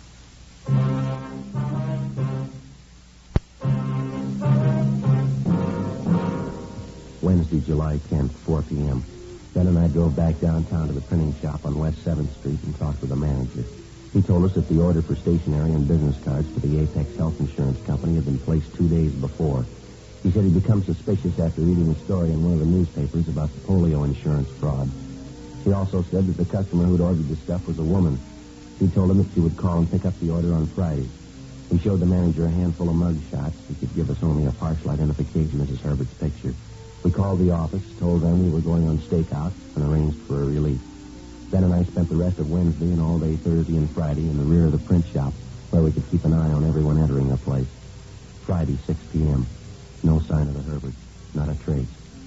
Saturday, the same. No sign of either one of them. Monday, more waiting. The suspect stayed away. Tuesday, 3:30 p.m. I went out the rear door, went down the street and got some cigarettes, and then I headed back for the print shop.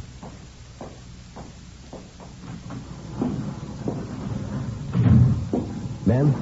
Keep your coat on, Joe. Just called the office for a relief. Why, what's doing? That Clyde Harris, friend of the Hertz, guy who runs the physical culture school. Yeah, what about him? He called the office, wanted to talk to us. I phoned him out there at the gym. Yeah? He told me he was out drinking last night, and he met Mrs. Herbert at a bar. She was alone. Did he tell you where to find her? The Greenwood apartment, 603. relief men arrived, Ben and I left and drove across town to the Greenwood Apartments on Taylor Street. It was a 3-story frame building set back from the sidewalk behind a sloping lawn lined with a box hedge. We checked the names on the mailboxes. The name T.J. Bronson was listed for apartment 603. We rang, but there was no answer. You ever tried to manage, huh? Yeah. It's a nice place. The insurance racket must be paying off for him. Here we go.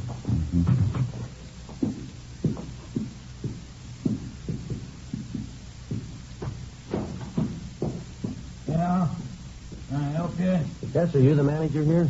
That's right. Thatcher's my name. Can I help you? Police officers, Mr. Thatcher. We're trying to locate the thief from 603. Oh, that crazy woman tried to blow up the place last night. Why, what do you mean?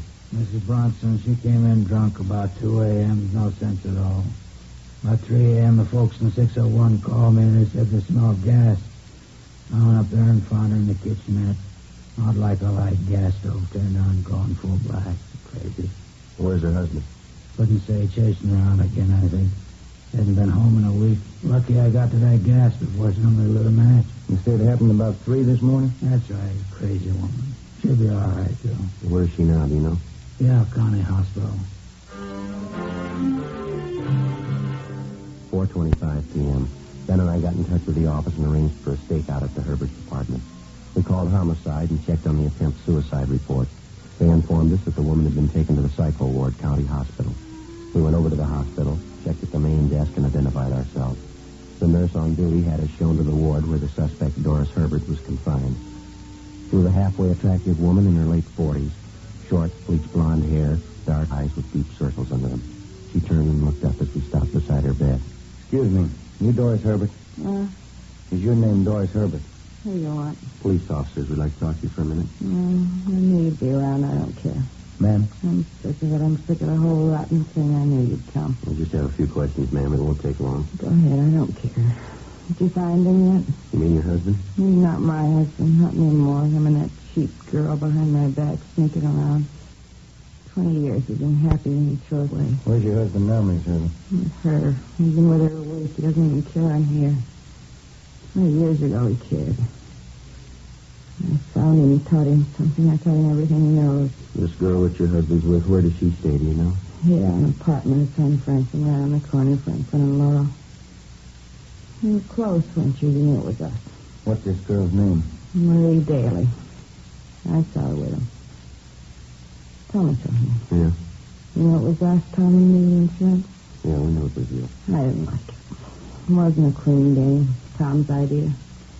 He made money, but I didn't like it. It wasn't clean.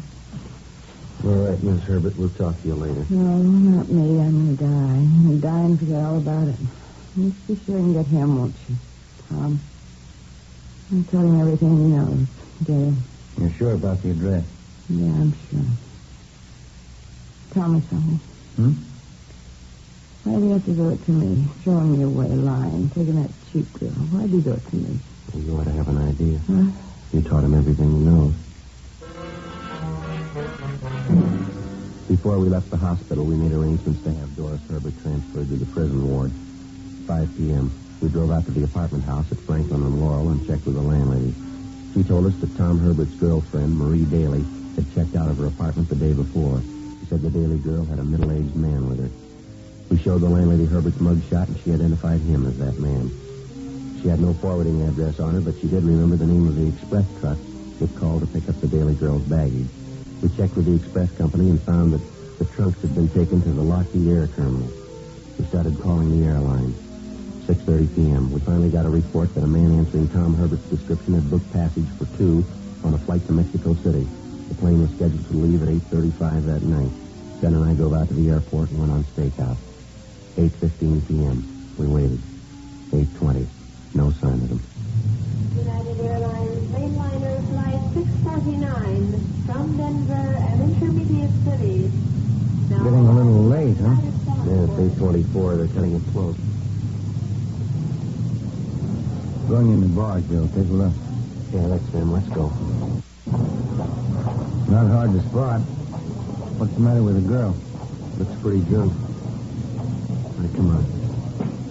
Bourbon and water, huh, Marie? Is that what you want? Bourbon and water, yeah. Haven't got much time. We don't want to miss that plane. We won't miss it. You Tom Herbert? Yes, what is it? Police officers like to talk to you downtown. Just a minute. This must be some kind of mistake. No mistake, Herbert. We talked to your wife. Let's go. Where's it, Tom? What do they want? Nothing. It's a mistake. Now, look, officers, I don't know what this is all about, but we have to get a plane. The 8:35. I can't go downtown with you. Can't we talk it over here? I'm sure we can straighten this out. Your wife copped out, Herbert. Now, let's make it easy, huh? Come on, lady. What's he talking about, Tom? Your wife? What do you mean? I told you it's a mistake. Now, be reasonable, huh, officer? All we want to do is take a trip. We've been planning on this. New clothes, new luggage. Here's your hat. Our car's outside. It's a mistake. You can't do this. We planned on it. We've been waiting a long time for this. Yes, sir. So have we. Come on, let's go.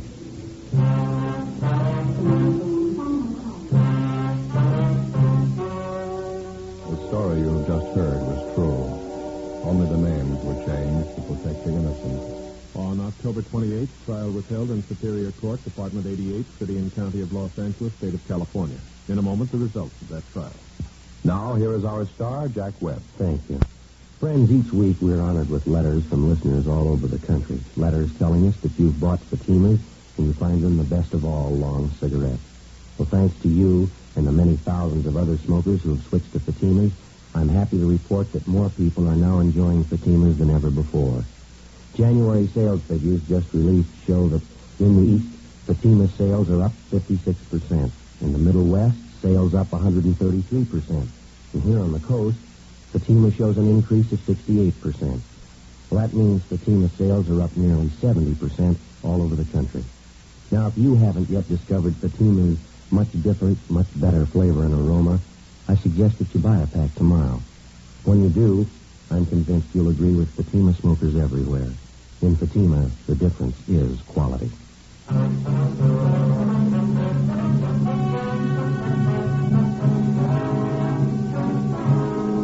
Mr. and Mrs. Tom Herbert were tried and convicted on several counts of grand theft. They are now confined in the state penitentiary for the term prescribed by law. Grand theft is punishable by confinement for not less than 1 nor more than 10 years.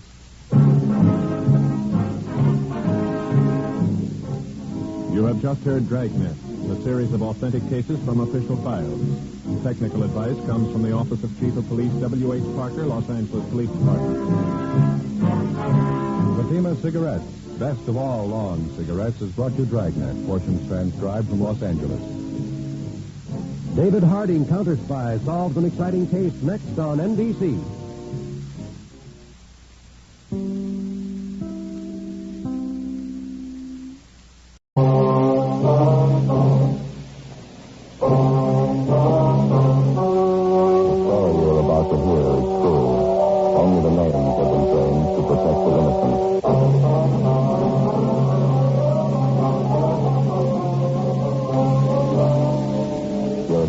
Sergeant. You're assigned a robbery detail.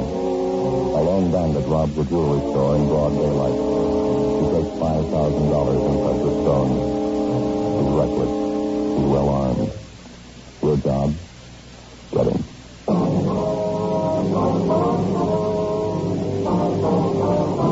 Dragnet, the documented drama of an actual crime.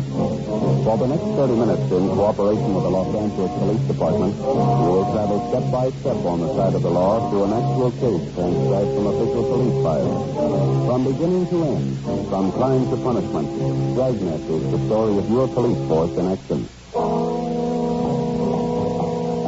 It's Tuesday, December 2nd. We're still in Los Angeles. We're working a day watch out of robbery detail. My partner's Ben Romero. The boss is Captain Gideon. My name's Friday. It was 1:48 p.m. when I got to the basement of the city hall. The carpool. Joe, over here. Yeah, right. Hi, Joe. This is from Douglas, is that right? Yeah. Better take Beverly Boulevard out, huh? Right. Want to get the radio? Yeah, all right. No report yet? No, he got away on foot. He headed down 6th Street after the holdup, lost himself in the crowd. Better watch it, then. Yeah. How'd the thief work it? Did you get the store?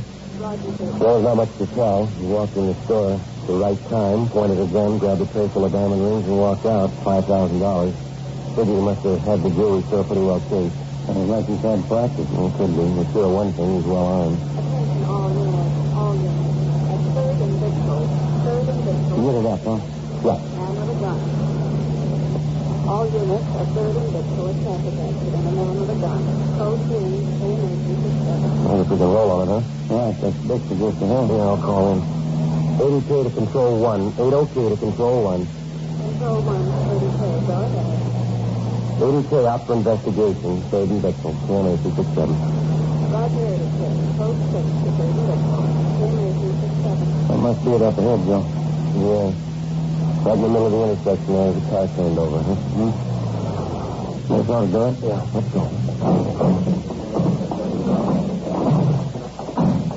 Man, stretched out on straight over there, but sure. Yeah, I wonder if we can get through here, please. Excuse me, please. Let us through, please. Well, let's don't just stand around looking. Did somebody call the police yet? Excuse me. Were you involved in this? Sure, I was in it. Did anybody call the police? We're police officers. What happened? Oh, I'm too glad to see you. Awful lot of trouble. Yeah. How about this man here? What happened? Oh, I slugged him. I had to. What do you mean? Well, I don't know what happened. He went a little crazy, I guess. He pulled this gun on me. How is he, Jeff? He got a bump on the head. He seems to be all right otherwise. What's your name, sir? Ernie Brooks. That truck over there, that's what I was driving. I was coming down 3rd Street, and I stopped at the red light over there. That corner over there? Yeah. And when the light turned green, I started across the intersection. This guy was laying here, came barreling down Bixel, went right through the red light, hit the front of my truck. Flipped his car right over on the side, just like the street. Yeah, go ahead. Well, the guy went a little crazy, I guess. Right after the crack-up, I pulled the truck to the curb and got out. This fellow here was just climbing out of the top side of his car. Didn't seem hurt at all. Yeah, man. Well, when he saw me coming over to him, he pulled a gun and pointed it at me. Then he turned and started running. I couldn't figure it out. What'd you do? Well, as soon as he turned his back to run, I went for him and tackled him. Fought like a tiger. That's why I say I slugged him. I had to, officer. There's something awful funny about the whole thing. Well, look here. There's spots right here. It fell out of his coat when I slugged him. You take a look. Yeah? Here. Must be 3-4 dozen in there. Rings, all kinds. Well, looks like diamonds in them, doesn't it? The ambulance arrived, and we took the unconscious fuel robbery suspect to Georgia Street Receiving Hospital. After he was revived and treated for cuts and bruises, we took him back to the city hall at the interrogation room. He fitted the description of the jewelry store bandit almost exactly. He refused to talk. He wouldn't even give us his name. We had his fingerprints taken, and then we had them set through R&I. The man was identified as Vernon Albert McCauley, an ex-convict out of Folsom and a 2-time loser. He served 1 5-year term for armed robbery and another 3 years for ADW. We checked out the wrecked car he'd been driving and found out that it had been stolen 2 blocks from the scene of the holdup.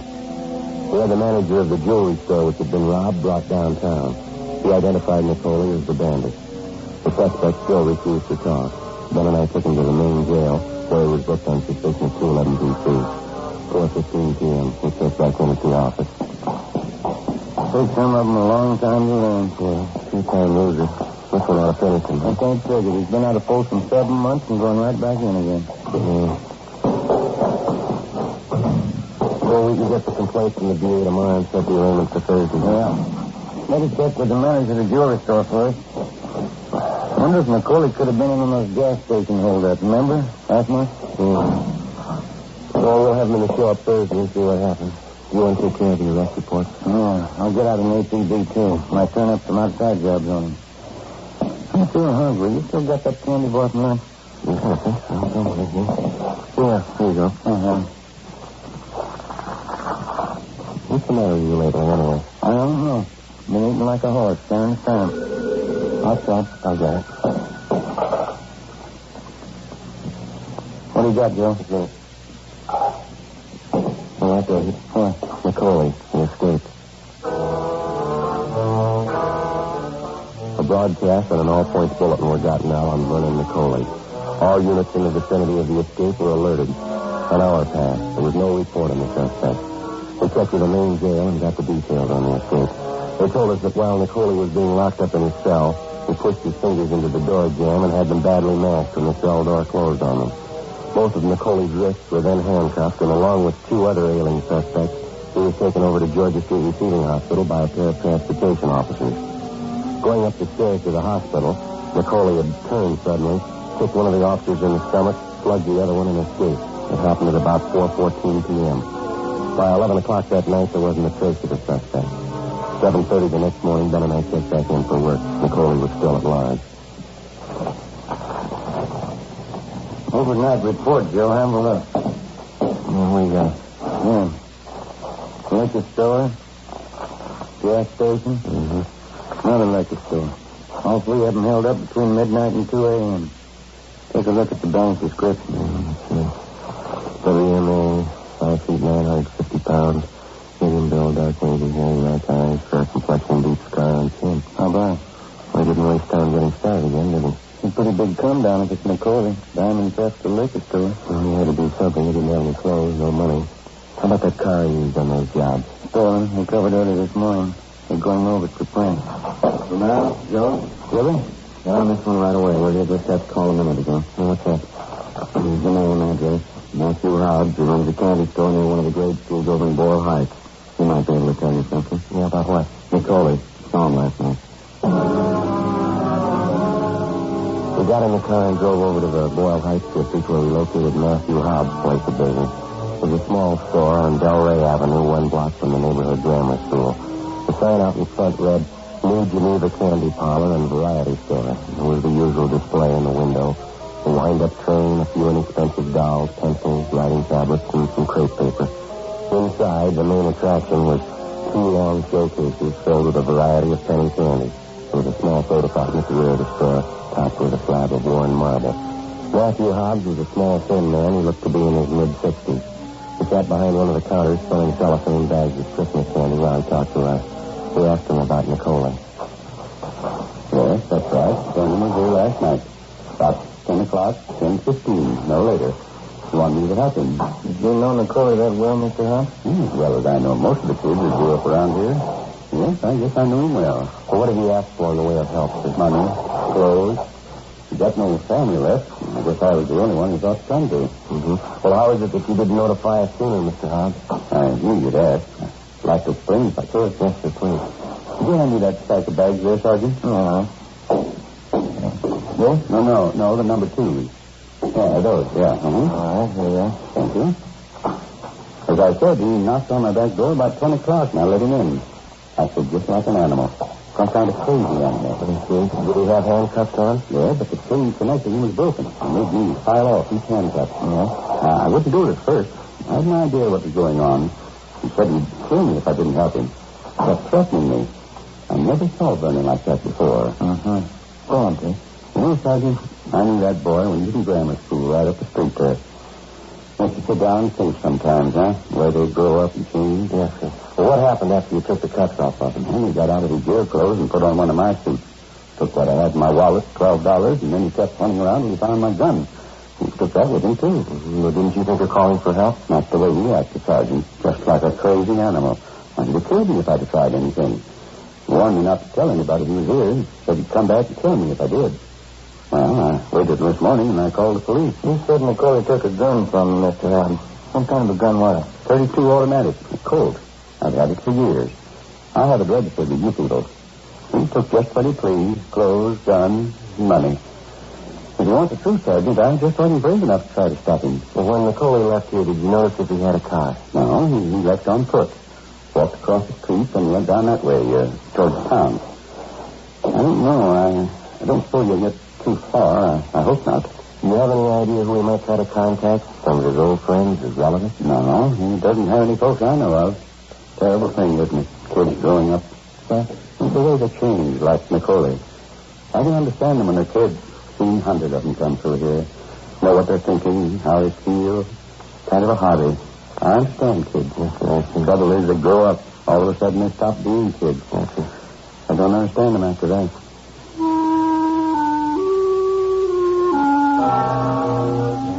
After we left the candy store, we went back to the office and got out a supplementary APB containing a description of the suspect's clothing and the gun that he'd stolen. Together with Gonzalez and Pena from robbery, Ben and I checked all of Nicole's known friends in his usual hangout. Stakeouts were placed. We got nowhere. The late evening holdups continued. Each of the victims identified Nicole as the bandit. He used the same M.O. in each case. They worked only on the weekends, Friday, Saturday, and Sunday nights. They'd steal a car, pull 3 holdups in the same general area within an hour, abandon the car in the same area, and then disappear. 2 weeks passed, and then a month. The weekend robberies went on. In the most recent holdup victims, we found out that Nicole had picked up a partner. We checked the man's description through his stats office. Each of the stolen cars used by the suspects and then abandoned were checked for prints. We failed to identify the second man. The holdups continued. Nicole and his partner were still at large. Monday, January 26, 8:30 a.m. Ben and I met with Captain Didion.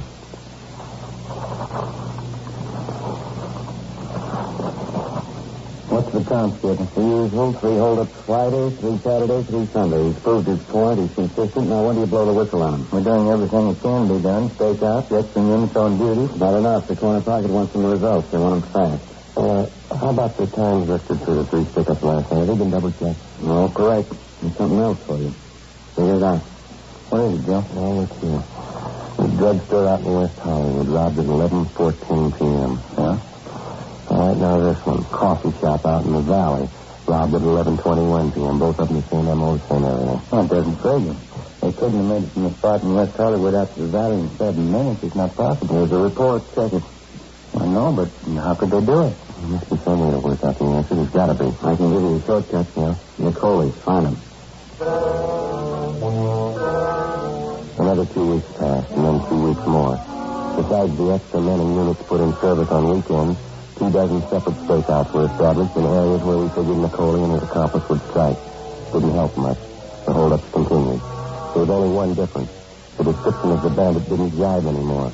We still didn't have an answer to the superhuman speed that the 2 gunmen seemed to show in robbing victims at widely separated points, all within a short period of time. We stayed on it. Friday, February 21st. Ben and I took our turn on night stakeout in a vacant store on Sunset Boulevard. We were assigned to cover a drugstore and a bar directly across the street. We spent 2 weekends on the job. It was quiet. Nothing happened. The 3rd weekend was no different. One thing's for sure. We never have any luck taking stakeout. No, we didn't. This empty store must be the draftiest place in town. Oh, I know. We've had worse. What time is that? 5 past midnight. A little band over in the bar. Sure earn your money, don't you? Allowed, anyway. Here, Beth. Have a look. Getting out of the car down the street there, see? Oh, yeah, they're heading for the bar. What do you think? Both got dark here. About the same bill. Sounds like they're in a hurry. I'm going in the bar. Yeah, come on. Come on, we better hurry. That's it. Come on. All right, throw down the gun. Look out. Hold it. Throw down your gun. Now, come on. Hands behind your head. Watch it.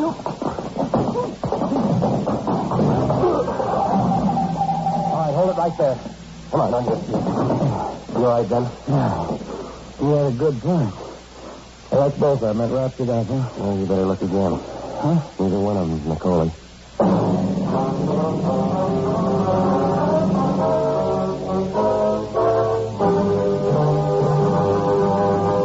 You are listening to Dragnet, a series of authentic case history documented from official files. Many of our corporate customers are worried about employees going wild purchasing office supplies.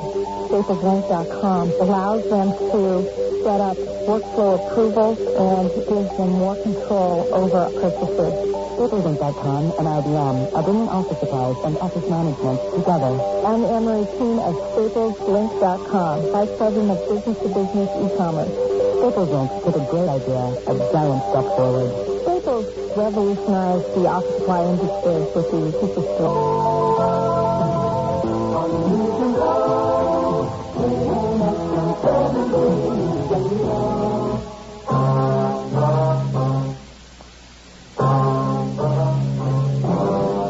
Saturday, February 22nd. Ben and I took the 2 robbery suspects downtown to the city hall to the interrogation room. We checked them through R&I and found that they both had records for burglary and grand theft auto. The car that they'd been using that night had been stolen. After 2.5 hours of interrogation, one of the suspects, a P. Albanese, decided to break down and cooperate. 1 a.m., the interrogation room. I get something out of it, don't I? Helping you. You never don't forget to help you when you get me a call. Most people know about it, Pete. And be making me out of port. I want your story. I knew I never should have went for it. Believe me, it won't happen again. The caller, he talked me into it. Talked into what, Pete? Helping him out on his pickup. I was his partner in his first one. After he broke through? Yeah, that's right. He came in with a foolproof system of his. I was sucker enough to go for it. How long did you work with him? Just a couple of weekends. 3, 4, maybe. I didn't get along with him. No, nobody gets along with him. He's a little crazy, I think. Who's working with him now? Oh, I don't know. He's had 2, 3 different guys. I don't know who's with him.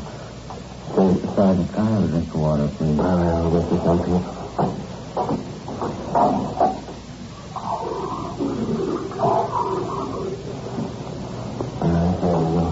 How about the way Nicole works, Pete? 3 or 4 robberies a night all over town. A lot of guys working, that's all. So they all keep it the same way, huh? Yeah, sure. When I left them, I went on my own. I picked up a partner and used their system. Pretty good one, huh?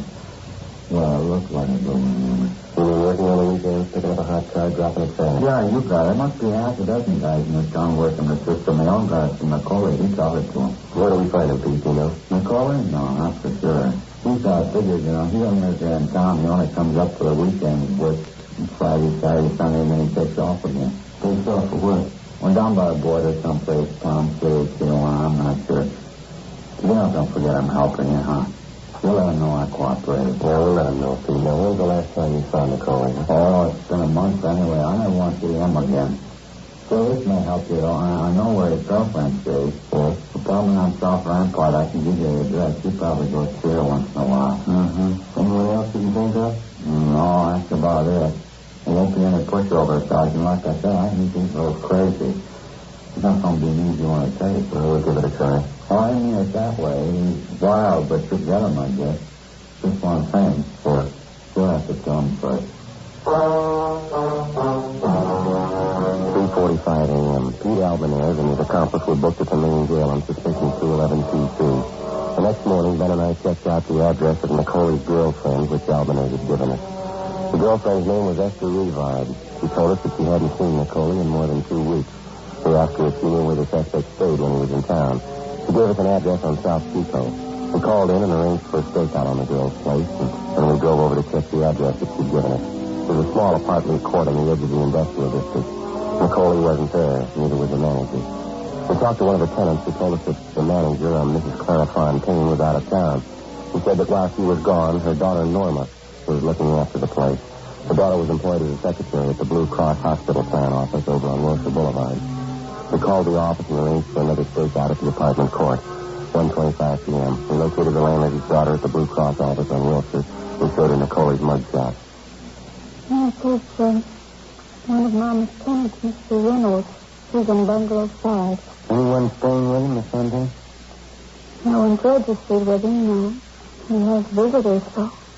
Is there something wrong? So when did you see this man last? This morning. When I was leaving for work, he was outside working on his car. Would you excuse me, please? Sure, go ahead. Blue Cross? Yes, sir? I see. No, just address the letter to Blue Cross Hospital Plan. You can send it back here at the Wiltshire office. That's right. Oh, you're welcome. I'm sorry. What was I going to say? You told us that you saw this man working on his car this morning. Oh, yes, he was parked right outside in front. I couldn't very well miss it. I'm going to tell Mama about it when she gets home. What's that, miss? It was certainly strange because it's not that time of year. That's why I noticed it. What's that? He was changing the license plate from his car. Did you get the numbers? It's right here in my purse. 1:32 p.m. With the information furnished us by the girl, Ben got on the phone and called in a description of the suspect's car, together with the 2 sets of license numbers. It was a 1941 Ford sedan, dark blue, white sidewall tires. Communications got out a broadcast and a supplementary APB on it. At 6 p.m., Ben and I relieved the men on a stakeout at Nicole's apartment. We waited. No sign of him. We checked with the office on the hour. No sign of the car. 10 p.m. Still nothing doing. 11 o'clock. Nothing. Gonzalez and Pena from robbery drove out and relieved us, and we headed back to the office. 11:26 p.m. What do you think? I don't know. It's plugged every hole I can think of. Things due for a break, isn't it? Overdue. I could use some sleep. Right. Yeah, right away. Skipper? Hi, here's one to move on. Yeah? 12 from Beacon, southeast corner. What is it? Nicole's car. They got it spotted. 11:56 p.m. Ben and I drove to the vicinity of 12th and Beacon, where we checked with the men in Unit 80K who'd spotted the car. They'd gotten out a code 5 on it. The description matched perfectly. A 1941 Ford sedan, dark blue, white sidewall tires. The license number was one of those given us by the apartment manager's daughter that afternoon. Together with the two men in 86K, we staked out on the suspect's car at a distance. It was parked almost exactly in the middle of the block. About 20 feet behind it, a red and white delivery truck was parked. The street was fairly deserted. The only place of business open was a small corner bar at the far end of the block. 12:30. 1 a.m. No one came near the dark blue sedan. We waited. 2 a.m. The corner bar closed up. A man came out, got in the red and white delivery truck, and drove off. 2:30 a.m. The dark blue sedan was still sitting there. We kept waiting. Roger 59, code 7. Well, one way or the other, I wish he'd make up his mind. It's a long way. Cold room here, and it wasn't that vacant store. Well, better check and see if you're clear. Yeah, all right, I'll do it. 82 to Control 1. 802 to Control 1. Control 1 to 80K. Go ahead. 82 to Control 1. Are we clear? Control 1 to 80K. Stand by. Oh, you on smoke? I'm out. You too? Yeah. I guess we do without. Yeah. Control 1 to 80K. Control 1 to 80K. You're cleared. Code 1 to MH670. 82 to Control 1. Roger. KMH670. Hey, have a look, Joe. Just turn the corner. Where? Far end of the block, opposite side. Heading up this way. Yeah. You make out two of them there? Mm-hmm. Two. They're passing by the sedan. No, they... Oh. We're getting there, aren't they? Mm-hmm. Come on. Spotted us, Joe. They're getting out. All right, hold it there, both of you. Sit down, Joe. Throw up the Coley. Behind that car. All right, hold it. Don't shoot, Joe. Throw out your guns, both of you. Harry, don't shoot. Throw out your gun. They'll kill it.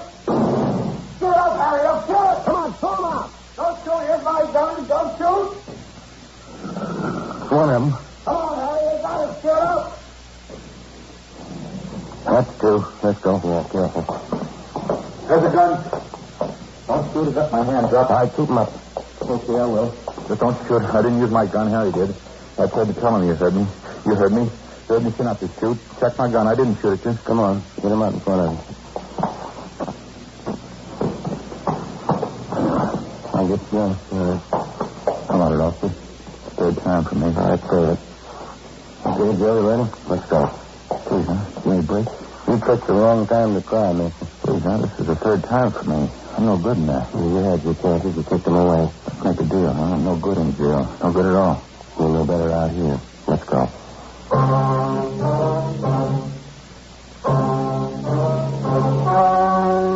story you have just heard was true.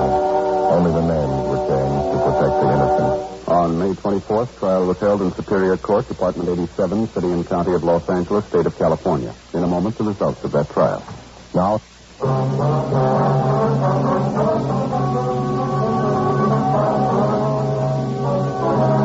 Vernon Nicoli and his accomplices were tried and convicted on several counts of first-degree robbery. They received sentences as prescribed by law and are now serving their terms in the state penitentiary. First-degree robbery is punishable by a prison term of not less than 5 years, with a maximum life term. Ladies and gentlemen, the Red Cross has been asked by your government to help the nation mobilize for defense. You can help by giving generously to the Red Cross. You have just heard Dragnet, a series of authentic cases from official files. Technical advice comes from the Office of Chief of Police W.H. Parker, Los Angeles Police Department. Fatima...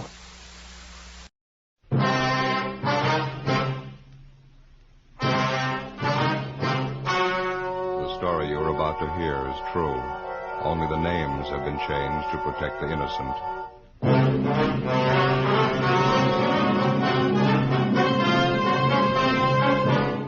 Here are You're a detective sergeant. You're assigned to homicide detail. It's New Year's Eve in your city, and you're on special duty. Thousands of people crowd downtown streets. One of them is a killer. Your job, find them.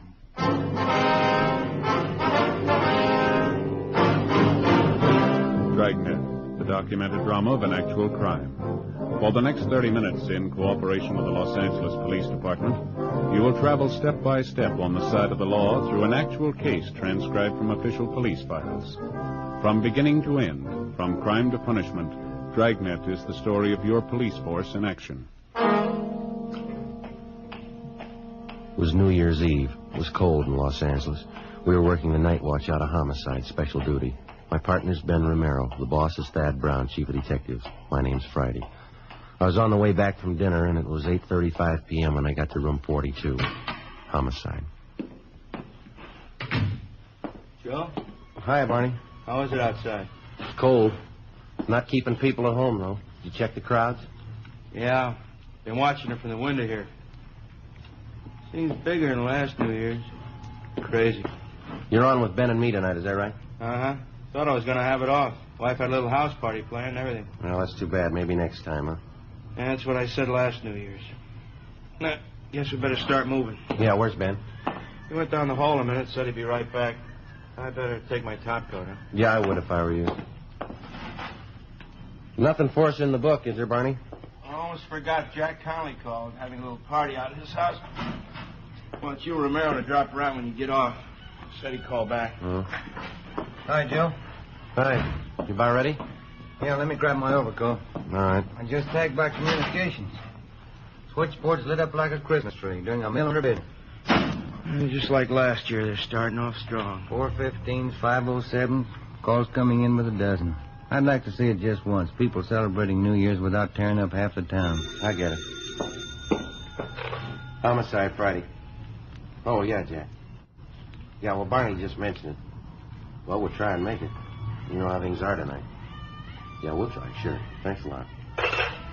There's Jack Conley, Ben, on his way home. He wants us to drop by his place if we get off early tonight. Not much chance of that. You ready? Yeah, I am. You, Barney? Let's go.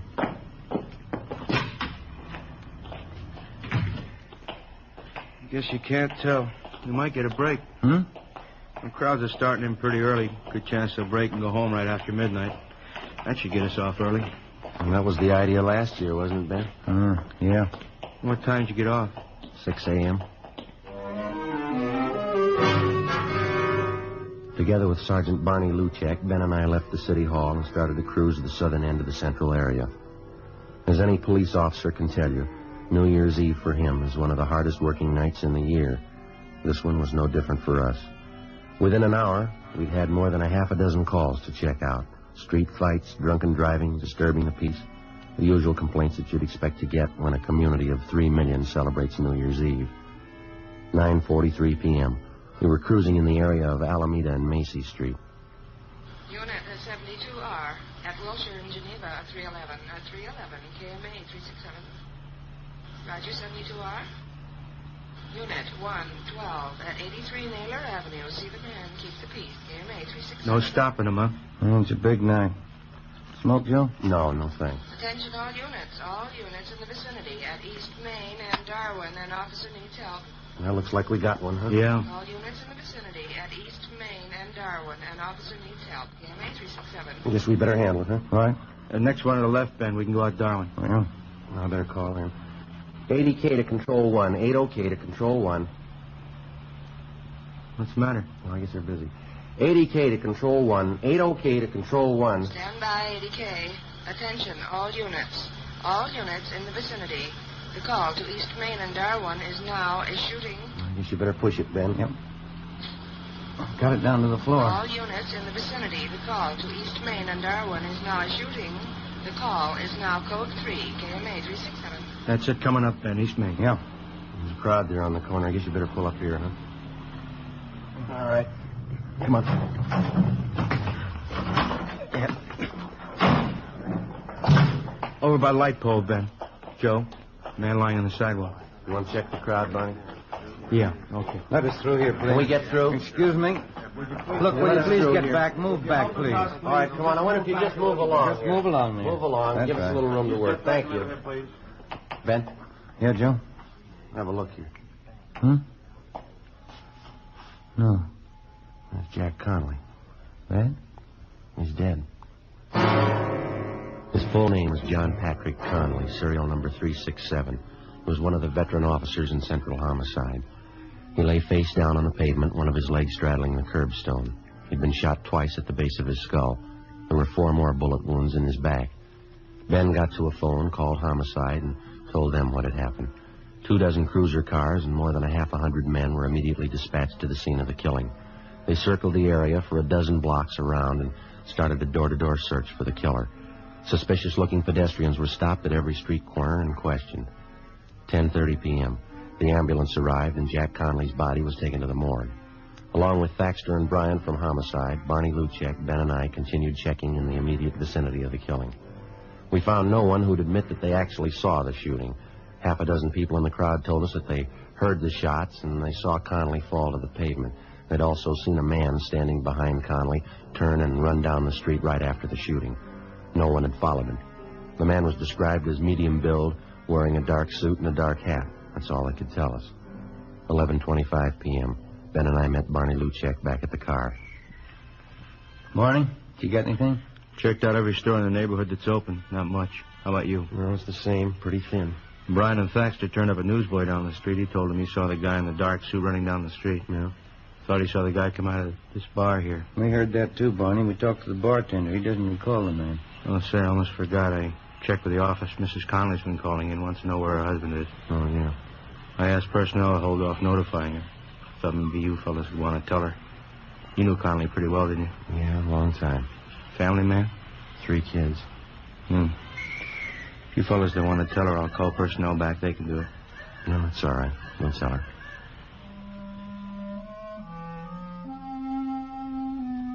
11:40 p.m. Ben and I got in the car and headed out for the home of the slain officer, Jack Conley. The house was on Ralston Avenue, just a few blocks from where Ben lived. We parked the car and started up the front walk. The lights were burning in the living room.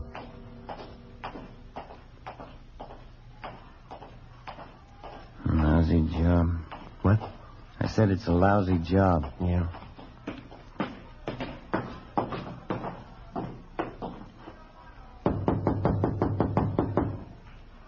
Better try it again, huh? I heard it. Somebody's coming. Oh. Hi, Joe, Ben. Hello, Betty. How are you? I'm sure glad you can make it. Everybody's here. Come in, come in. Okay. Thank you. I'm still waiting for that wandering husband of mine. If he's not here by midnight, he's going to be in the doghouse for sure. Here, let me take your coat. No, Betty, that's all right. I wonder if we could go back into the kitchen. We'd like to talk to you. What's the matter? Can't you stay long? Well, no, not too long. Oh, that's too bad. Well, come on back in the kitchen and I'll get you something. Maybe you can drop back later on. Jack should be here by then. He'd better be. Come on in. Either one of you seen Jack? That's what we wanted to talk to you about, Betty. What? You want to sit down, Betty? What is it, Joe? Tell me. Well, he had an accident. Where is he? I want to go see him. How bad an accident? Pretty bad. I want to go see him, Joe. If he's hurt, I want to see him. Couldn't be that bad, could it? Yeah. Oh, please, Joe. Please, not dead. Tell me, Joe, please. I'm sorry, Betty. Dear God. Oh, God. Want to give me a hand here, Joe? Yeah. As white as a sheet. Be worse when she comes through. We better get a hold of the family doctor. No, we're going to have to wait. We'll never get through now. Huh? Phone lines are probably jammed. It's midnight. Oh, yeah. Happy New Year. 12:30 a.m.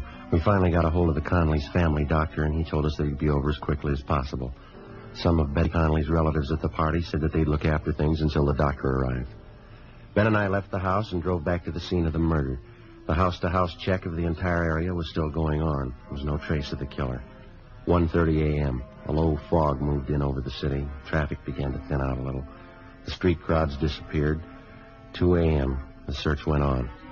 A little before 2:30, a patrolman on foot located a taxicab driver in the neighborhood who claimed that he'd seen a man answering the killer's description just after the shooting. Ben and I went down the street to talk to the driver. He sat behind the wheel of his cab. It was especially equipped with shortwave radio to handle calls directly from the taxi company's dispatch office. Try to pass it on for whatever it's worth, officer. It happened just a minute or two before I picked up my last fare. What time was that? Do you remember? Oh, remembering, too, and I got it right here on the waybill. Yeah, here we go. 9:48 p.m.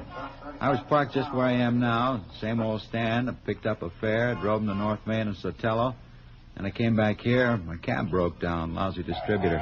I've been waiting for the repair truck ever since. Well, just what was it that happened before you picked up that fare here? That was at 9:48, is that right? Yeah, 9:48, yeah.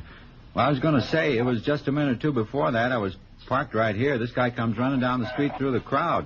He was really running, too. Yeah, go ahead. He's almost past me when he stopped all of a sudden, turned around and looked at me. I thought he wanted a cab, so I opened the door for him. He just looked at me and said, "Never mind," or something like that, and then he took off down the street. Maybe he was just a little goofed up, I don't know. Can you remember what he looked like? Oh, about your build, I guess. Medium. He had a hat on, dark hat, dark suit. Did you get a look at his face? Yeah, he's about 28 or 30, dark complexion. Anything else you remember about him? No, not for sure. He looked like 100 other mooches down around this neighborhood.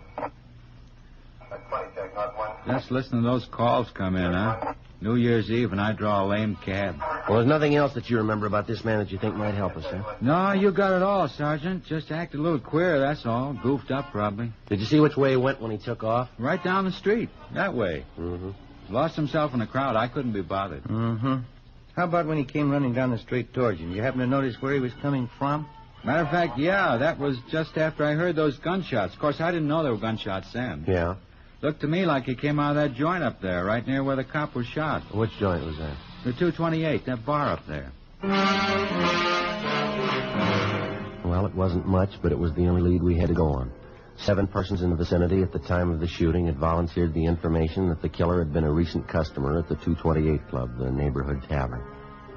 The owner and bartender of the club, a Ralph Stevens, had been questioned twice that night by different officers, and he twice denied that there was any possibility that the killer could have been a patron at his bar. Stevens' denial didn't make any more sense than the killing itself. We made arrangements to have the cab driver we interviewed come down to the city hall to check through our mug books for the suspect. By 10 a.m. the next morning, the body of the slain homicide officer, Jack Conley, had been posted. 4 bullets were taken from his back, 2 from the base of his skull. Russ Camp ran the slugs through ballistics, where they were identified as having been fired from a .38 caliber Colt Special revolver. 11 a.m. We drove back to the 228 Club, where we talked to some of the customers who'd been there the night before. 3 of them told us that they'd seen a man answering the general description of the killer in the bar shortly before the shooting. Ben and I went back to the stockroom at the rear of the bar and talked to the owner, Ralph Stevens. Look, how long does this thing have to go on anyway? I told you everything I knew last night. We know that, Stephen. Doesn't seem to jibe with what the rest of the witnesses saw, though. Maybe you better take it up with them. I don't know anything about it. I got work to do, and you're in my way there. Excuse me. How come you're so sure that the man we want wasn't in your place last night? I'm not on trial here. You asked me what I know, and I told you. If you don't mind, I got work to do. You mind moving over there? All right, we'd appreciate it if you'd cooperate.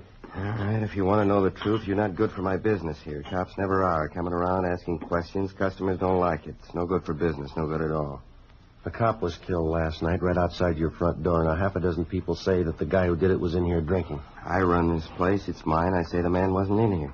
Still like to know how you're so sure. I'm getting a little tired of this. I don't have an office down at the city hall to lounge around in. I got work to do. How about leaving, huh? You want to get your coat? We can talk to you downtown. Come on. Not before I call my lawyer. Go ahead and call him. Where's your coat?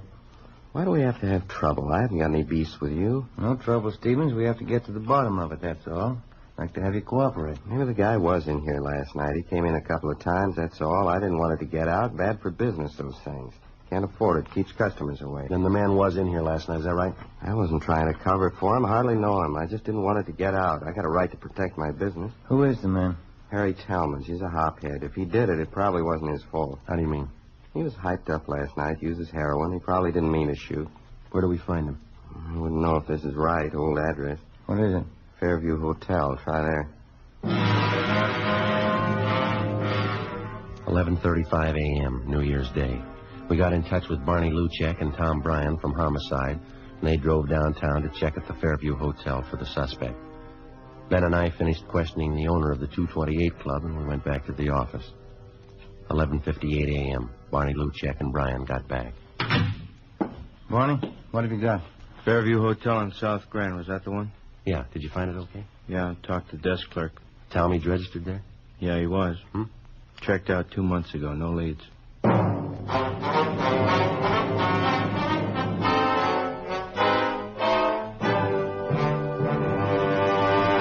You are listening to Dragnet, a series of authentic case histories documented from official files.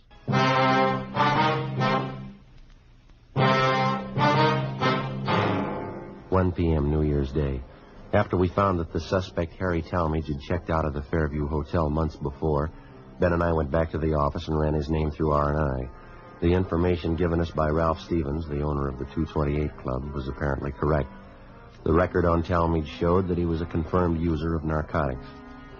He served 2 brief terms for illegal possession of narcotics and another short term in the county jail for petty theft. We got out a broadcast and an APB on Talmadge. We checked out all his known friends and relatives, the places that he frequented, hotels, boarding houses that he'd stayed at. No leads.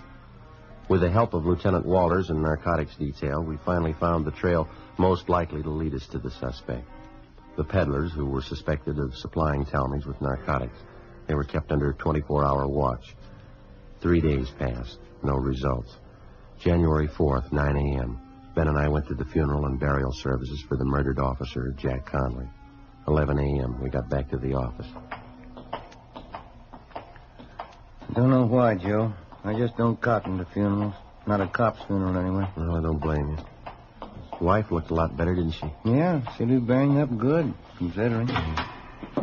Barrel, Joe? Hi, Barney. What do you say, Barney? Yeah, young fella you told me about. He phoned you, Ben. Oh, is that right? Did you give him the information? Yeah, he wanted to know all about taking the police department examination. You know, who's that? One of my neighbor boys, a nice kid. Wants to get on the force. I told him to apply at room 5, City Hall, any weekday. You can make his application then. That it?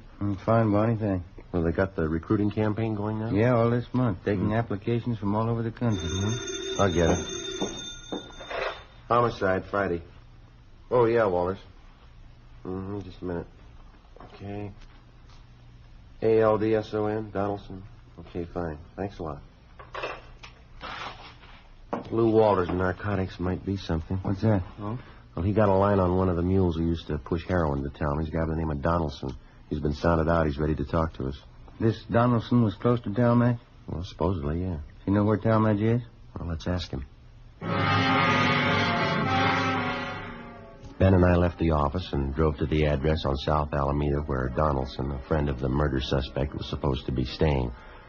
Turned out to be a cheap hotel in the Skid Row district. It was next to one of the rescue missions down there.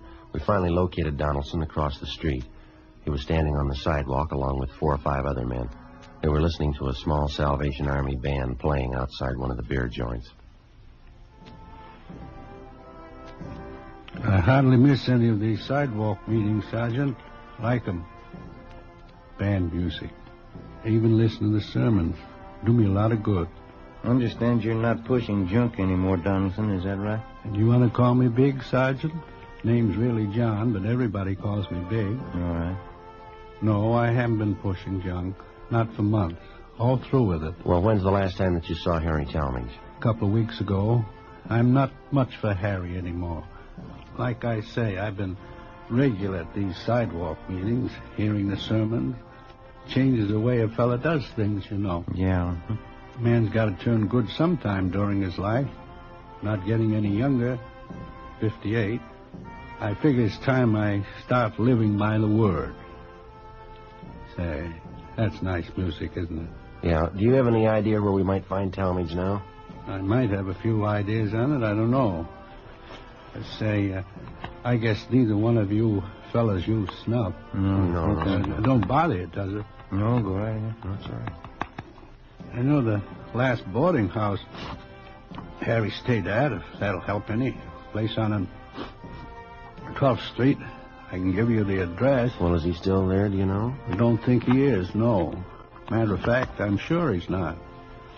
Wish Harry'd come around and see me. Like to get him interested in these sidewalk meetings. listening to the sermons. Might help him. Did an awful lot for me. Yes, sir. Will you say that you saw Talmadge about 2 weeks ago? Well, not quite 2 weeks ago. It was the day after Christmas. Came down to my hotel and wanted some money. I couldn't give him any. That's when he told me he was moving, going to some rooming house up around the city hall section up there.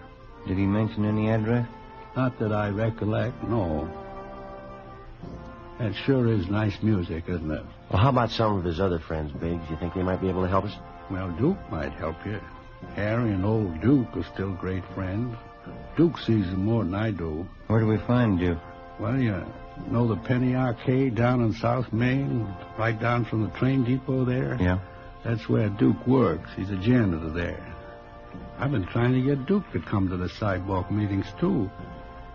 He sure could stand it, old Duke. Well, thanks very much, Biggs. Not at all, Sergeant. Always glad to help out. Now, look at that now. All out of snuff.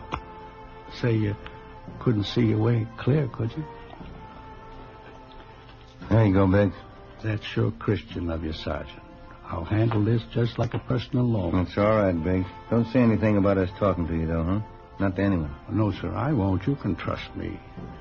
Say, when you see Harry, give him a message, huh? Well, what's that? You tell him to come and see me. I want him to show up at these meetings, hear the sermons. It could change everything, Sergeant. It could give him a new life, new soul. Brand new soul for Harry. Think of that. Yeah, he could use one. 3 p.m. Tuesday, January 4th. We drove down to the Penny Arcade on South Main. Harry Talmadge's friend, Duke, wasn't there. The manager of the place gave us his home address, and we checked it out. Duke wasn't there either. We staked out at the place for the rest of the afternoon. Duke failed to show. At 6 o'clock that night, Barney Luchek and Brian from Homicide came out and relieved us. Ben and I had dinner at Johnny Cokin's, and then we went back to the office. 7:20 p.m. Want to grab that, Joe? Yeah, I got it. Homicide, Friday. This is Luchek, Joe. Oh, yeah, Barney. Talmadge's friend just showed up here. We're talking to him now. Will he tell you anything? Yeah, you got a pencil. You better write this down. All right, wait a minute. Just a second. All right, go ahead. 1727 West Hoover, apartment 3. It was 1727 West Hoover, is that right? Yeah. Apartment 3? Well, what's the pitch? Harry Talmadge. Duke says he's there now. All right, Barney, thanks. Bye. Luchek? Yeah. What's he got? Harry Talmadge. Supposed to be at this address. Ben and I got in the car and drove out to the West Hoover Street address where we met Luchek and Brian. 1727 was a small two-story apartment house, Spanish stucco in style. Apartment 3 was at the rear of the first floor. All right, Luchek, you want to pick up Brian and you cover the back. Huh? Right, Joe. Come on, Ben. Let's go. Huh?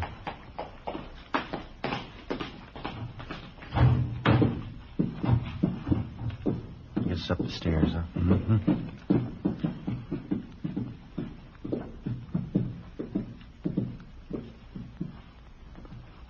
Number 3. Okay. I'll cover you.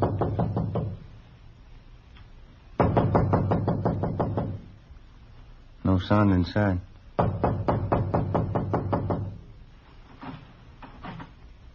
Door's open. Well, let's have a look.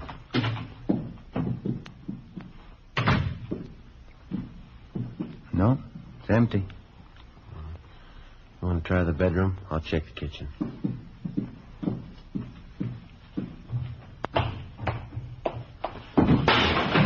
Joe, in here. All right, Talmadge. What's the gun? Got a gun, Joe. Grab it. All right. You're a cop. All right, come on, drop it. Drop it. My arm. I got it, Joe. All right, come on your feet. All right, Gammon backing you. All right. Come on, hold still. 38 revolver, Joe. Colt Special. All right, how about it, Talmadge? It's mine. What of it? Where's your coat? I don't know. Why'd you kill him? Because I wanted to, that's all. He was a cop.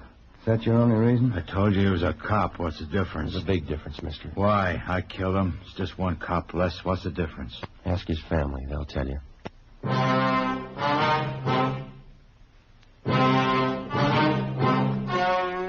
The story you have just heard was true. Only the names were changed to protect the innocent.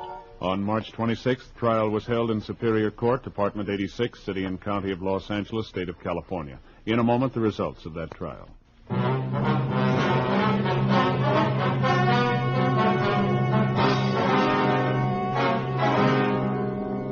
Harold Wesley Talmadge was found guilty of manslaughter by jury trial and was sentenced to the state penitentiary. He was paroled after serving 6 years in prison.